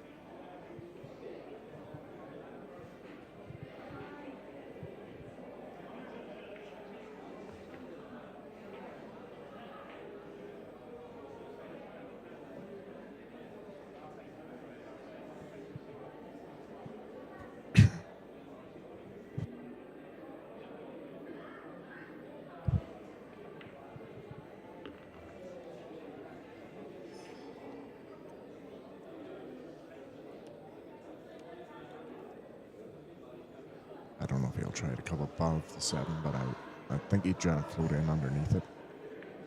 Yeah.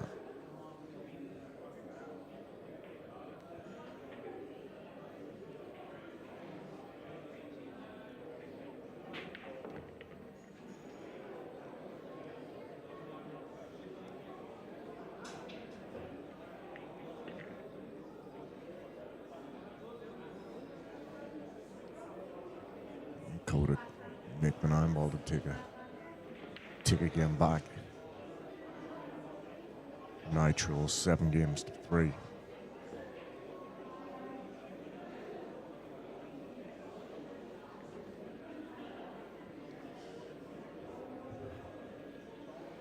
Carlo Beato's got himself on the hill 7-5 against Dong Kwok Hong.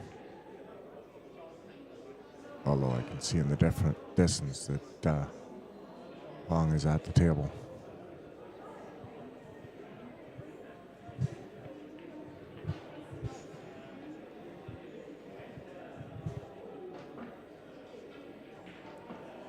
Just on the other live stream, Tigger. And Bisterbosch puts the 9 in. Takes a 4-3 lead.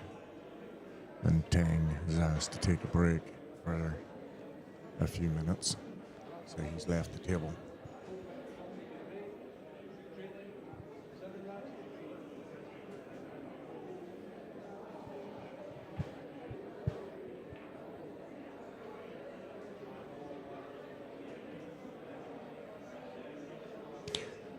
So back here with Cole breaking.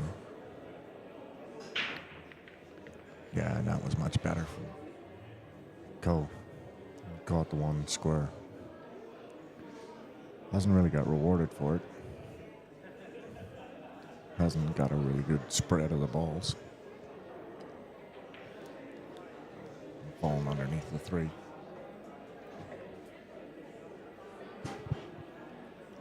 It looks like he's going to probably push out. Just don't know where he's going to push to.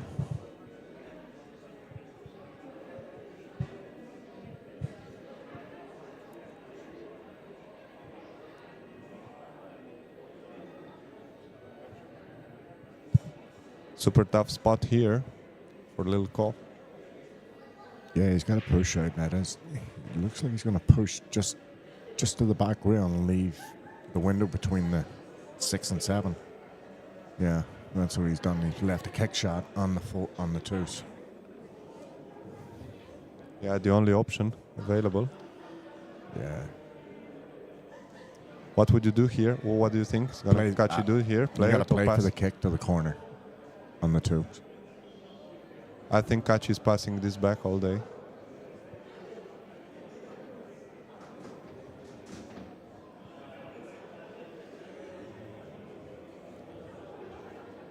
Seems like not.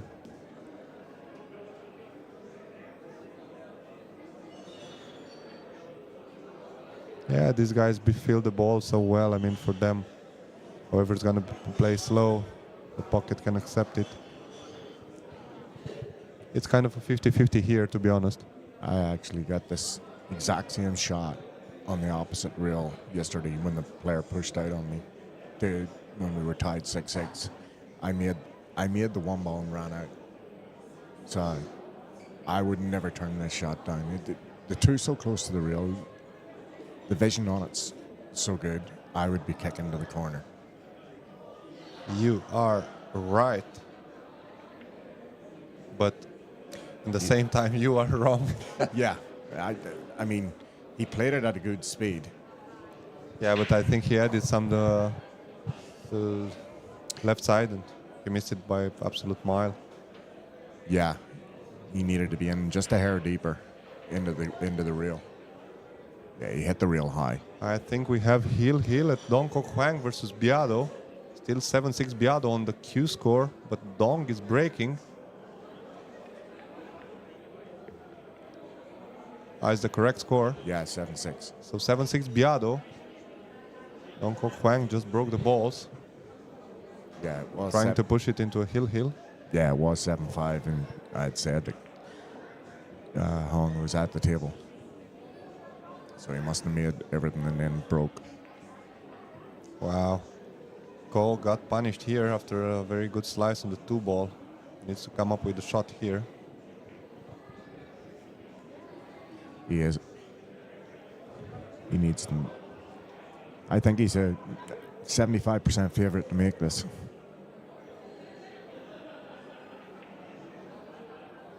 Four balls away from glory, Tyler Steyer.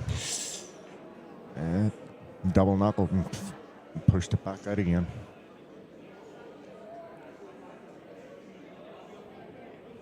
Great match by Tyler. Just 3 balls away to win 10-3 versus Zielinski. That is some performance. Mark Barcelbors extending his lead 5-3 versus the Taiwanese veteran Liu Riteng.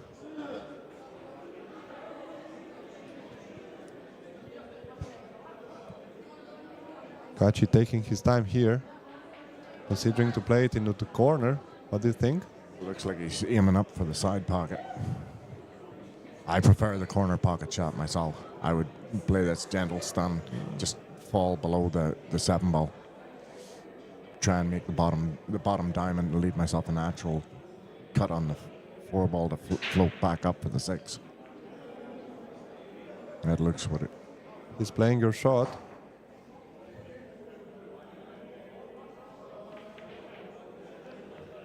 Perfect. They'll overhit it, but he's fine. He's just going to take care of the 4. 6 is right there. Position is automatic. Match ball for Tyler Steyer. 10-3 win versus Victor Zielinski.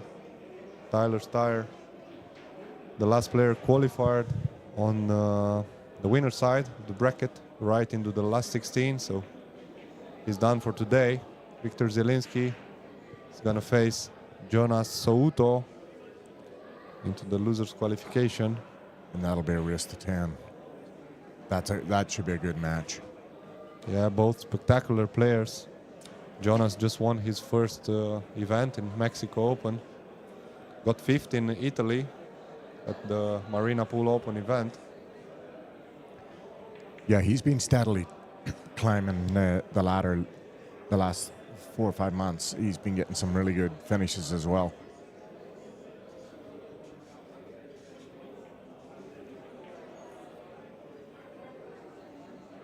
Very positive game for the Spaniard. Very offensive, very spectacular game he's proposing. Yeah, he is. He's got that flair about him. He plays with a bit of pace. He's not much time between shots, and he's always jumping around the table. Yeah, and he has a quite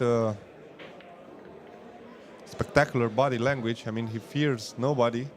He played impressive versus Ralph, turning the table from 6-2, let's be honest. To be able to turn back versus Ralph, drop no rack, says something. But Jonas already a big name on the scene. He beat Shane Van Boning, he beat Albin Ocean, he beat almost everyone. So it's just building his trust to a maximum level. He's a young guy. Absolutely, and the fact that he's got travel companions in FSR and David Alcady, it helps. Of course. He's probably been learning from them over the last year and a half, because I know he's been traveling a lot in the States with them. So Eklund takes an 8-3 lead and in a commanding position.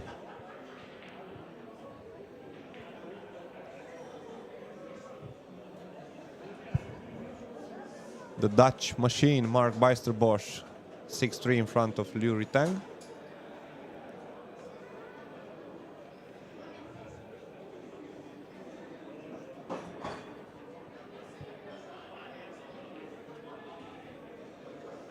Some people saying in the commentary they cannot believe what they see on the loser side of this event. Neither do I. Not just on the loser side, but some of these guys were on the loser side from the get-go.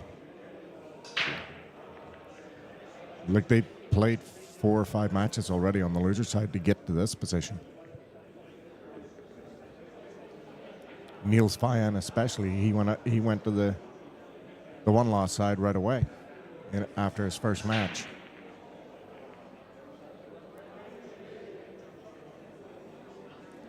Yeah, slow match there. Really curious what happens there. Kachi lost the cue ball. Is he going to get lucky? Yes, he is. Wow. Everything going his way. That break, it definitely.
He'll probably gentle draw, bit of siding, come back up past the middle pocket, take the 8 in the opposite middle pocket. For sure.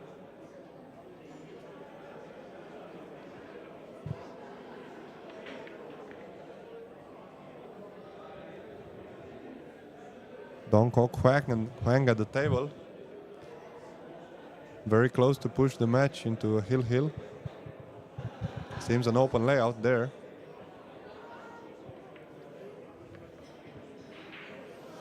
Albin Ocean 6-3 in front of John Mora.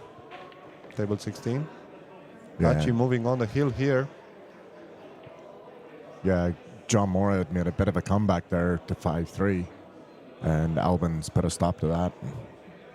He's back at the table after breaking, so he's in control over there at 6-3. Let's see here if Koping Chung's gonna get a chance. It's all in Kachi's hands now. But being a winner break format on these players. I'm honestly not a huge fan of the winner breaks format, so I'm not in this level of play. It's great for the spectators. They see that, packages being put together. I mean, I've been in North America for 35 years now and sort of got used to it. But I've always liked that the alternating break system. Sort of try and break the opponent's serve each time. Yeah, it's obviously the most difficult break format ever in the game of pool. But seems like the more spectacular one, as whatever mix of opponents. What happened here? Golden break from Kachi. Golden break from Kachi. Wow, what a way to finish. Ends the match. So 10-3 win for Kachi to move into the last 16. Okay, guys, I'm going to take a bit of a break here, and we'll come back to you as soon as we get the next match set up and ready to go. Yeah, we'll be back soon. Thank you. Thank you.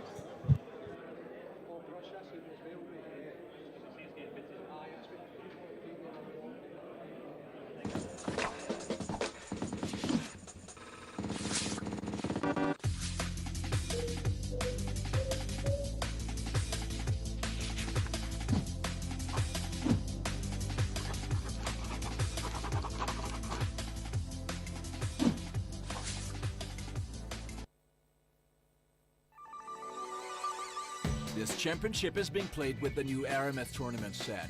Featuring a unique molecular structure, it guarantees razor-sharp precision and unsurpassed longevity. Unquestionably the best pool balls in the world, this set is available in a TV and a value pack version, as well as in the new My Aramith range of ball and cue cases. Now you can bring and play with the best ball set everywhere you go. My Aramith, bringing new dimensions to your billiards experience.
And we are back, folks. This is the Jacoby Scottish Open World Nineball Tour Ranking Event. And we're in Scotland, Glasgow, Scotland. We are at the losers qualification round. So everyone at the moment, you can see on your screen right now, these guys are all fighting it out to get through to the last 16 starting tomorrow. What a game we've got for you here. An all-British clash with the local hero defending champion Jason Shaw against the retired Carol Boys. The star of the show right now is Carol Boys. David Black is joining me in the box. The old commentary pairing, we're back together. I'm glad he says commentary when you say old there after Dave Black. We've kicked Jeremy Jones out the booth. He's very good. He's very professional. Just boysies. Wow. Well, if that's a sign of things to come, we're going to have a great game here. Yeah, so first... wait a minute, that was boysies. You can see that. Oh, it is. Yeah, it is. Yeah, I thought they were doing it again. I'm looking at the replay. Okay, Dave. Oh, he's getting all excited. He just made it in nowhere. He's smashed that break there, Carol Boys. He's got the one in the side, but he doesn't appear to look at the two. I think he can maybe just see an edge it past the 6 there. He's shaking his head. Nah, that's... The story of the Scottish Open is about this guy at the table right now, Carol Boys. It's all about him. He is, of course, retired. He retired maybe 6-7 years ago. He came out of retirement for the World Cup of Pool in 2021, got to the semi-final with Darren Appleton. He's decided to have a little shot here at the Scottish Open. An amazing win yesterday against Albin Ocean. Fantastic. He has lost a match today, unfortunately. He did lose earlier on. I do believe, I was speaking to Carol earlier on, and he's telling me he's not feeling that fantastic today. But let's hope he can get yesterday's form. Yeah, and give lost, Jason Shaw a good match. Sorry, he lost 10-4 to Aloysius Yap early on the other stream table, that is.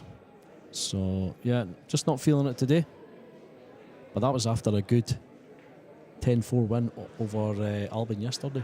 Yeah, absolutely brilliant. I think the whole pool world at the moment is talking about Carol. Everyone is intrigued to see just how far he can go, and I believe, I've been told, that he is also competing next week in the UK Open along with Jeremy Jones, so that'll be really interesting to follow his progress. And what a confidence booster it could be to Carol Boys if he could do something today. Yeah, I'm sure Jason will have something to say about that. Yeah, Jason had a thriller earlier on one of the outside tables. He was Hill in his match against... Oh no, he wasn't actually. It was a close one. It was 8-6 win over Mario He. Someone told me they were Hill, but that's false information. Yeah, 8-6 over Mario He. Won this morning over Filippo Eugenio Cataldi, 8-2 on this very table. I believe the last time that these two players played, what a great shot from Jason. He needs to miss this middle pocket, and he has. He's on the 3. That's a great shot. And an indication of how he's going to play in this one. Dave, I was told earlier on that the last time that Carol Boys and Jason Shaw faced each other in competition, Carol Boys won it. It was the year that he got to the final of the US Open. Yeah, that must have been a few years ago. Carol not been playing for a number of years.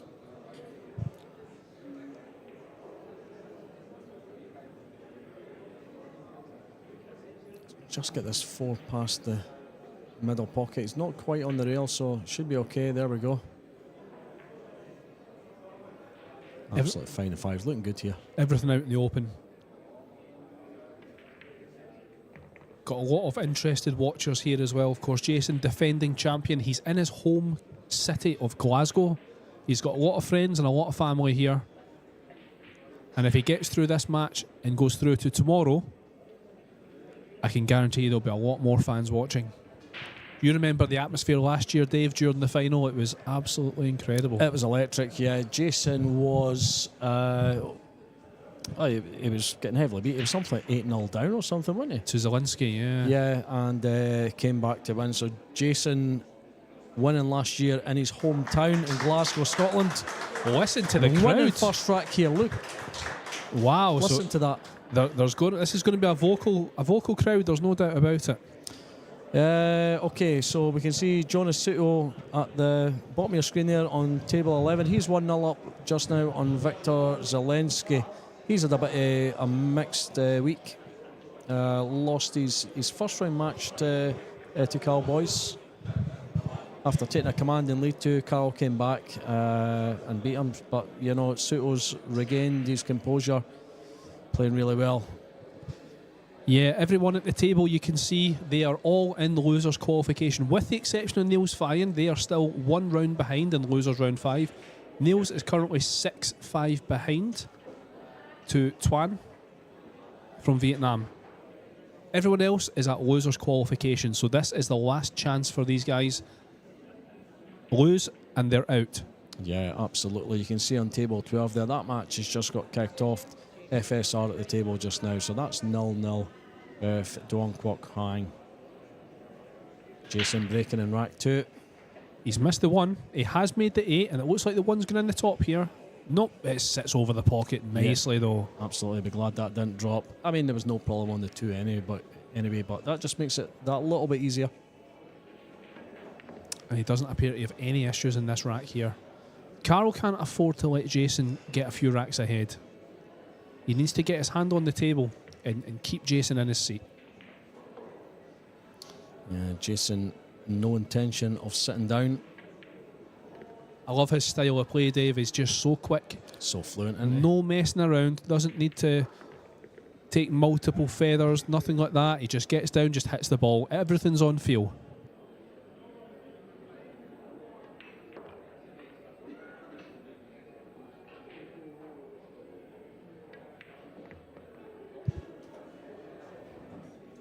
There we go, just a bit of screw on the 7. He's absolutely fine on the 9.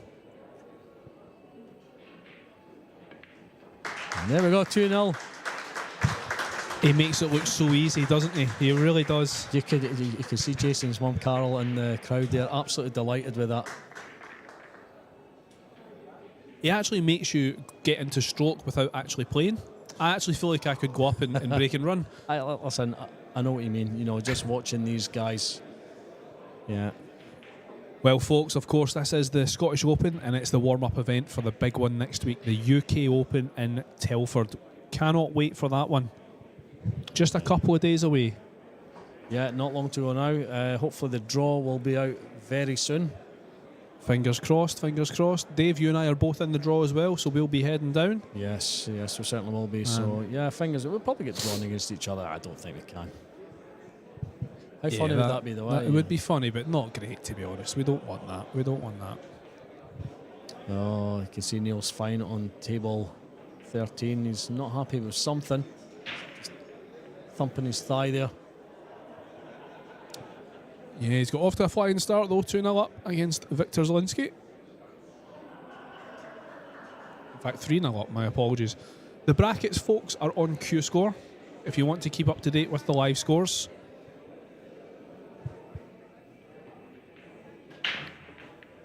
And if you want to keep up to date with table 11... Oh, look at this break. Then you can see it on Scottish Q Sports live streaming, which is Craig Anderson's channel. Craig being the production director for this tournament. Cracking job he does as well. Jason is absolutely running away with this already. He doesn't look like he's going to miss. One observation I will make, Dave, and I noticed it during the Masters last week, is Jason's got the extension back on his cue. I think all of Jason's best pull came with the full cue extension. Taking it off over the last couple of years, apart from the Hanoi Open and the Moscone Cup, his form hasn't been amazing, and he just looks like a different player with that extension. He just looks so much more confident, so much more fluid. Looks a lot fitter as well, Jason. Oh, that yes. definitely makes a difference. You can see why the sportsmen, you know, they do a lot of running and stuff. They keep themselves fit. That makes a difference at the table. It really does. You know, you've got to have a lot of stamina for these tournaments. These guys are playing 3 or 4 matches a day sometimes.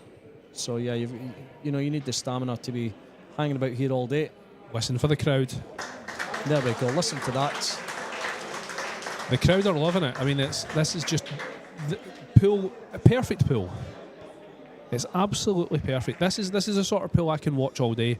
It's a shame it's only a race to 10. I wish it was a race to 30. Yeah, absolutely. I'm going to fill you in with some scores, folks, just while we wait on this match kicking off again.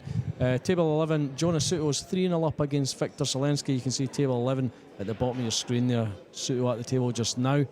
Table 12, we have Duong Kwok Huang. He is 0-0 with Francisco Sanchez Ruiz. So, yeah, no score there. I don't know if they're doing their practice track. I don't think so. I think they have started. Table 13, Niels Fine 6-6 with Nguyen Antoine. And table 14, Cledo Kachi 1-0 up on Alban Ocean. 15, we've got Oscar Dominguez 1-1 with Naoki Oi. And we don't have a match on 16. Yeah, no one up at that. I think that's... I actually thought there was someone there, but that's a picture of Kelly Fisher taking a jump shot. Go on, Kelly. I think Sylvan Clark is awaiting the winner of the Nails Fine match, and that's the match that will go on to 16. It does appear, folks, that this is the last match on the stream table tonight as we go to the last 16 tomorrow. So here we go. Another good Jason Shaw break coming up. One in the side, and he's going to have a shot in the two. Another textbook break. This guy's got the break dialed in. Yeah, he's just got to screw back roughly where he is just now. I mean, he could come across the table, play the 3 down the bottom right, but I think screwing back to this position offers him a better run out. There he goes. So he's just used one rail. Absolutely fine. And suddenly, there's no problems at all. The 5 does appear to pass the 6. Yeah, absolutely.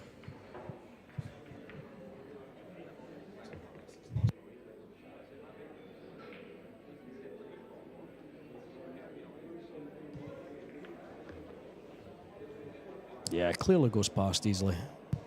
He's left his cell a mid-range shot. Got some people in the chat just asking about brackets. So it's on Q Score.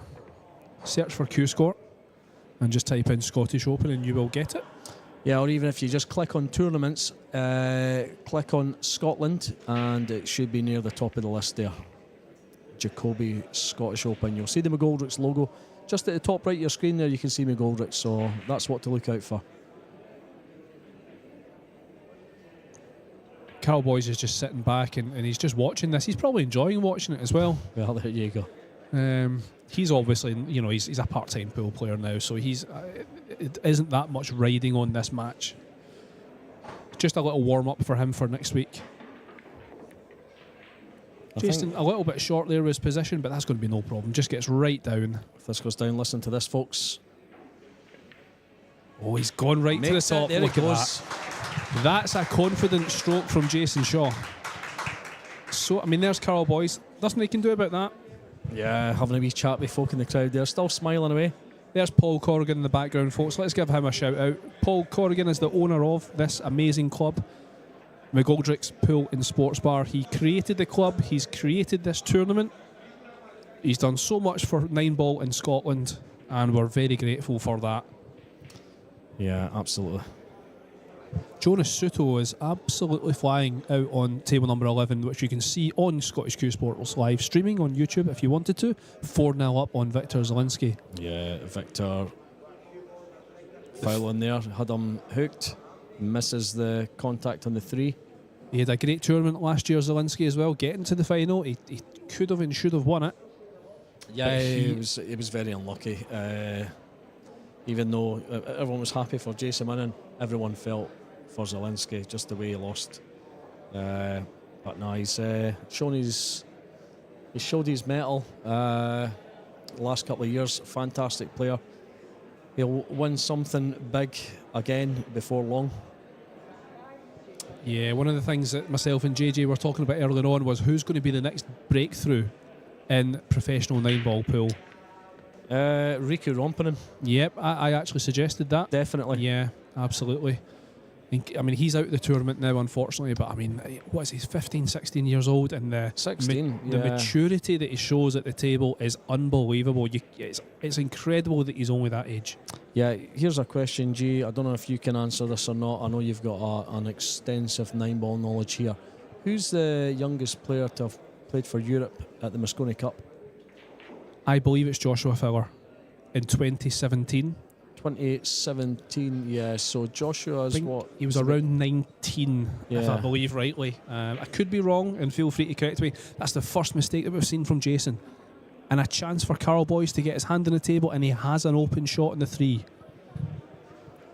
Yeah, good chance here for Carl. It's not had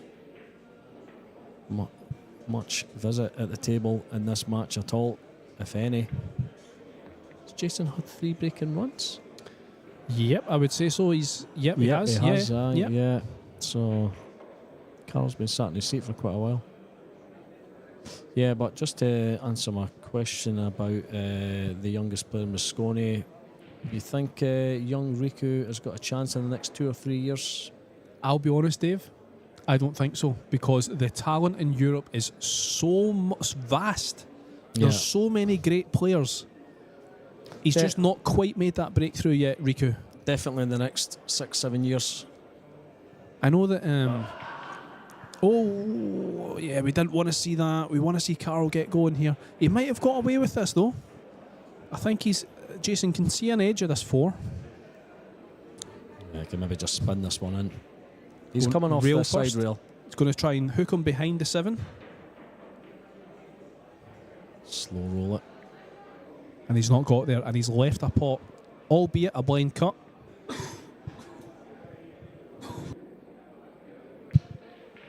And that's a good shot there from Carl. That's the smart shot. He has left a one rail kick, but it's a lot less risky than going for the pot.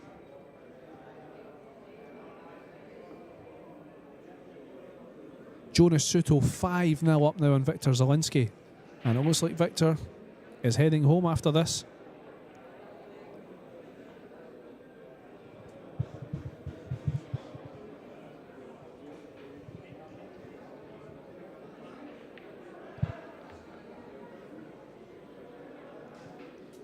Yeah, Jonas Suto he's had a great couple of weeks, having won in Mexico at the last, the ranking event before the Masters.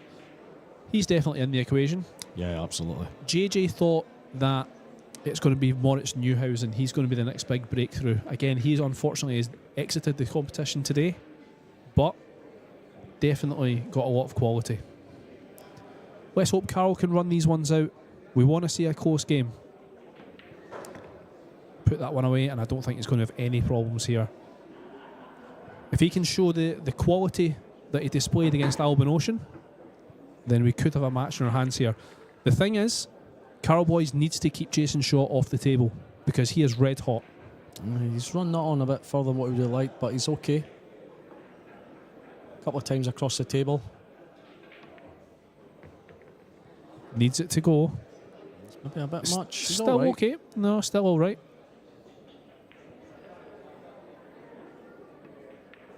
And there you have it. Yeah, big round of applause for Carl there as well. That's good to see. You know, he's a popular figure here, Carl. Yeah, crowd showing their appreciation. Absolutely. Someone who's very, very popular in the 9-ball game overall. And an incredibly successful player. You forget how successful Carl Boyce actually was because you only really see him doing commentary on YouTube now. But in his day, he was a top player. Absolutely. Jonas Suto, I think he's got another one on the board there. Victor is setting them up, so yeah, that's clearly not changed it. That's 6-0 on table 11. Niels Fine is on the hill on table 13 against Nguyen Tuan. So it's 7-6 there. Niels on the hill, a race to 8 in the loser round 5. This one, of course, that you're watching is a race to 10. He's going in off here, Suto. And the chance that Zielinski needed. He probably needs to get this rack, I think, to stand any chance. It is, of course, a race to 10, so it is only 5-0, but he needs to get himself going as soon as possible.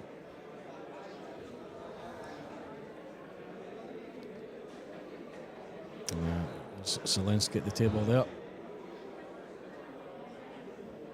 So this is... Oh, it's gone for the combination. Wants to finish this early. Yeah. He's lining that up. Oh yeah. Oh, he's missed it. He's missed the combination. He has missed that combo, yeah. Good break here from Carl Boyce. The 1 is down, and he's got a straightforward shot on the 2. Automatic position for the 3. Everything's there.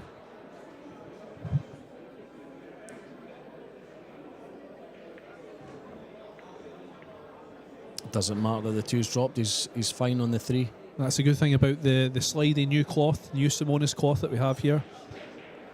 If the ball's in the heart of the pocket like that, then the combination will probably both balls will fall. Is he worried about hitting this 8 here? I think he's okay. Just screw off this 3.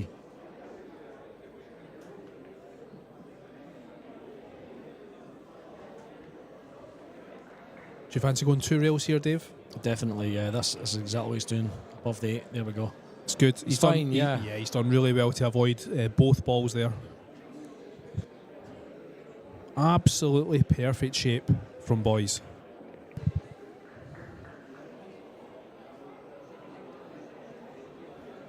And just back across the table again a couple of times. Leave the cue ball.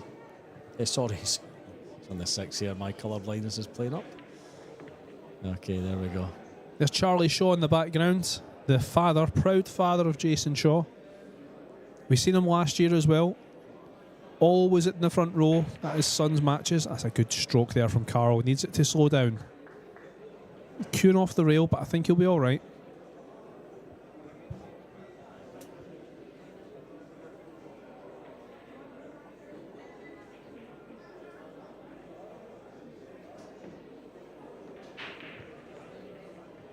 And he's going to be fine on that 9. This is going to be brilliant. 4-2. I think we've got a bit of a match in our hand here. Yeah, Jason not getting all his own weight. Very good there from we Carl go. Boys. He has definitely still got it. There's no doubt about it. I think Jason himself actually said that if Carl Boys just puts in a little bit of time and effort and gives it a little bit of time, he can beat pretty much anyone in the world, and I fully believe that as well. He's got so much natural talent. Can get back to his best. Okay, right, so table 12 here again. You're watching Victor Selensky, who is currently 6-0 down, looking at getting his first rack on the board. So just needs good position on this 8. Should get his first rack. Yeah, he's good there. So pop the 8 in, 9 in the same pocket, 6-1. And he's going to feel relieved once this 9 goes down. That's good. There we go. And who knows how many racks he can put together. He's more than capable of at least tying this one up. Plenty of top players that are through to the last 16 tomorrow. These guys are fighting it out to join them. Some of the names that are already through to the last 16 tomorrow. We've got, of course, David Alcady, Joshua Filler, Shane Van Boning, Torsten Homan, Sanjin Pelivanovic. He's had a great tournament. Aloysius Yap, and of course Fedor Gorst. Yeah, I mean, I've been hearing a bit of chat for folk. They actually fancy Sanjin for this. He's been playing so well. Watched a couple of matches as well. I mean, I've got David down, you know, but yeah, it's very much. Torsten Homan as well has had a brilliant tournament. Very much believe it, David. I mean, he's had a great year. He was 27th in the world last year. He's up to number 8 now, so very much believe he can give a good account of himself here this week, which he has so far. The last 16 draw it's a redraw, so we don't know who the winner plays of this match. It will be drawn, I believe, after this losers qualification round is finished. Very interested to see how Thorsten Homan does. He's someone who has been in the game for, I would say, about 20, 30 years. World champion. I mean, it was a long time ago since he last won that world championship, but he's someone who's been at the very top of the game, and it's great to see he's still capable of being around the best. Yeah, it's good to see these experienced players carrying on with the game. You know, we've got the Kaiser, 55-year-old, still going strong. And still more than capable of beating anyone. Absolutely. It's a good save here from Jason Shaw. Plenty of blockers. And Ralph done well last year, didn't he? Was it? He did. Was it the quarters? I think it was quarters he got to. Yeah, I think you're right. He had that amazing comeback. I don't know if you remember. It was against Moritz Neuhausen. I think he was 6-0 down to Neuhausen in the last 16. And Suke won every rack after that to win 10-6. Very impressive comeback.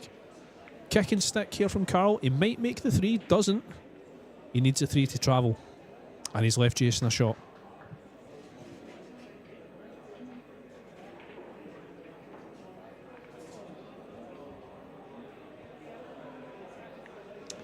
Okay, he's going safe. That's fine. He's Yeah. fine. Yeah, well, does the three past He appears the three past the 8? Yeah, he appears to have the snooker.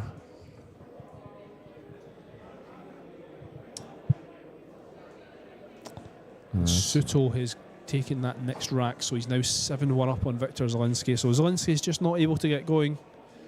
Fair play to Jonas Suto, though. He won Mexico a couple of weeks ago. He's clearly playing a lot of good pool. Living in the shadow of his Spanish friends, of course. Yeah, absolutely. FSR and David Alcaide. But now it's time for him to get a little bit of credit. Yeah, you can see the two guys doing so well. He's more than capable of getting up there as well. Suto, very passionate about the game. I saw that, was it yesterday, the day before, that he got beat by Boyce? I mean, he literally beat himself up. You know, it was absolutely raging. But he's composed himself. He's given a good account of himself. And he's certainly back in this championship. So he could see it. It's just with him jacking up a little bit there, just makes the shot so much harder. And now Jason's got a wide open table here for 5-2.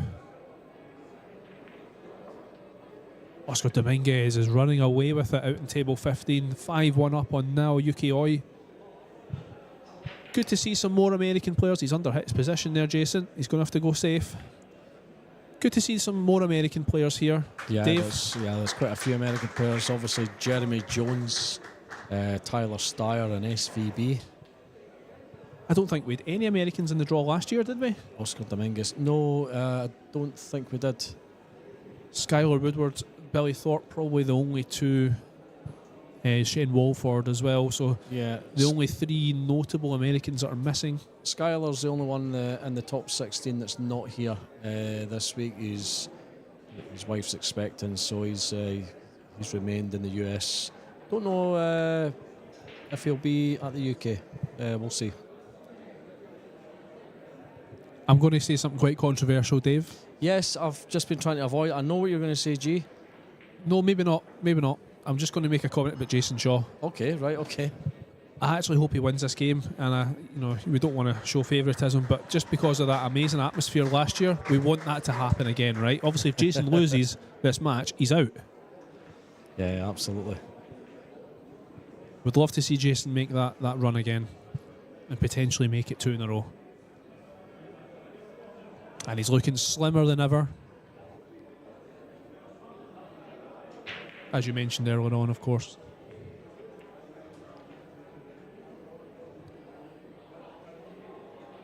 Yeah, he's. I'm going to have to ask him what his secret is.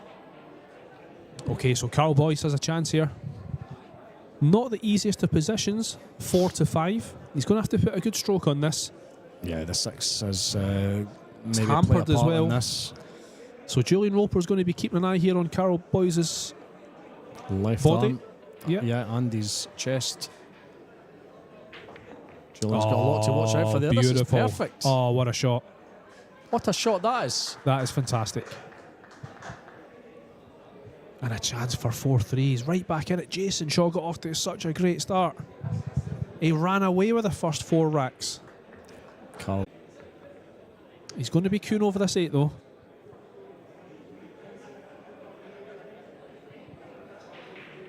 Little bit hampered. Yeah, there's a start from S. Dickinson, SVB and Tyler Steyer still undefeated into the final 16. Yeah, representing USA and doing them all proud. Yeah, so surely looking at them as being one of the favourites potentially.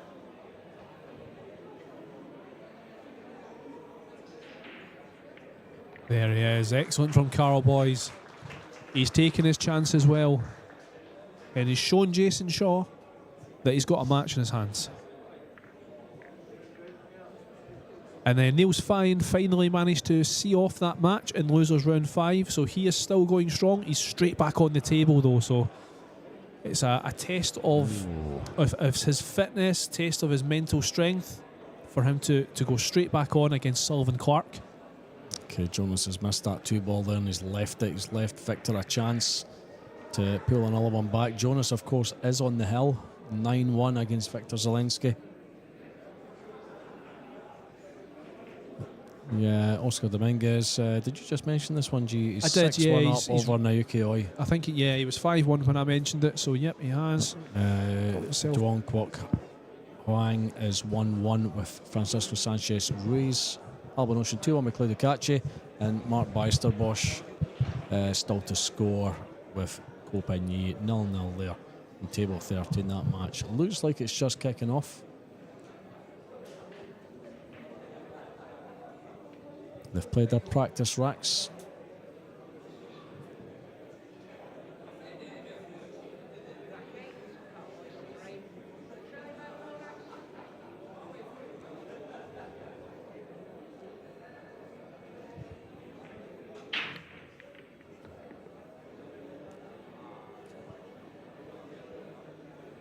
Now, it looks like he's got a shot in the one. Now, the question is, Dave, Can he get on the 2? or Oh, yeah, of course he can. if he can't, then he's got a lock-up safety behind that 4. I don't think he's going to do that, though. It looks like he's got a chance. 2 rails. Leave the cue ball just where he was pointing. And that's absolutely perfect. Yeah, a bit lower than what he would have liked, but he's fine there.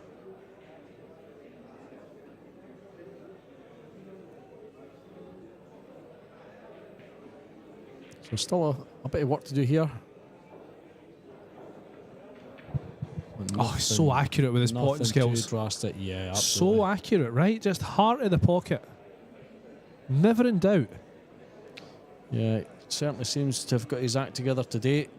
Never had a great match earlier against Aloysius Yap, losing 10-4. But yeah, he's certainly got his arm going. Oh, I think that's still a good angle. That's perfect.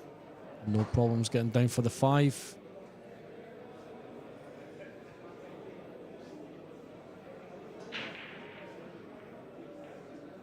Yeah, he's got 2 options in terms of how to go onto this 5. I personally would push it forward with right-hand English and go 2 rails. If he Yeah. goes the other way, he could bring the 9 and the 6 into the equation. Yeah, he doesn't want to disturb them. 6 is absolutely perfect. Right. Well, he's underhit not this happy one. with that. Yeah, certainly not happy with that. However, Carroll has displayed already in this match that he can pot them from anywhere. The good news is, well, that the 6 should go as long as he leaves it on that side of the table where the cue ball is at. Cue ball is going to be moving here. Can he hold? It's hard to dig into that when he's against the rail there. Yeah, this is not an easy shot at all. So the cue ball is indeed moving. Look at that for a shot. What a shot that is from Carroll. He doesn't want to be in straight. He should still be okay even if he is. Yeah, I don't think it matters after pulling off Oh, he's some of pulled the off shots a- he has. A cracker of a shot there. Again, he's underhit it. So he needs to pull off another cracker.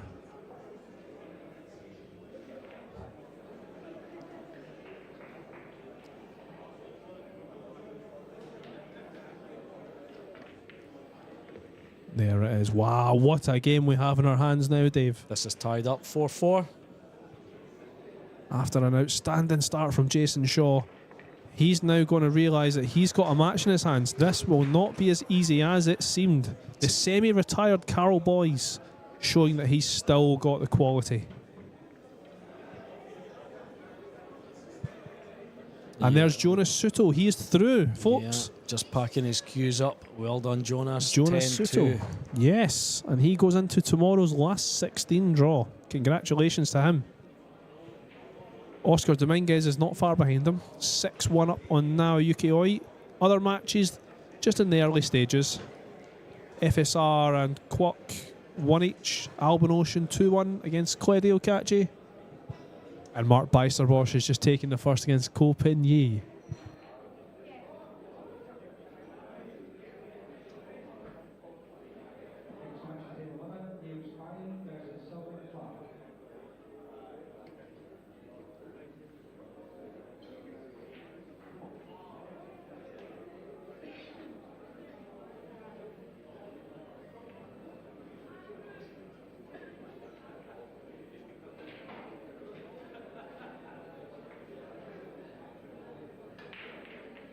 Let's give a shout out, Dave, to our amazing sponsors for this event.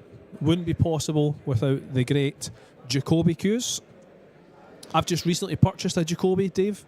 Yes, I you're can very- tell you. Yes, that's why you're very biased, but yeah, they're one of the sponsors, so yeah, absolutely. And the black V4 shaft that they have out, it's the best that they've ever produced. Is this There's the one no you're doubt. using, G? It is. How are you getting on with it? It's good. Yeah, Takes good. a little bit of getting used to new equipment for anyone, but it's definitely the best shaft that they've ever produced. There's no doubt about it. Absolutely. And of course, we've got McGoldrick's Pool and Sports Bar in Glasgow, Scotland.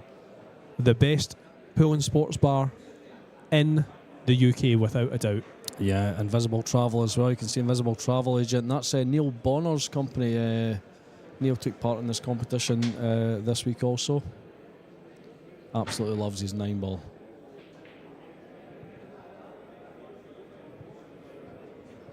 I think Carl's going to go for this. All out attack. Oh, wow. He's made the 6. Where's the cue ball going to land? It's going to land a little bit awkward. Okay, so here's a bit of a flick into the top rail. He's going to be digging down on this. Watch the cue ball here. It's going to get a bit of action on this cue ball. Oh no, he's not digging down. He's just playing it safe. I don't blame him, Dave. I don't think that the pot was really on there. Yeah. It's too hard here. It's too hard. Yeah, he's left Jason a look at the 2 to play a fairy tale and safety. Cue ball behind the 8.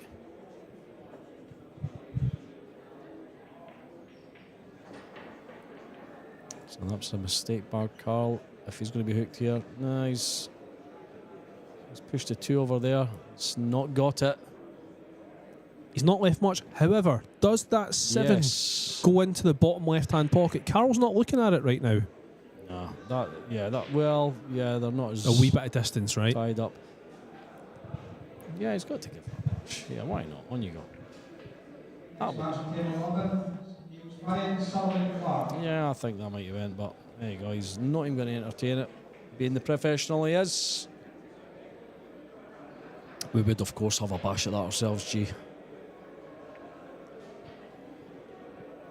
So using the 9 as a blocker, and he's got it. Good shot. Yeah, very well done there.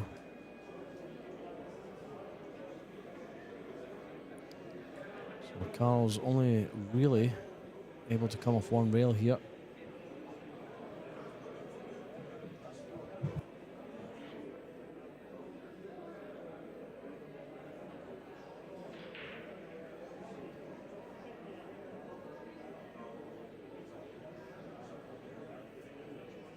Yeah, he's taking his time, Carl, and that's understandable. He doesn't want to give possession back to Jason. He's had him sitting in his chair now. He doesn't want to give him another shot because Jason is red hot, or certainly started the match red hot.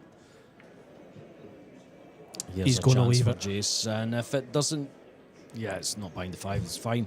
So here's a chance for Jason to regain the lead. Just taking his time.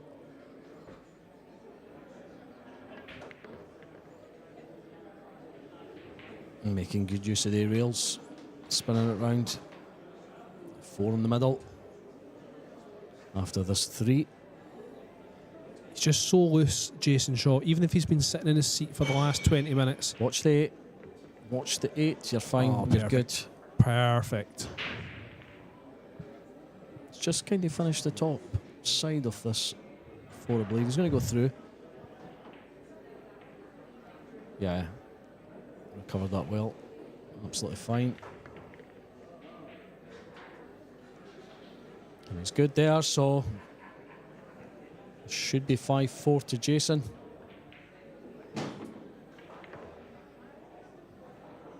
Harry Pat asking what cue Boys is using. Not quite sure. Yeah, he's not wearing a sponsor on his top, so I know he did some work with Q-Tech recently, so I wouldn't be surprised if that's who he's using. Yeah, absolutely. Jason's back in front. He's been sitting in his seat for a little while. And the crowd love that one. Yeah, absolutely. Respectful towards Carol, of course, as we always are. Respectful towards everyone here. But it's clear that the fans, they want Jason to win. And there's the Terminator on table 11. 0-0 with Sullivan Clark. Is this his? Yeah, that's just his practice rack. Unless that's a big foul. Yeah, that could be a huge foul. He saw Sullivan wasn't looking, too busy polishing his cue. Well, we saw it. I'll just move that. Thank you very much. Yeah, Neil's just come off an absolute heartbreaker over on table number 14. Just getting through. Yeah. And he needs to reset and get back to 0-0.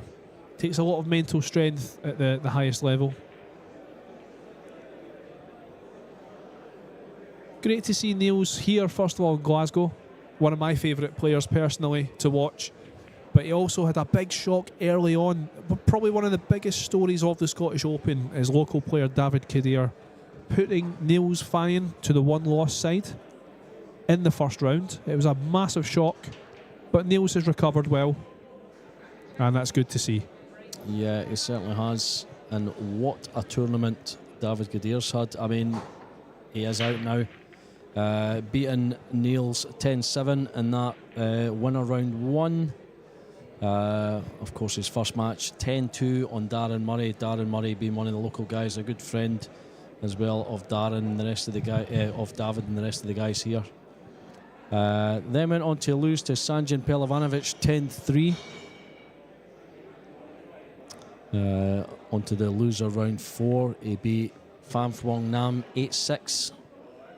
That was just this morning. And defeated by Oscar Dominguez 8-4 to go out of the tournament. So had a decent run. David gave a very good account of himself, and he had a lot of fans here cheering him on. So we're back to table 21. We've broke off in rack 10 and missed half of it. So yeah, Jason faced with a tricky 4 here.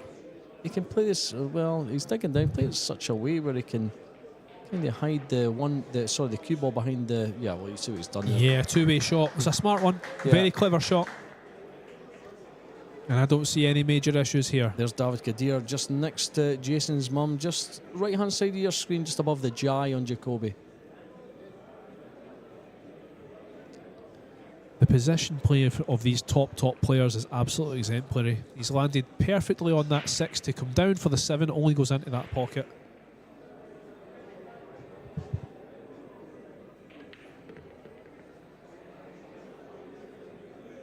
He's queuing over the 9. It shouldn't really give him any problems. Yeah, he's fine. He can get his arm on the table. He's okay. Very good. Played that well. So this is going to be 6-4 to Jason. So I think this has got to be one of the quickest matches of the tournament. yeah, absolutely. These guys are not hanging about.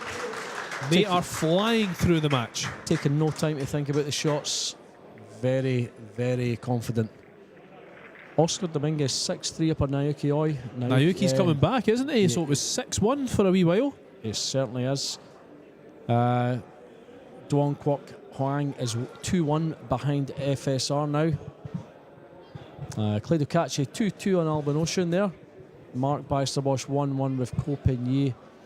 And as you can see on table 13, Ko Pin Yi with Mark. I've already mentioned Ko Pin Yi and Mark Bijsterbosch, haven't I?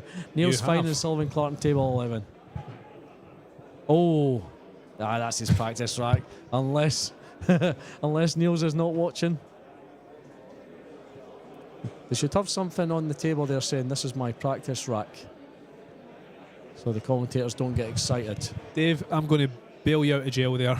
Yeah. So we're one of the players is just taking a wee break.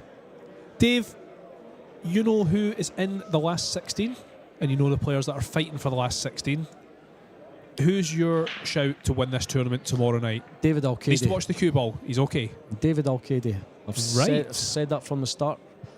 Interesting. Yeah, I'm sticking with it. Like I say, I think he's had a really good year. He's moved up the rankings 20 spaces almost. So, yeah, fancy him for this. That is very interesting, and certainly not a terrible shout.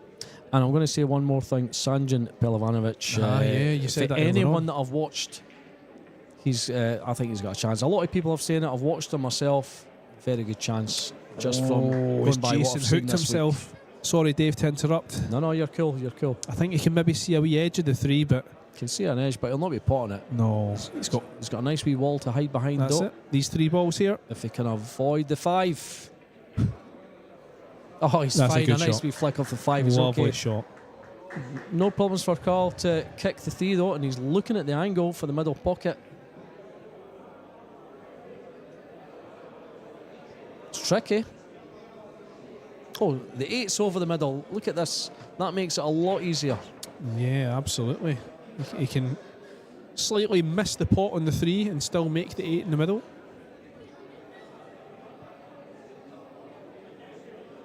Is that a little bit risky though, Dave? It's what he's went for. And he's left a shot. He's taking the risk. Yeah, he's definitely left this. I think Carl just feels like he really needs to just keep himself at the table. He's going ultra aggressive. Does that 4 pass the 6? It certainly does.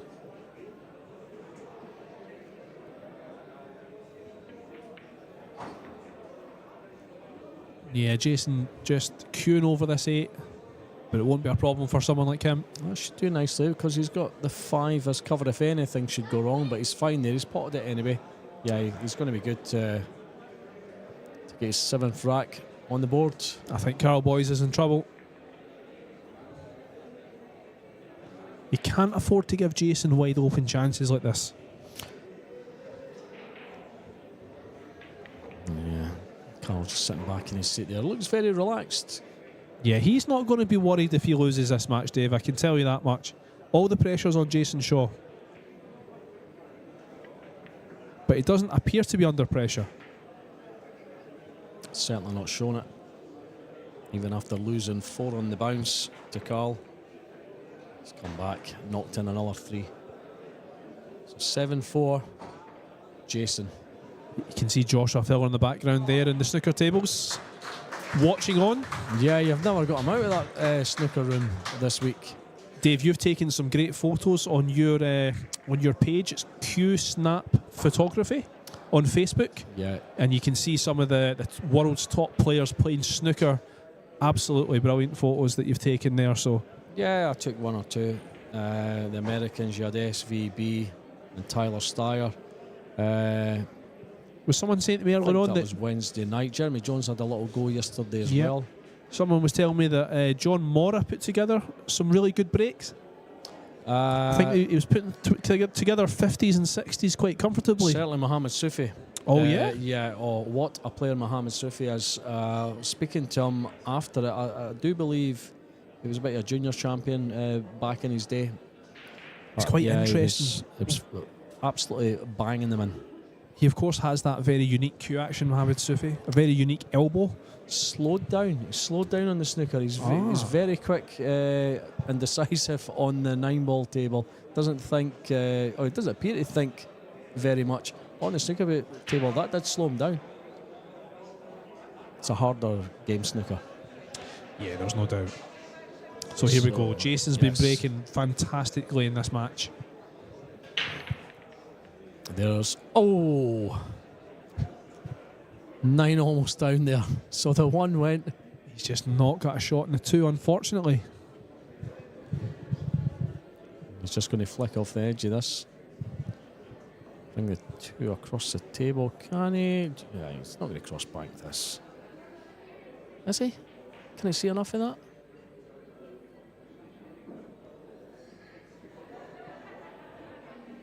I think he can see enough of it to bank it up the top. Oh, yeah, he has. Cue ball. He's scratched. And what a chance for Carl my Boys. word. This is the chance that he needed. And he's got a great opportunity. I mean, it's harsh. He's hit it with quite a bit of pace. They always say that if you're going round the angles, going up and down the table, you're begging for a scratch. But he's kicked in off that 8. It's a little bit unlucky, I would say. Yeah, it's not an awful lot Jason can do about that now. It's going to be advantage Carl on this rack. And I don't see any issues here, Dave. It's wide open for Carl. There's not many issues at all. 7 across the 8. He's going to be absolutely fine.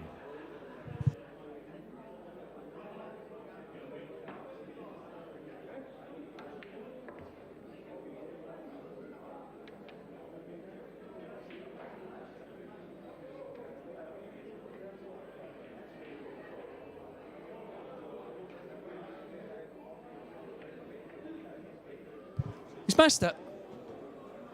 He's missed the 5. It's unforgivable, Dave. He's not going to beat a player like Jason Shaw by missing those kind of shots.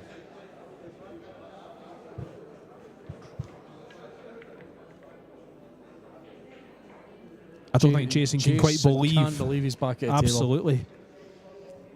Needs to leave himself enough angle on this 7 to come across for the 8. And he's got plenty of angle here. He is absolutely fine. 8 up the top. After the 7. Yeah, Carl Boys has been playing really well in this match. It's a rare unforced error from him.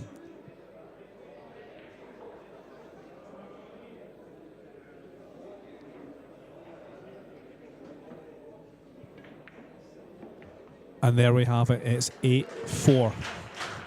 Yeah, Paladicio on the chat here. Lack of concentration, you think? Possibly. Maybe overconfident. Oscar Dominguez is looking good out on table number 15. He's 8-3 up against Nao Yukioi. It's the furthest away table on your screen. He's breaking at the moment. It could potentially be 9-3 then, just waiting for the scores to update on our screen here. Let's not forget, Q-Score is your place to go if you want to see brackets and live scores from this tournament. The Jacoby Scottish Open. Absolutely. You will be looking at what we're looking at, where we're reading the scores off just now. You can click on the players' names. You can see their matches, previous tournaments. If you go to qscore.com, click on the drop down that says tournaments, and where it says country, click on Scotland, and you will see the Jacoby Scottish Nineball Open.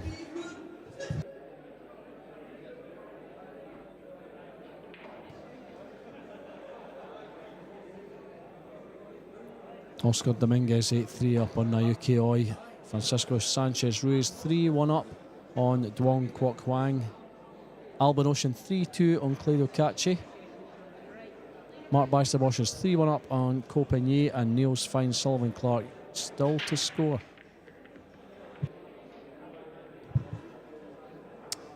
And it looks like he's got a shot on this too. Jason has been breaking better than anyone. I called Joshua Filler's match earlier on today, and he was breaking magnificently. So I think, for me personally, I think it's between these two guys for the tournament. I think quite often, Dave, it comes down to who breaks best. Yeah, definitely. SVB was breaking pretty well too. So I think. Sorry, on you go. I was just going to say, Dave, it needs to slow down, and that looks all right. Yeah, I think tomorrow's going to be amazing. I think it's going to be a great day. It's been a great week so far. This is a 5-day event as opposed to the 3-day event last year. What a difference it's made. You see, when we got to yesterday, I'm thinking we've still got 2 days of this to go. It didn't feel like we're anywhere near finished. It's great. What a tournament this has been. Yeah, I think it's been well arranged, actually. I think some lessons were learned from last year in terms of scheduling, and we're very much on track with our scheduling this time. So it's the last 16 onwards tomorrow. All the best players in the world fighting it out for this Scottish Open title. We're going to see so much great pool tomorrow, and I can't wait. And of course, if you're in the area, folks, you can get yourself along. This is a ticketless event. It doesn't cost you anything. Come along, have a drink, have something to eat. It's a fantastic club. Plenty of places to sit. You can see the stands around the tables. Depending on where you sit, you can maybe see 3-4 tables at once. You can even have a game of snooker. And there we go. 9-4. Jason on the hill. And it's that mistake from Carl Boys, that uncharacteristic miss on the 5 a couple of racks ago, and it looks like it's going to cost him this match. I can't see Jason losing from here. This is table 11 you're looking at right now, and it's Sullivan Clark looking to take the first rack against Niels Fyen. And there it is. Sullivan Clark is someone who's quite impressive. He's been around for a little while. He tends to get to the last, 16, maybe last 32 of tournaments. Still yet to make that big breakthrough, but he's getting closer. Yeah, absolutely. He's always there or thereabouts. Gee, my geography is not great. Is that flag Australia or New Zealand? I'm going to say Australia. Help us out here, folks. If you can see the Q Score app. Is he Australian? Is he from New Zealand? I mean, folk might even know that without looking at the flag. He is from New Zealand. Yeah, my apologies. Did I say Australian? I might have done. I'm going to blame you and say yes, but anyway, he's went 1-0 up on Niels Fyen anyway. He's from New Zealand. So, 5 breaking runs for Jason Shaw. Can we get a 6th here to win the match and go into the last 16 tomorrow? I'd love one. He's made the wing ball. And he's some form of shot on the 1. I mean, a combination on the 2 is not impossible here. He's looking at it. He just needs to watch this 4 ball. That could get in the way. He's got a 5 rack cushion here. Does he take this on? When he hits the 2, he could potentially push the 4 out the road. So let me have a look at this, the other angle again. Nah, not that angle. Yeah, he could potentially push the 4 out the way after he contacts the 2 with the 1. Should be okay. I think the 1 will be pushing towards the same pocket as what he's putting the 2 in. This is the longest that Jason's taken on any shot in this whole tournament. Absolutely. That's what makes him such an attractive player to watch, Jason Shaw. Well, yeah, it's not quite worked out the way he wanted there. Yeah, he's hit it with a bit of power. I think he had to. He didn't want to leave anything hanging over the pocket there. Oh, look at that. How about that, folks? Just pure aggression from Jason Shaw, and it's paid off. And now he's just 4-5 balls away from going through. But look at where the cue ball sat. Yeah. The good news is the 6 is down table, so it doesn't have to do too much. Yeah, he's all right. Pocket. I think this is over, folks. Well, it's been the best story of the Scottish Open so far has been the resurgence of Carl Boys, knocking out Alban Ocean yesterday, or certainly put him to the 1-loss side. He's impressed everybody, and we look forward to seeing how he does in the UK Open in Telford next week. But for the Jacoby Scottish Open, it's bye-bye to Carl Boys. Yeah, it's over for Boys. Good to have him back. And there we go. Listen to that, folks. Well done, Jason. And the home fans are happy. The home favourite is through to the last 16 tomorrow. Thanks for joining us, folks. We'll see you again tomorrow for the next live stream.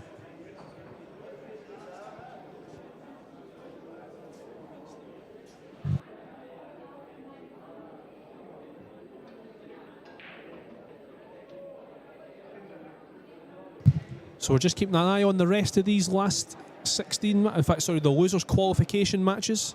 Yeah, we're going to stay with you for a while until this feed goes off. So if it finishes all of a sudden, we can only apologise. But we're going to stay here as long as we can and try and commentate on table 11 here. In table 11, if you want a different view of that, it is available on Scottish Q Sports live streaming on YouTube without commentary. Yeah, you'll get the regular view of the table. We can see the remaining 5 tables lit.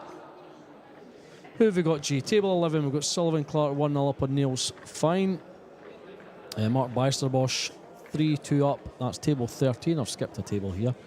Francisco Sanchez Ruiz 4-1 up on table 12 against Duan Kwok Hwang. And table 14, Claudio Cacci 4-2 down to Alban Ocean.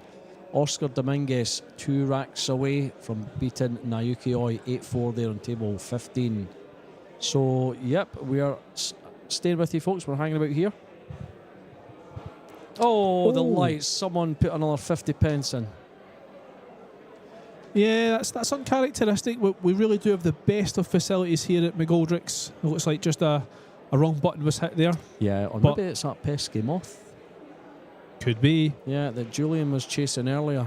The good news is Sullivan Clark didn't quite execute his stroke, so that's good. And he's got back up.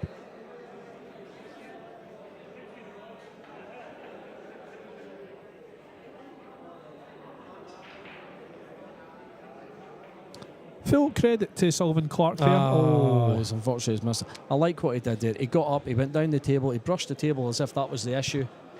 But unfortunately he's missed that.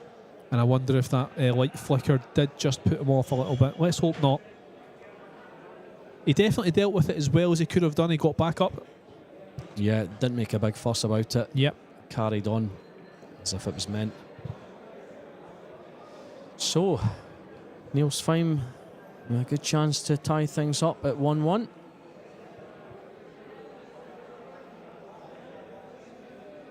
Nice cushion first. Yeah, beautiful from Niels Fein. Let's draw this back for the 4 in the top left. I mean, it could come right up and leave the 4 in the middle. I think straight back and leaving the cue ball roughly where it is just now offers him the best chance here. The 4 ball and the run out. It's pretty straightforward if he can get back onto this 4. He doesn't want to underscrew it. To make sure that 7 doesn't come into play.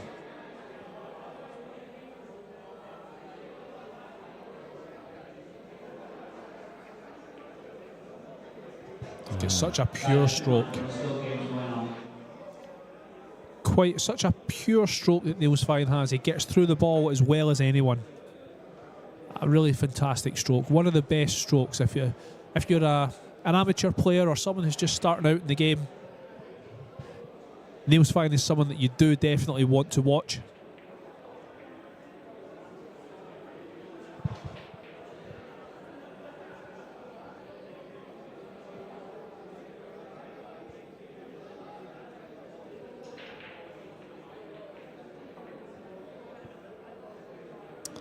Yeah, I mean, I thought he would have screwed back there for the 5. He's going to have to take the 5 down the bottom here.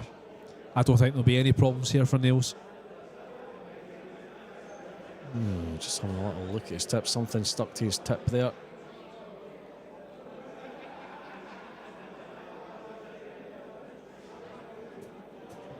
Six in the same pocket.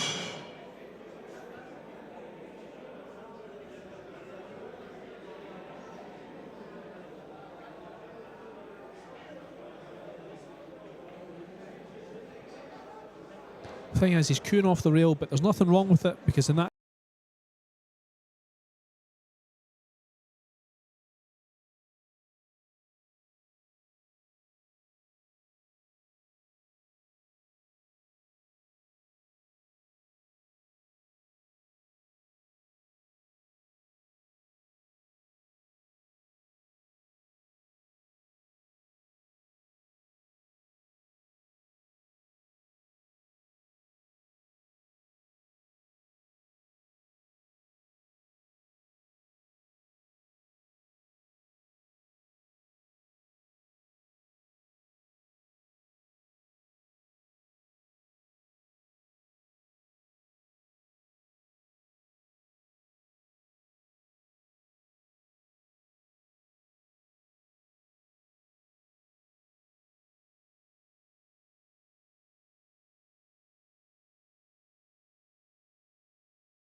So Niels is going to look to try and get a few racks together.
Hopefully Craig can bail us out.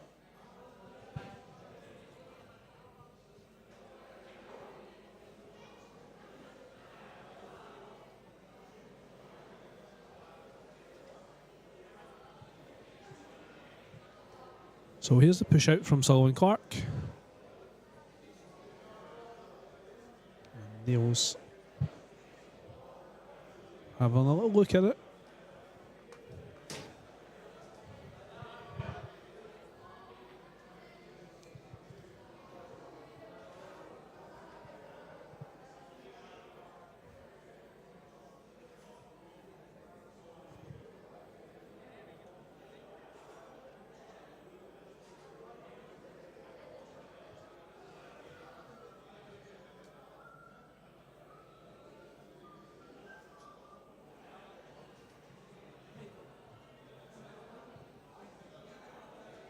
And Copenhagen's just taking the lead against Martin Beisterbosch. 4-3 now. Ukioi has got one back against Oscar Dominguez.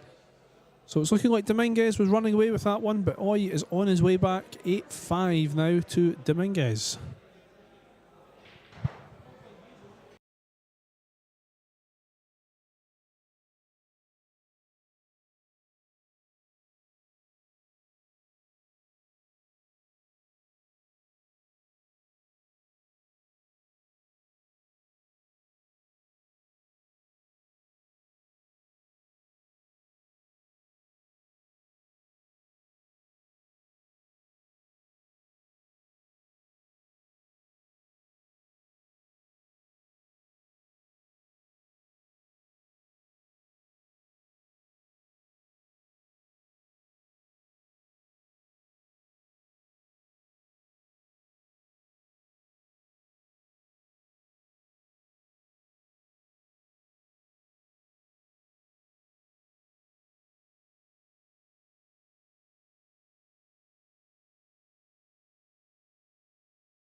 if you want to come down to Telford and watch the world's best players in action. Yeah, absolutely. If you're a pool fan, if you intend to be there all week, go on Matchroom's website, Matchroom Sport, go to Nineball and click on buy tickets. I believe they do very good deals for the full week.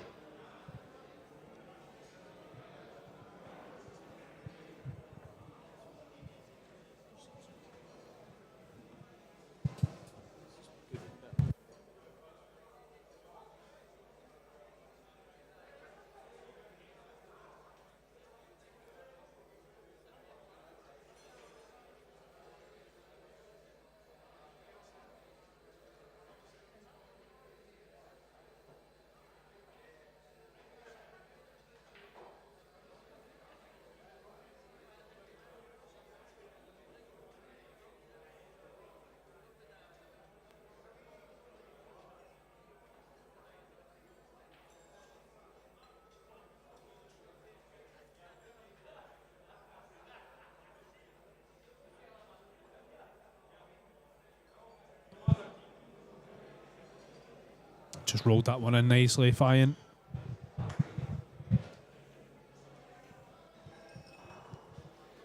He's going to be a little bit hampered.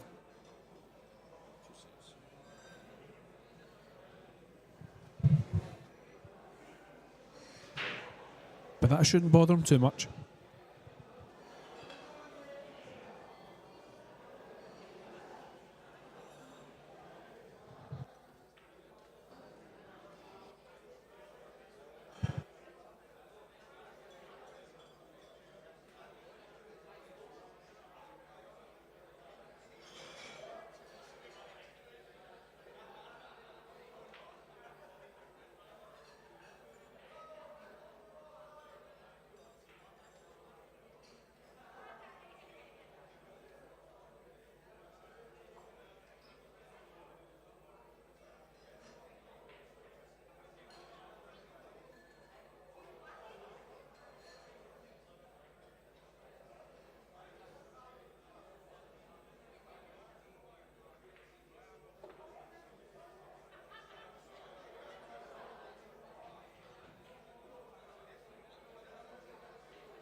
Left himself a decent angle on this, 7 to 8.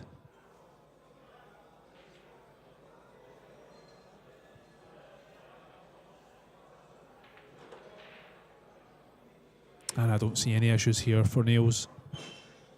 He's pretty straight on this 8. He's just going to push this through.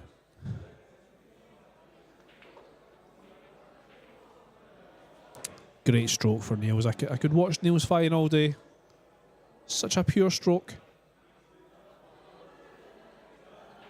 And there's the 9. That's for 2-1 to Nails Fine.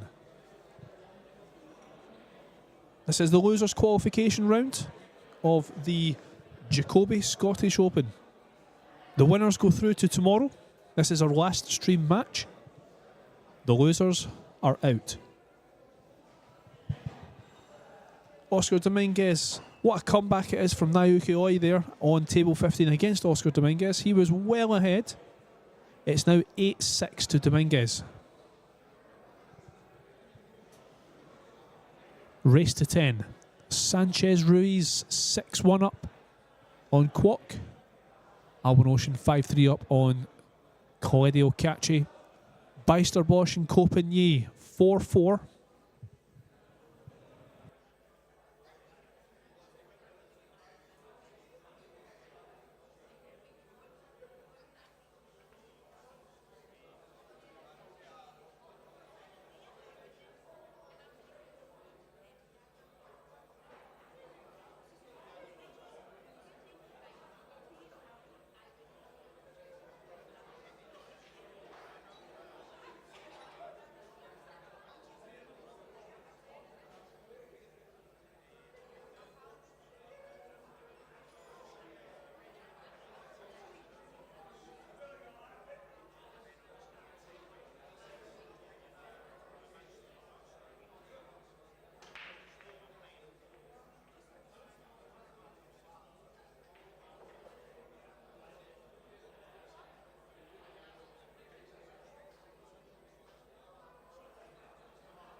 Yeah, a few technical issues there with our live chat.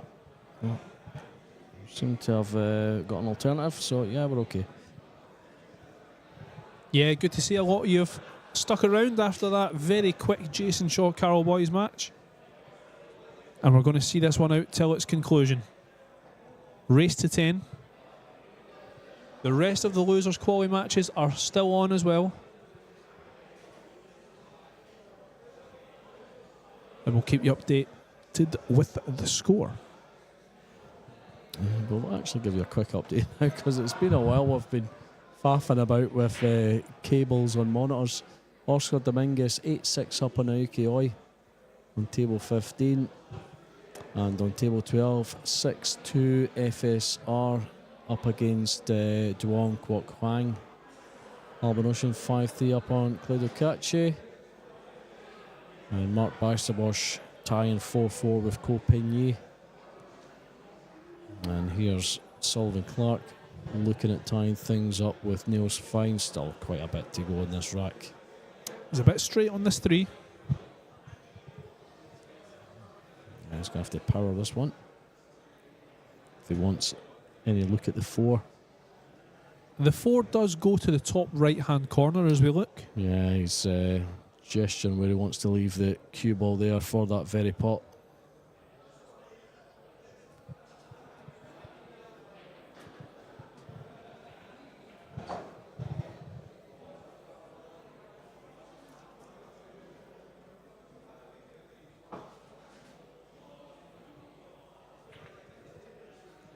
Okay, he's played that very nice.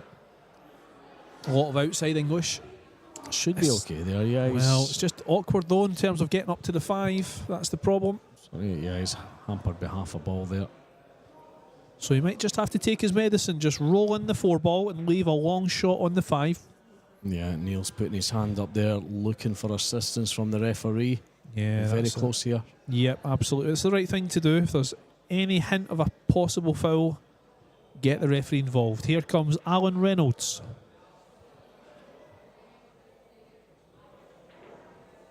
Just trying to find the right position. And he's going to be watching this 8 ball. What would you do here, Dave? Just roll it in, you think? Just take the longer shot on the 5? Oh, well, there you go. He can actually get to see a lot of that ball. So yeah, he can screw all the way back up for the 5. Back. Yeah.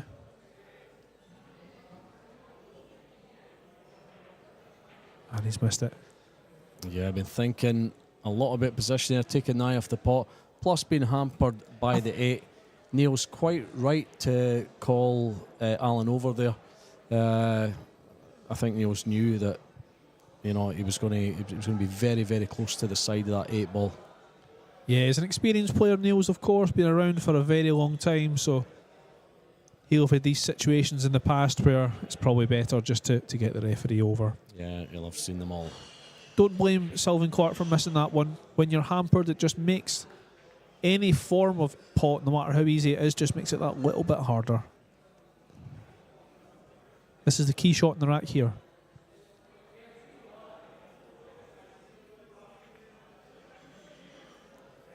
I mean, he's had a go at that. I think he's known that he's had a bit of an insurance policy, although it hasn't actually come off. Yeah, definitely. He pulls away frustrated. Just caught it a bit thick. Now, Sullivan Clark faced with a relatively similar shot from the other side. And again, knowing that the cue ball has been end up roughly in the same position as it is now.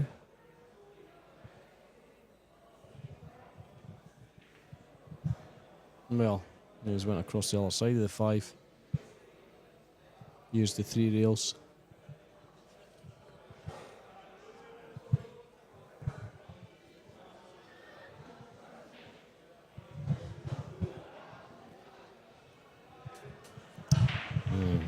Question is, can I see an edge of the 4 here?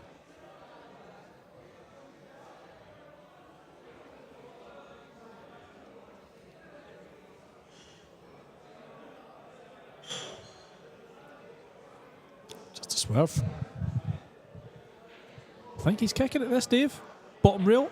Yeah, you're absolutely right. Anything could happen here. Yeah, And he's left it. Chance for Sullivan Clark now. certainly has happened. Don't see any issues here in this run out. Niels drops his shoulders there, walks slowly back to his seat.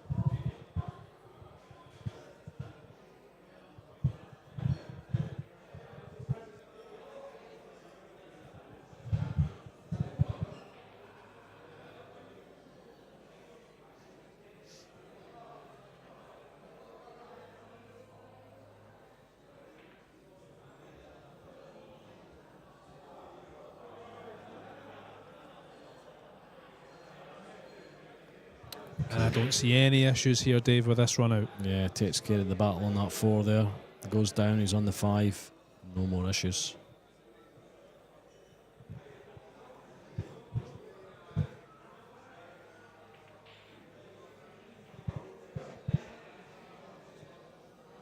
He has landed the wrong side of this 6, but I'm sure it'll be all right. Just needs to stun this one in and hold for the 7.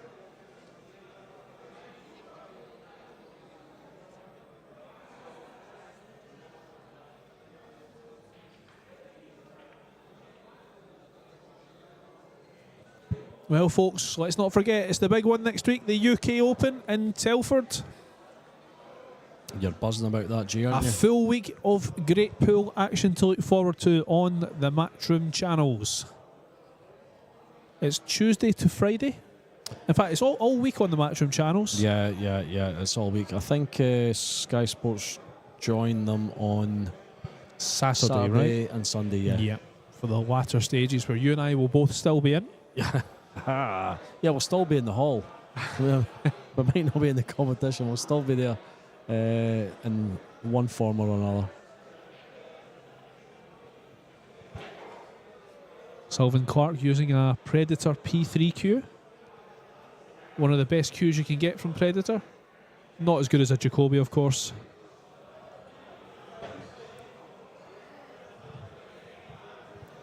What cue are you using just now, G?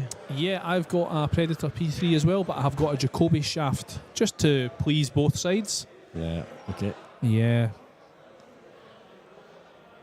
If you're in the local area to McGoldrick's, we have a Jacoby shop here as well.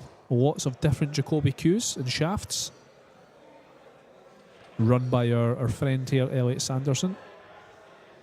The match on table 15 between Dominguez and Oy is still going on. That is an absolute scrap. This is 9-6 now to Dominguez. Oy's just sunk that 9. And there's Sullivan Clark taking that one away for 2-2. So a long way to go on this one. It's a race to 10. Francisco Sanchez Ruiz 6-3 up on Duong Kwok Kwang. And Cluedo Kachi trailing 6 racks to 3 by Alban Ocean. Copigny 5-4 up on Mark Beister-Bosch. Table 13. That is another one for Copigny. That's going to be 6-4. Mark's setting them up. It's incredible to see all these great players on the one-loss side, Dave. All these great players. Yeah, I mean, this was always a good chance that was going to be the case with the men's field. You would expect to see them, of course, on the winner's side in the last, 8, the last 4. I mean, some of these matches could be a final in itself. Yeah, absolutely. I mean, it's the biggest field we've ever had in Scotland for Nineball. And the best field. Yeah, this won't be topped apart from next year when we go into the 3rd Scottish Open. He's going to be hooked on this too. And we're going to see a bit more tactical play in this one by the look of things.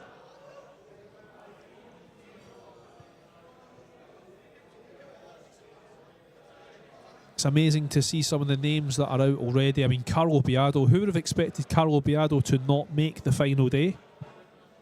But that's exactly what's happened. Yeah, that's been a joy to watch him play, Biado. The way he spins the cue ball around 3 or 4 rails with almost every shot. Fantastic. I'll tell you the quality in this Scottish Open field. These are the players who are out of the tournament, and it's before the final day.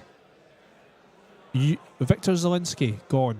Koping Chung, Gone. John Mora, Mario He, All gone.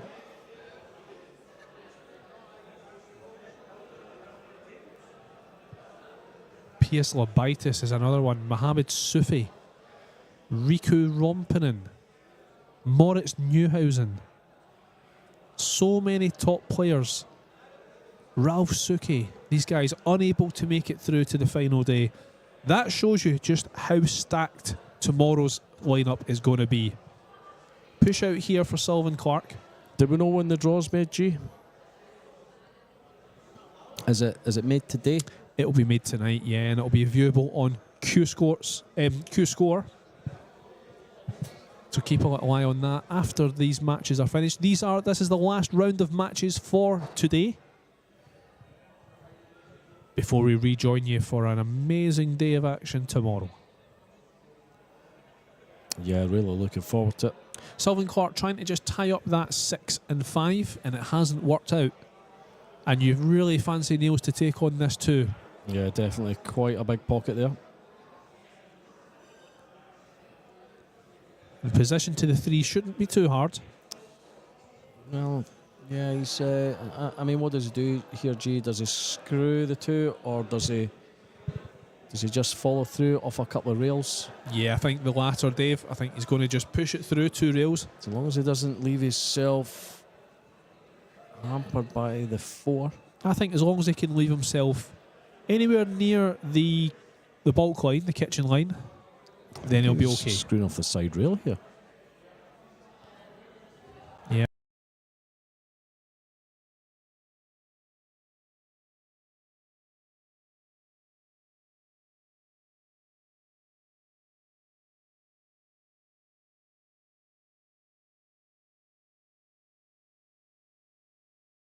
And the 7 coming back up the table.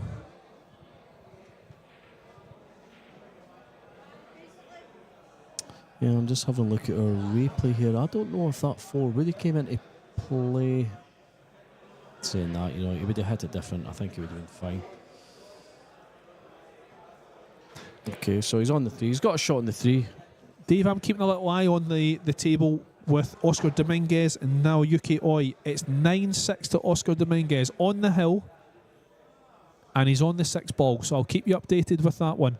Needs to watch this 9 ball. Just a nice little bump, just slowing down the path towards the 4.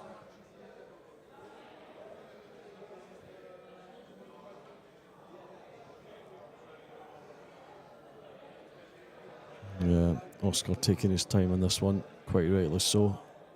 A lot of close matches, Dave. Copenhagen 6-4 up. Sanchez Ruiz 6-4 up. Albin Ocean's pulling away now from Mini Catchy. Of course, his big brother is... Excellent Catchy. Yep. You know that, G? And he's out.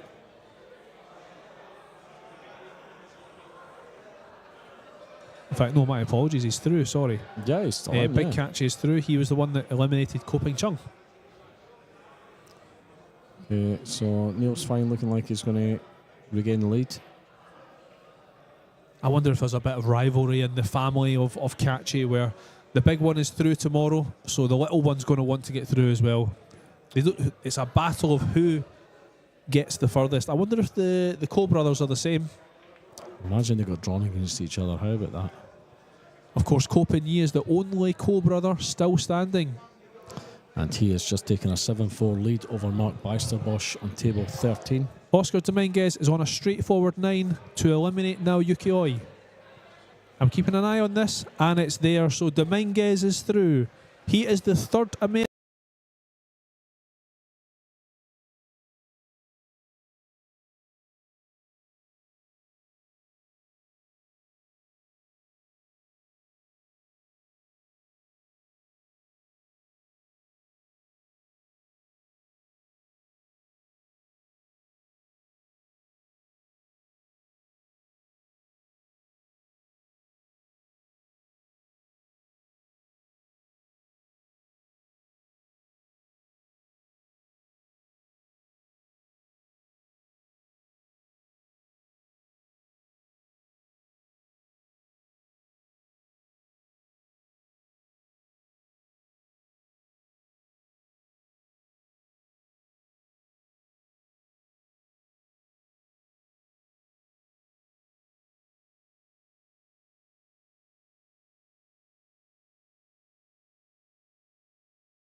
3-2 lead against Sullivan Clark.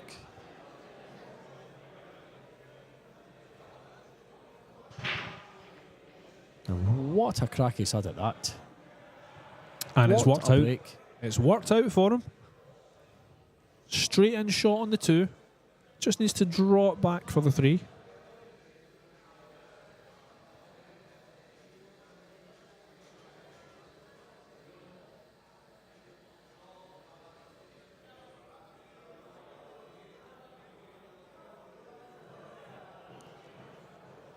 Niels is someone who likes to check everything, check all the angles before he executes a stroke. Yeah. It's almost like I'm going to start calling him the joiner. Yeah. Measure twice, cut once. I think there's nothing wrong with that. Yeah, absolutely. Always double check and then take the shot. Just moving the template out the road. Does he want to catch a template? That would be a foul, wouldn't it? I believe it would, yeah. One of the most successful players of all time, Niels Fajant. He's won everything there is to win in the game, and he's still going strong. And he's right here in Glasgow, playing in the second Jacoby Scottish Open. He's not happy with that. Yeah, he just needs to do a little bit more work here. Well, can he pull this off with a couple of rails? Finish over the right-hand side for the 5 in the top. The problem is the 8-ball and the 6-ball, Dave, isn't it? Yeah, absolutely. Maybe look at 3 rails. The thing is, I think if the cloth was a little bit more worn, he could probably play this with outside English and just hold for the 5 into the bottom right. However, on a slidey cloth, a brand new cloth, a lot harder. Yeah. My shot here is 3 rails, I think. Up off the top, avoid the 8. Down round the 9 and 6. He's putting a bit of vinegar on this. Needs to watch this 8-ball. Okay, so He just, has. just the 2 rails it was indeed. It's not a bad effort, is it? It's actually not a bad effort at all. Yeah, it's pretty good. He had a couple of things in the way there. I would say that's perfect, to be quite honest with you, because he doesn't want to go too far where the 6 comes into play. He can get his hand on the table, no problem at all, with automatic shape for the 6. Yeah, doesn't have to put an awful lot into this.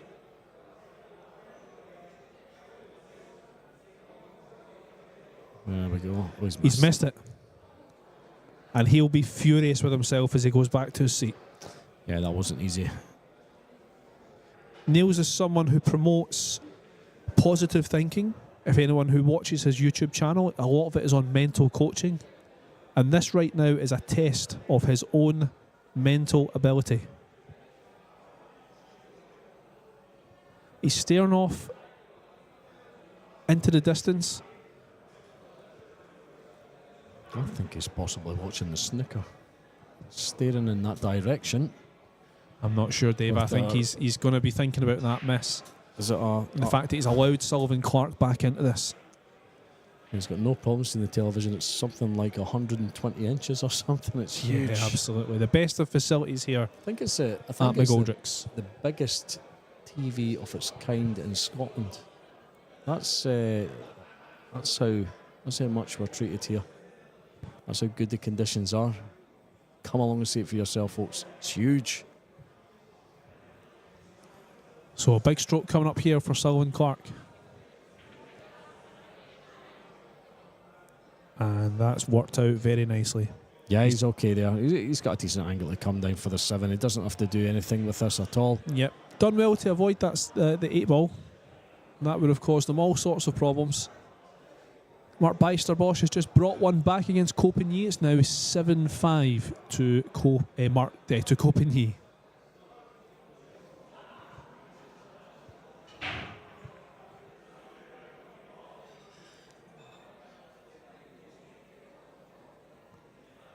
And it looks like that Sanchez Ruiz game is going close as well. Kwok breaking off. It's 7-5 to Sanchez Ruiz. He was well ahead at one stage. I think it was either 6-1 or 6-0 ahead. It's now 7-5. Close game. All races to 10, the matches that remain.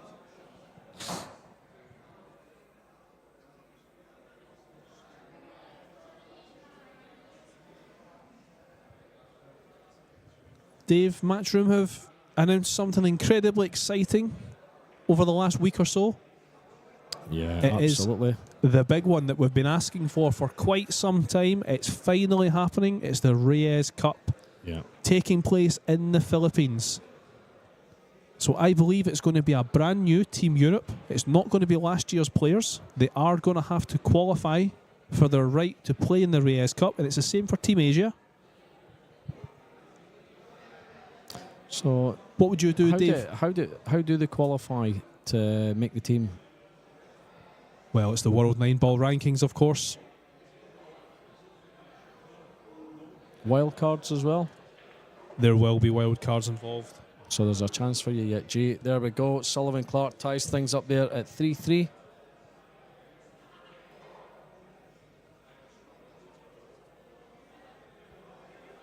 So when does this take place?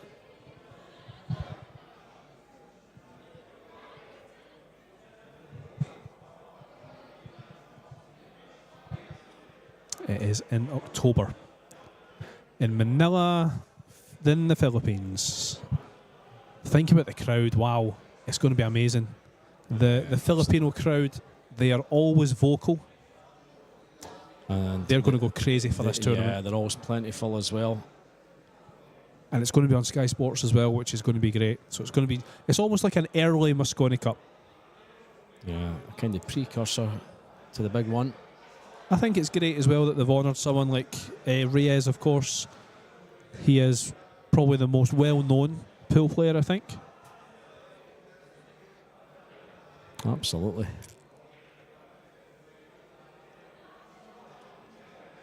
At the moment, Aloysius Yap, a man who is playing here in Glasgow, he is cue ball.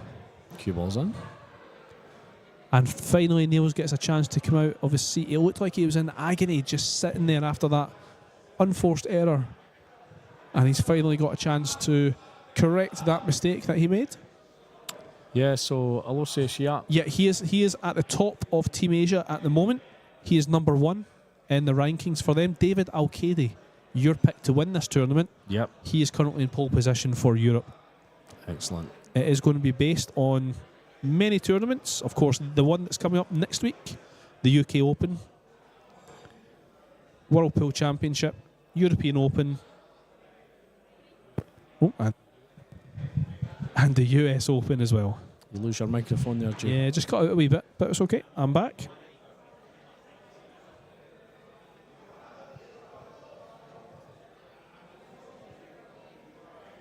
So here we go, a wide open table for Niels Fyan. It's funny how the balls are sitting there kind of in a circle. Almost looks like a drill. Just leaving the cue ball in the middle of the table each time.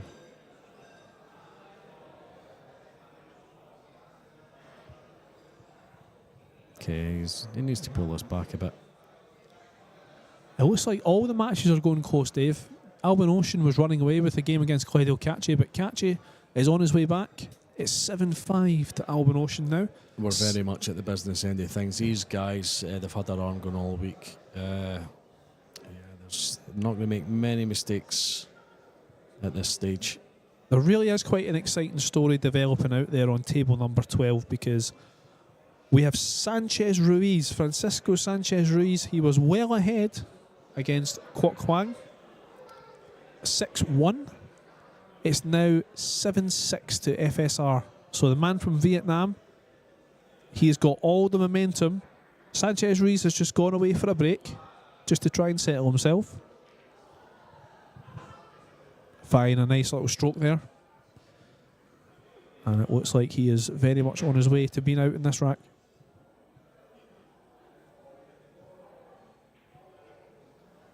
Looking at regaining his lead. Sullivan's never been in the lead yet, has he? In this match? I don't believe so. I think this is one of these matches that's just going to go all the way.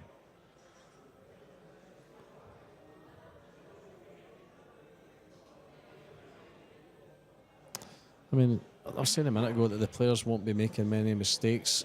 The little mistakes that they do make, you know, it's always costing them. Standard is so high at this stage of the tournament.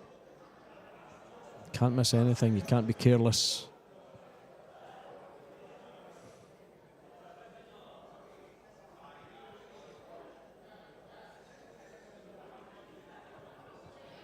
And there it is, Niels Fyan on the 9. An easy 9 for 4-3 up.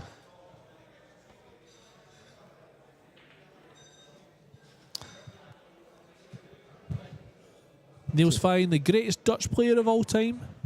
I don't think there's any doubt about that, Dave. No, absolutely not. We've got Mark Bijsterbosch, who is on his way through the rankings, and he's getting better all the time. But it's going to be a long way away from emulating Niels Fyan and his achievements that he's made. We had Nick Vandenberg, of course, for a while. He was a top player, but he retired a good few years ago. He did come back at the European Open last year, interestingly enough. Yeah, I mean, this is the thing. A lot of the players are coming back. You know, the game's gone from strength to strength. It's amazing what Matchroom are doing with Nineball, and it's appealing to all these players again. They want they want to be part of it. You know, I know Jeremy and Carl have been part of it with regards to punditry, commentary. They want to be out there playing as well. I'll bet someone like Carl Boys, bear in mind he's only in his early 40s, I'll bet someone like Carl Boys just wishes that this Matchroom was around 10 years ago. But these guys are good enough to get back to their best. There's no doubt. You've seen the way Carl played over the course of the week. He's given a very, very good account of himself. I'd love to see Carl give this a real good go. And he is playing the UK Open next week. And I know he's going to take it easy. But for him to have a real good shot. Oh, the 9 ball! Look at the way that was getting kicked. That was almost going straight in there. It was stopped by the 1 and then kicked in again. Well, could that be a big turning point in this? It's been neck and neck right from the start of this match. Finally, there's daylight between these two players. Just have a look at the replay here again, G. Have a look at this. Watch this. Watch the 9.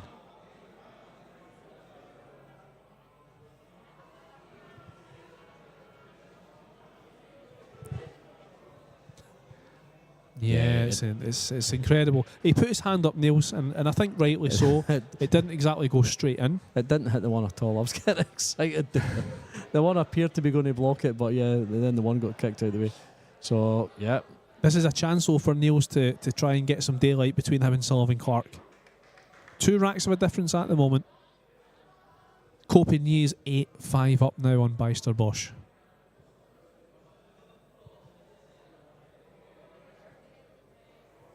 I wonder if he can do the same here, Niels. Will he try and remember what he did the last time? He's certainly going to give it a crack.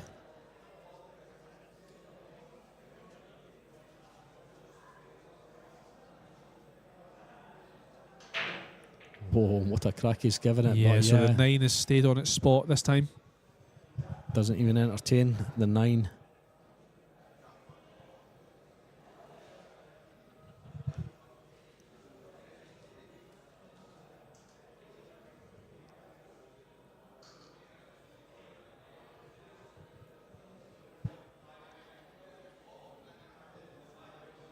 Yeah, so a little thin snick on this 2 ball.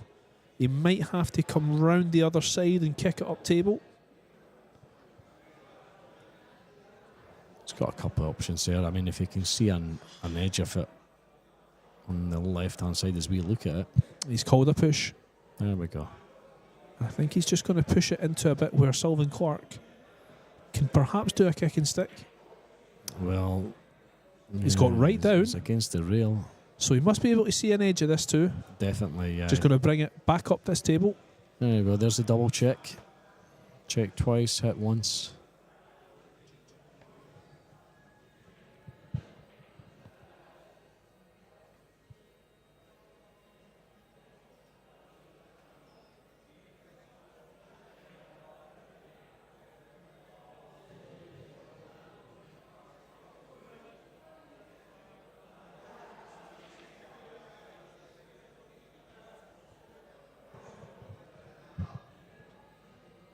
And he's sent it back to Niels. There's plenty of balls to try and hide this 2 behind. Just really depends how he hits it. Yeah, he's going to come off the edge of the 2 and bring the cue ball back up table. Just wants to strip the lacquer off this. Oh, well. Nope, other way. Nice. That's okay. It's went the other way. It's a containing safety, Dave, isn't it? It's a containing one. Absolutely. And I think we're going to see Sylvain Clark try and leave this cue ball behind this wall of balls that's down the bottom side of the table. Yeah, just use the 7 as a stopper for the 2. And we just come round a couple of rails, 2 or 3 rails. Probably 2 rails.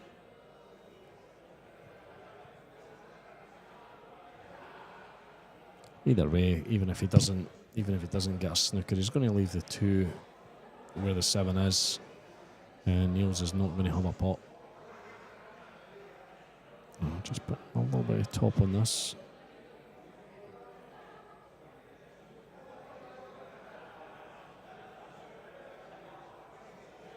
Cue ball, he's okay. He's just not quite got there. But the 7 is a bit of an insurance policy.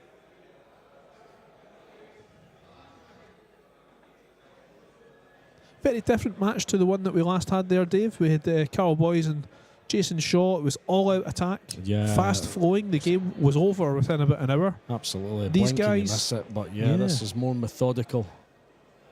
These guys don't want to give anything up. They don't want to give any edge at all to their opponent. And that's one of the things that's made Niels Fines so successful over the years.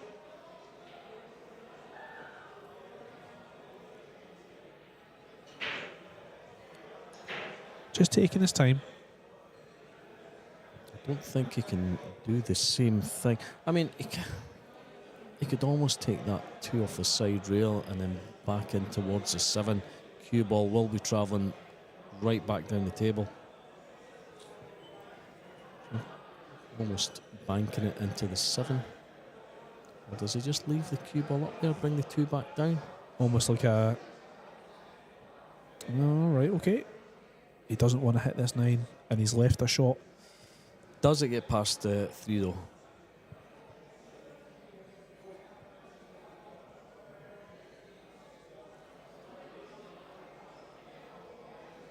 And if not, how do you get this safe?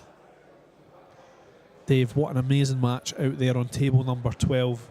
FSR and Dong Kwok Hwang is 7-all. 6-1 to Sanchez Ruiz. It started off. It's now 7-7, and it's a real test of FSR. He was running away with it. Albion Ocean's a couple of racks away from the last 16 tomorrow.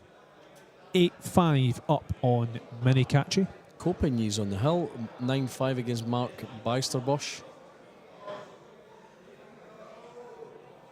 And Copenhagen is at the table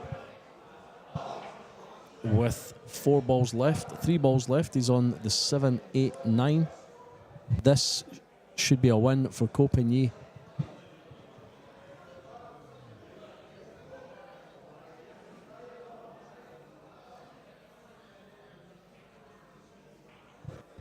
Folks, we're on from 11 a.m. tomorrow.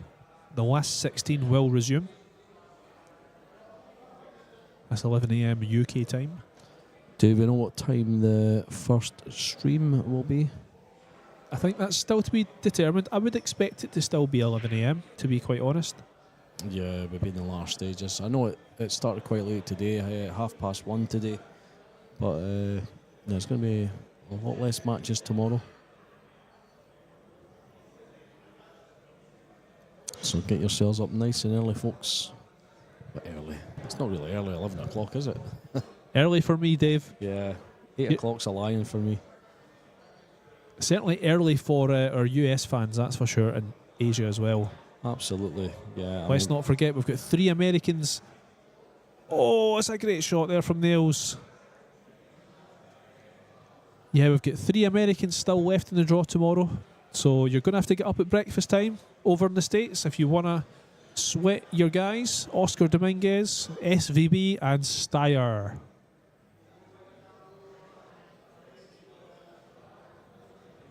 One of the things that's really impressed me, Dave, looking at the gallery of people watching, is that even the top pros are still hanging around. Yeah, I'm just looking, absolutely. I can see Joshua Filler, who's currently watching the match with Alban Ocean. Of course, they're all great friends from their Team Europe days. Of course, Mario, he's there as well. And not to mention Max Lechner as well. They're all cheering on their friend. And of course, there is Copigny. In fact, he's just come off the table, Copigny.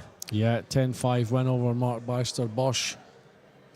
Congratulations to him. So one of the Cole brothers, at least, are going to be in tomorrow's last 16 draw. FSR still 7 each with Kwok. And the Vietnamese is on the 9-ball to go 8-7 up. And he takes it away. What a turnaround. FSR was 6-1 up, and he now finds himself 8-7 behind. A great comeback. It's probably about the right time to take a break, but no, FSR's going to be setting them up. Niels is all right here. Just going to push it forward, I would expect. 2 rails to come out for the 8. Yep, just like that. And then a stop shot on the 8 for 6-3. So Niels keeping the dream alive for the Dutch. Now that his compatriot, Mark Baxter Bosch, has just been knocked out. It's absolutely fantastic to see Niels here. Great to see him going into the last 16 draw. And there it is. And I think this next rack is massive for Sullivan Clark. He cannot afford to go 7-3 behind. He needs to do something. Niels has not produced his best pool this week, let's be completely honest. However, one of the things that makes him such a great player is that he fights for everything, fights for every ball. And that's what's getting him through this match at the moment. That mental toughness that he talks about on his YouTube channel. And he's displaying it here. So 6-3 to the Dutchman. Just wiping a little something off the ball there. Just a bit of hard bit of chalk.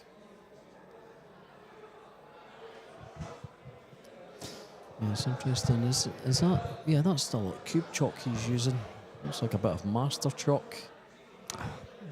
Might be. Is it the blue diamond chalk? Potentially, yeah. It's the black coloured label. I think it is. So he could do with a big break here, Niels.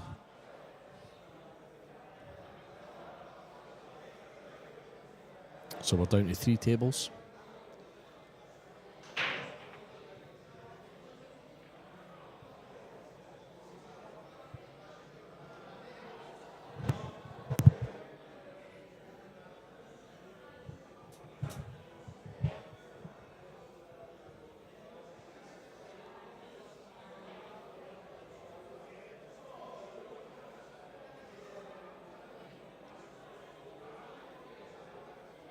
So he can cut this 2 in, Niels. I think he's going to have to come up and down the table. And the problem he's got is there's a lot of balls in the way. Might actually go safe simply because of that. Very hard to avoid the 6 on the top rail and then the other balls that are down here closer to us. Yeah, I think he can just see the edge of just the end of the rest there. I think he can leave the cue ball roughly about there off this. Yeah, he's just put his extension on, leaving the bridge where it is. Yeah, he's happy with that.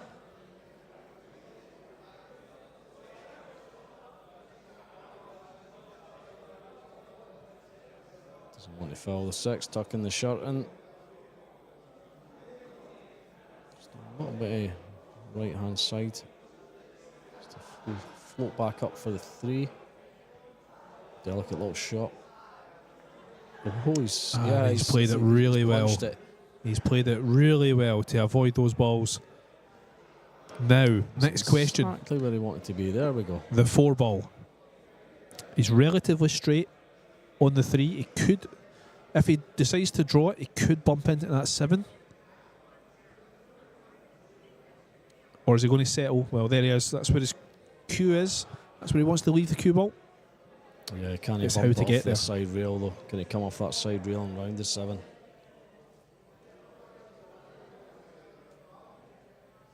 We just try and power this round the 7.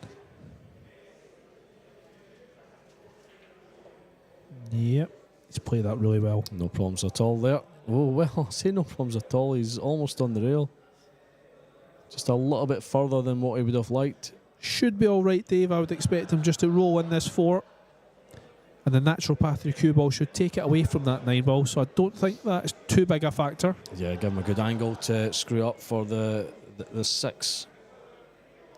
Probably off a 1 rail. Off the 5 around the 8.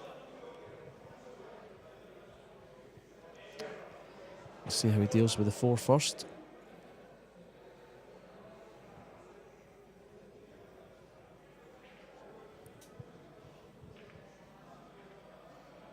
Yeah, just going across the table, and he does have that angle.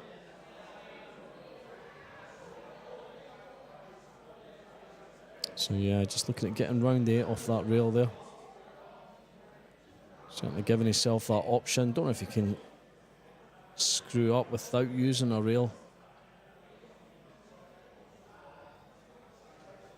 Yeah, he's not sure himself, just nodding away. I think he would like to have been better on the 5. I mean, it looks pretty good. But these guys are perfectionists.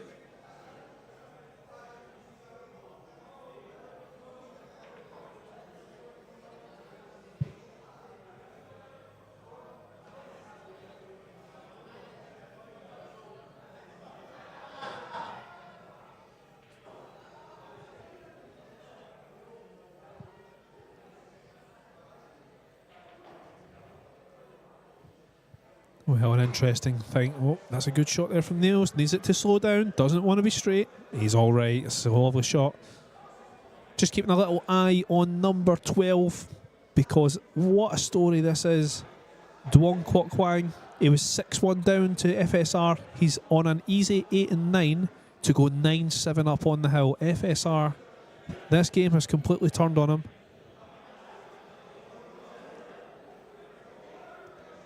And the man from Vietnam takes away that 9, and he's on the hill. What a comeback. Albin Ocean also at the table looking to go on the hill. Currently 8-5 over Cluedo Kachi. Just a couple of balls to sink. 7 and the 9 by the looks of it. And Albin will be on the hill. It's been a great effort from Cluedo Kachi. Let's not forget he is pretty new to the World Nineball Tour, and he's in the shadow of his older brother. Definitely. He's only 18 years old. He's got such a great future ahead of him. That Kachi family, they're just blessed.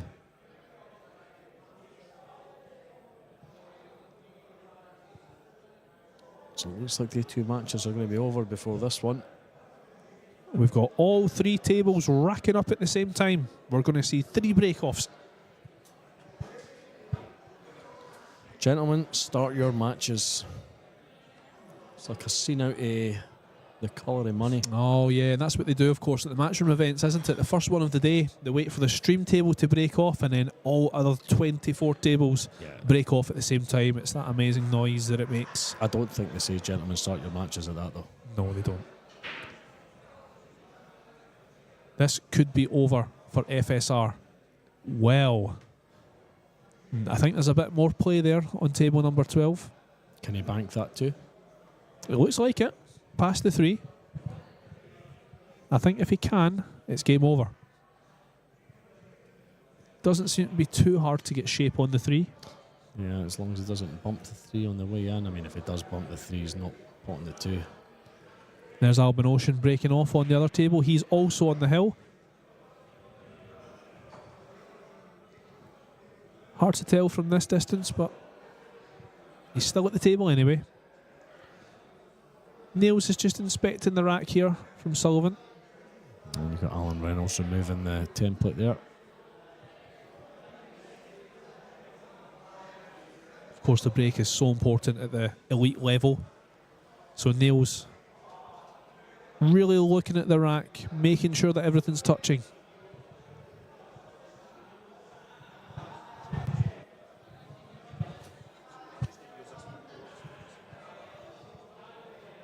So here we go. Nails breaking off 7-3 up. Sullivan Clark cannot afford to lose this rack. So here's... is this a bank shot that he's taking on? No, he's just playing gone safety. safe. Yeah, absolutely. What Quite a right. break this is from Nails 5. This 5 needs to stop. And he's on the one. And he's on the one. Oh, it's dry. Right, okay. I thought something had gone down there. I was wondering why Nails was shaking his head. It looked like a brilliant break. He's taking us by surprise there. He'd be absolutely gutted that 5's rolled on. And it's a wide open table now for Sullivan. Neil's fine still with a good lead. But we've seen this week a few times how they good leads turn round. Well, the perfect example is table 12 right now. FSR 6-1 up, and he's now 9-7 behind. At the elite level with winner breaks, a lead doesn't really mean that much. FSR's in a bit of trouble as well. Took behind the 5 for the 2. He's been at this quite a while. Can't see an easy escape. There's no jump shot. I think the biggest thing that Sullivan Clark needs to work out with this rack is his route from 3 to 4. Everything else looks like it's in the open. Yeah, I'm just going to try and keep an eye on this FSR match here just while you're on this table, G. That's absolutely fine. So, does the 4 pass the 9 is the question. He does have a possible 4-9 combo as well, but I wouldn't expect him to take it on. He should just be able to roll through one rail for the 4 into the bottom right hand corner. Yeah, the 4's gone in the same pocket as the 3 here. Dave just keeping a close eye on the other matches that are happening, both on the hill at the moment. Well, let's not forget, whoever loses these matches, their tournament's over. Yeah, FSR knows he's in a bit of trouble here. Still a good crowd here watching. This is potentially his last shot. That's a really good shot there from Sullivan. Do beg your pardon, I'm still rattling on about table 12 here. Yep, the guests, the people at home, they can't see that, Dave. Nah, it definitely could be his last shot. I wish they could see this one if Craig's there. He's not listening, he's not going to bail us out. What a shot FSR is faced with. This is massive. He has to hit this. Yeah, thanks Craig for that little change of camera angle so you can see all 3 tables in play now at the same time. So the table next to Sullivan Clark, FSR as you say, is at the table, and he cannot afford a mistake because Kwok is 9-7 up in a race to 10. He has to hit this and get it safe. There's no choice. This, a good chance this is his last shot. Yeah, everything's wide in the open, isn't it? Look at how relaxed that Kwok is, just sitting in his chair, hands in the pockets, just waiting for his chance. He knows he's going to get a chance here, unless FSR comes up with something special. Here we go. He's winding up to it now. Watch the 2 in the middle of the table, folks. Cue ball. He's hit it. That is it. And that will likely be FSR's last shot of the Jacoby Scottish Open. The defending world champion is in a lot of trouble. On the other table in the background you can see is Cledale Catchy. He, just like FSR, cannot afford any mistakes. He is 9-5 down. 9-5 behind. As we see Sullivan Clark run these easy balls out to get within 3.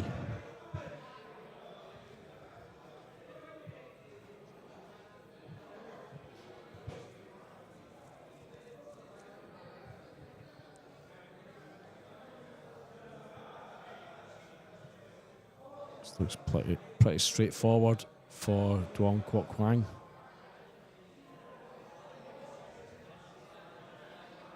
See just where he wants to leave the cue ball for the 4 in the middle.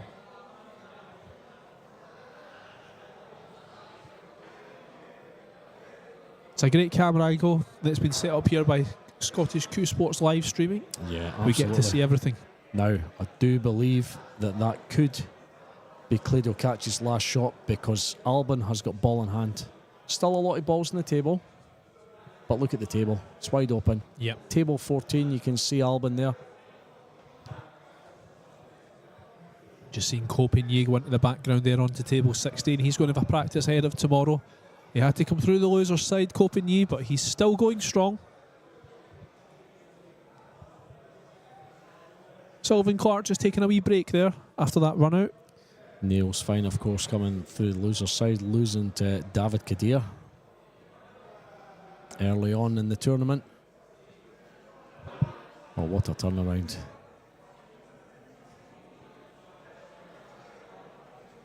So Albin taking his time here. There's no hurry at all. Knows this is huge.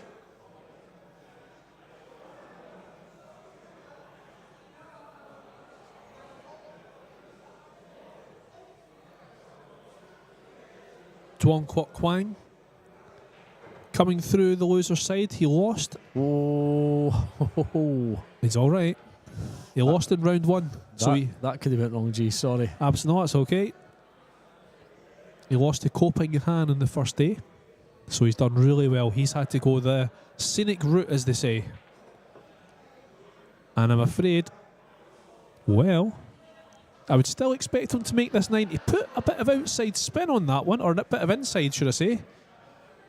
I'm kind of surprised at that. I would still expect him to make this. And he does. Yeah, he does. Yeah, very well done there. Duong Kwok Kwang defeating FSR 10 racks to 7 and goes into the last 16 draw. And that is Sanchez Ruiz done with this Scottish Open. And Albin looking to do the same to Claudio Cacci. Albin 9-5 up. Everything looks quite wide open here for Albin. He had ball in hand. Took his time over it. Just choosing his route. And I think he's chose wisely. Saying that, he's a bit straight on that 7. Is that 6 or 7? Yeah, it's a 7. I think he's all right, Dave. I think he's okay. He'll just leave himself a longer shot in the 8 if there's any problems. I'm going to assume it's a 7 anyway because there's 3 balls left. Why not? Not that I ever see a 7. But there you go.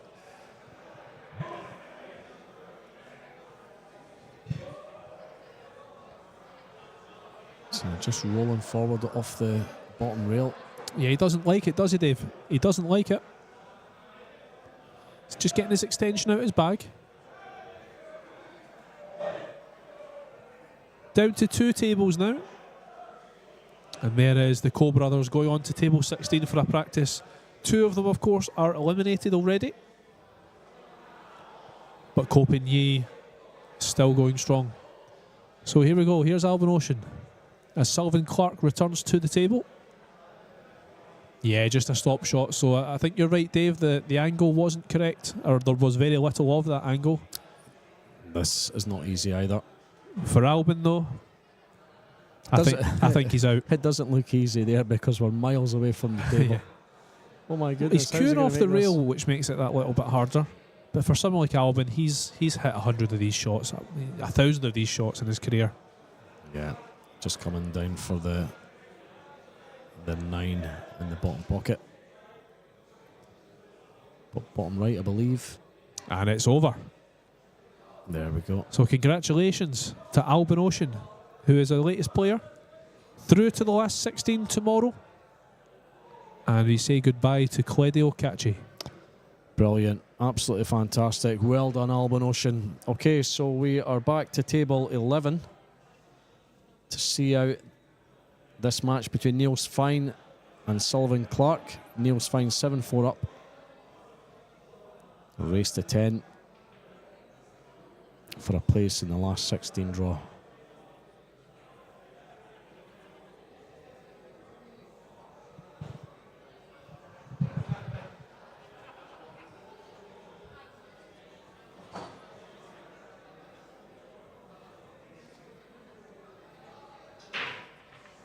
One's away. Oh, the cue ball was close. So was the 9. He does not have a shot on the 2.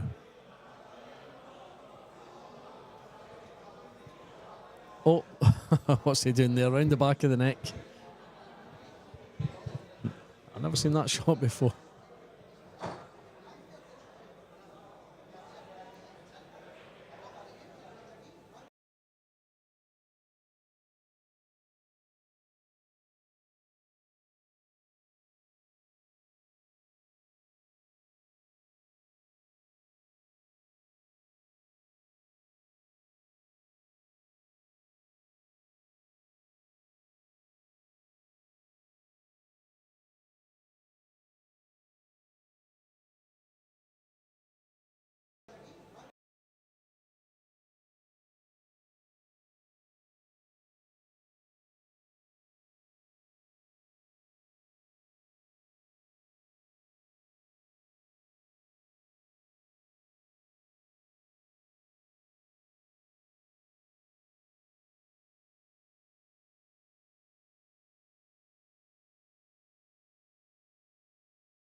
Yeah, I mean, he's looking at the top left as well. 4 possibly does pass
Why? I've not seen a tell you why on any of the chat this week. I think he usually joins us on the Rasson tour. So fine to break. One ball on the side. Needs to watch this cue ball. Just avoided the scratch, and he's not going to have a shot in the 2. Drops his shoulders there. I think both players really, really struggling with the break in this match, Dave. I don't think anyone is really one round in the whole match. Not surprised. Just not working out for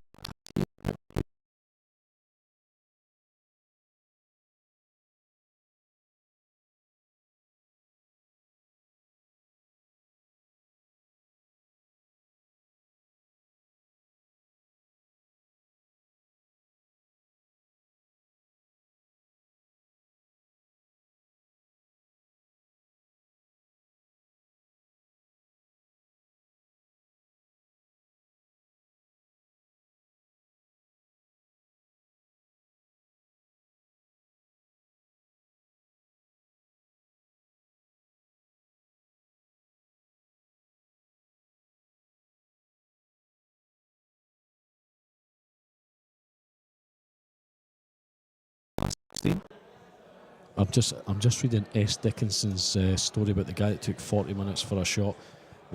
We had a guy in our local club in Edinburgh went to McDonald's halfway through a match. How about that?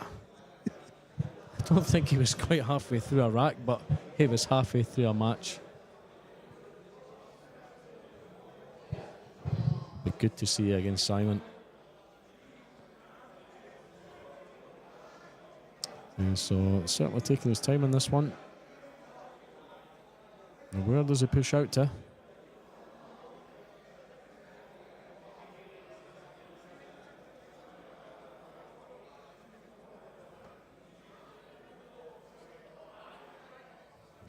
He's doing a lot of puffing his cheeks out here.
Ooh, wow. Here's a chance for Niels to get on the hill.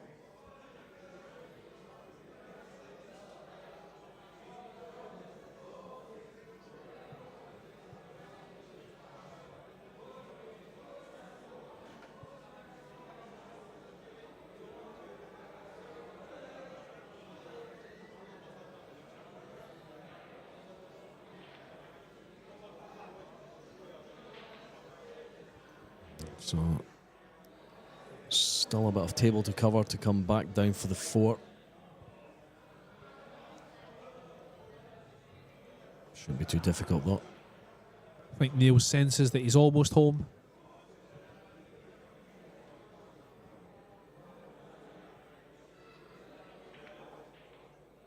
Needs to avoid the 7. He doesn't, but he's got away with it. He's knocked it a little bit closer to that 5, so shape is a little bit harder.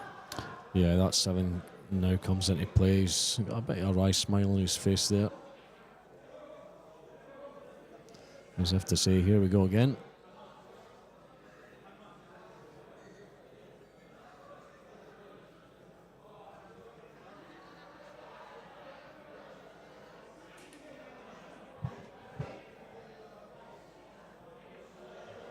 Clean pot.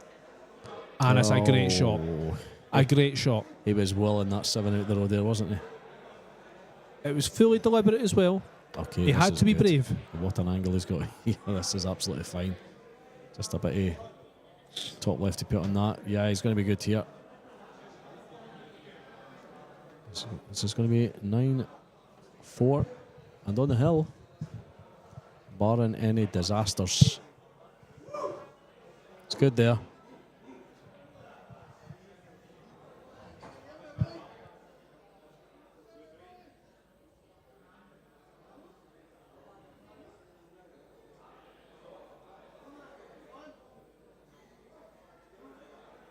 Stun this in. Well, yeah, he's stunned across. That's absolutely fine. Nothing wrong with that. And Niels Fine is on the hill here. On the verge of the last 16. Let's not forget, folks, this is the final match of today. And we've got one more day left at the Jacoby Scottish Open. And it's going to be brilliant. The last 16. A who's who of top elite players are going to battle it out. Dave, Jason Shaw, defending champion, and he is there in the last 16. Is he going to do it? Well, yeah, I mean, he's got the home advantage, hasn't he? We call it the home advantage. Jason resides in America, but he's very much a Glasgow boy. His family all still here. This is his sister and brother-in-law's club. And they've all been present during every one of his matches. Yeah. He's had a strong support.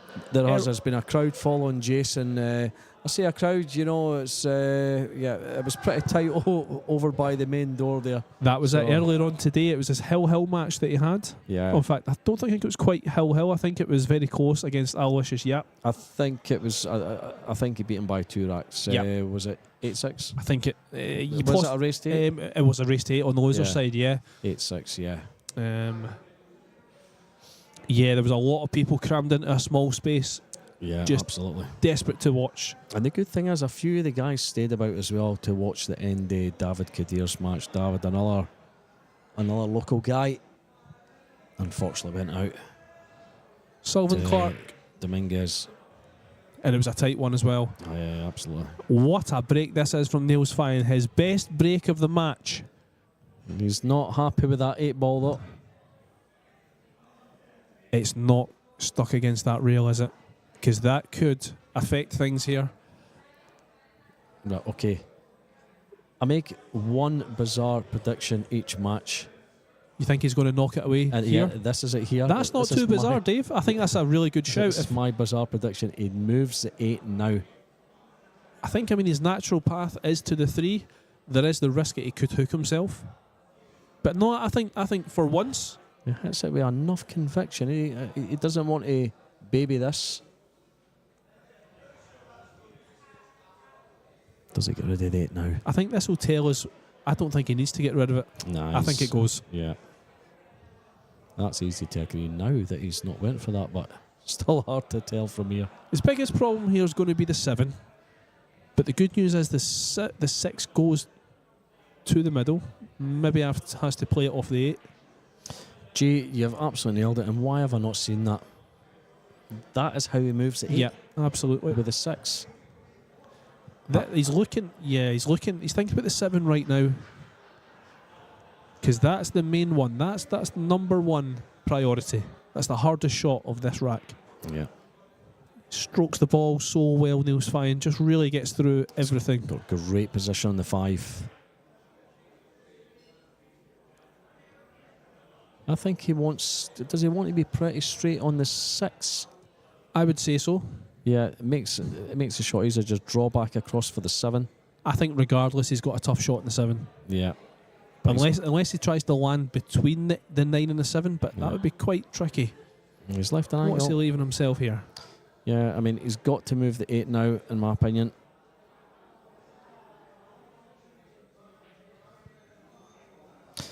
I mean, this is pretty good. Yeah, he's just has to play off that top rail, or even just feather this in. He's going to have an angle in the 7. There's nothing wrong with him just trying to stop the cue ball. Yeah. Maybe draw back a couple of centimetres. Yeah, absolutely. Just a small stroke on this one, just like that. And there's And the 8 out of the way. He's opened it up. And he's left that 7 pretty well. This is the key shot here. Makes this. Match shot. And it's over.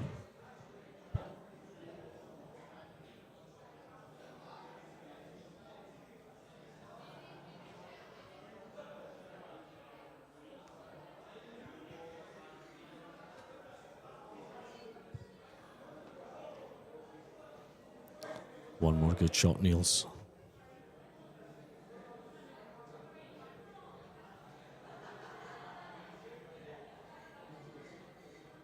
Got a bit of grimace on his face there. Yeah.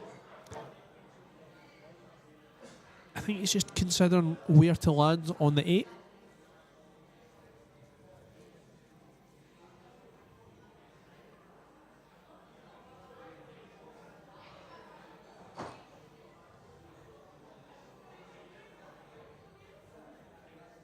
There's the shot. There it is. He's not come as far as he would have wanted to. He should still be okay. And he'll just go 2 rails.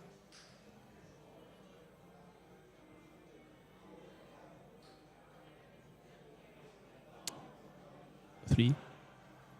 Yeah, And 2 there or it is. 3. He's going to get the same result. Absolutely Straight fine. forward 9 for the win. Sullivan Clark puts his cue down. He knows it's over. And there it is. Well done. Neil's fine. Goes into the last 16. Folks, thank you very much for hanging about with us so long. Join us tomorrow for the last 16. Keep checking Q score for the draw. It'll be made sometime today, tonight, yeah? Yeah, absolutely, so it will. We'll see you tomorrow. Thank you. Bye-bye.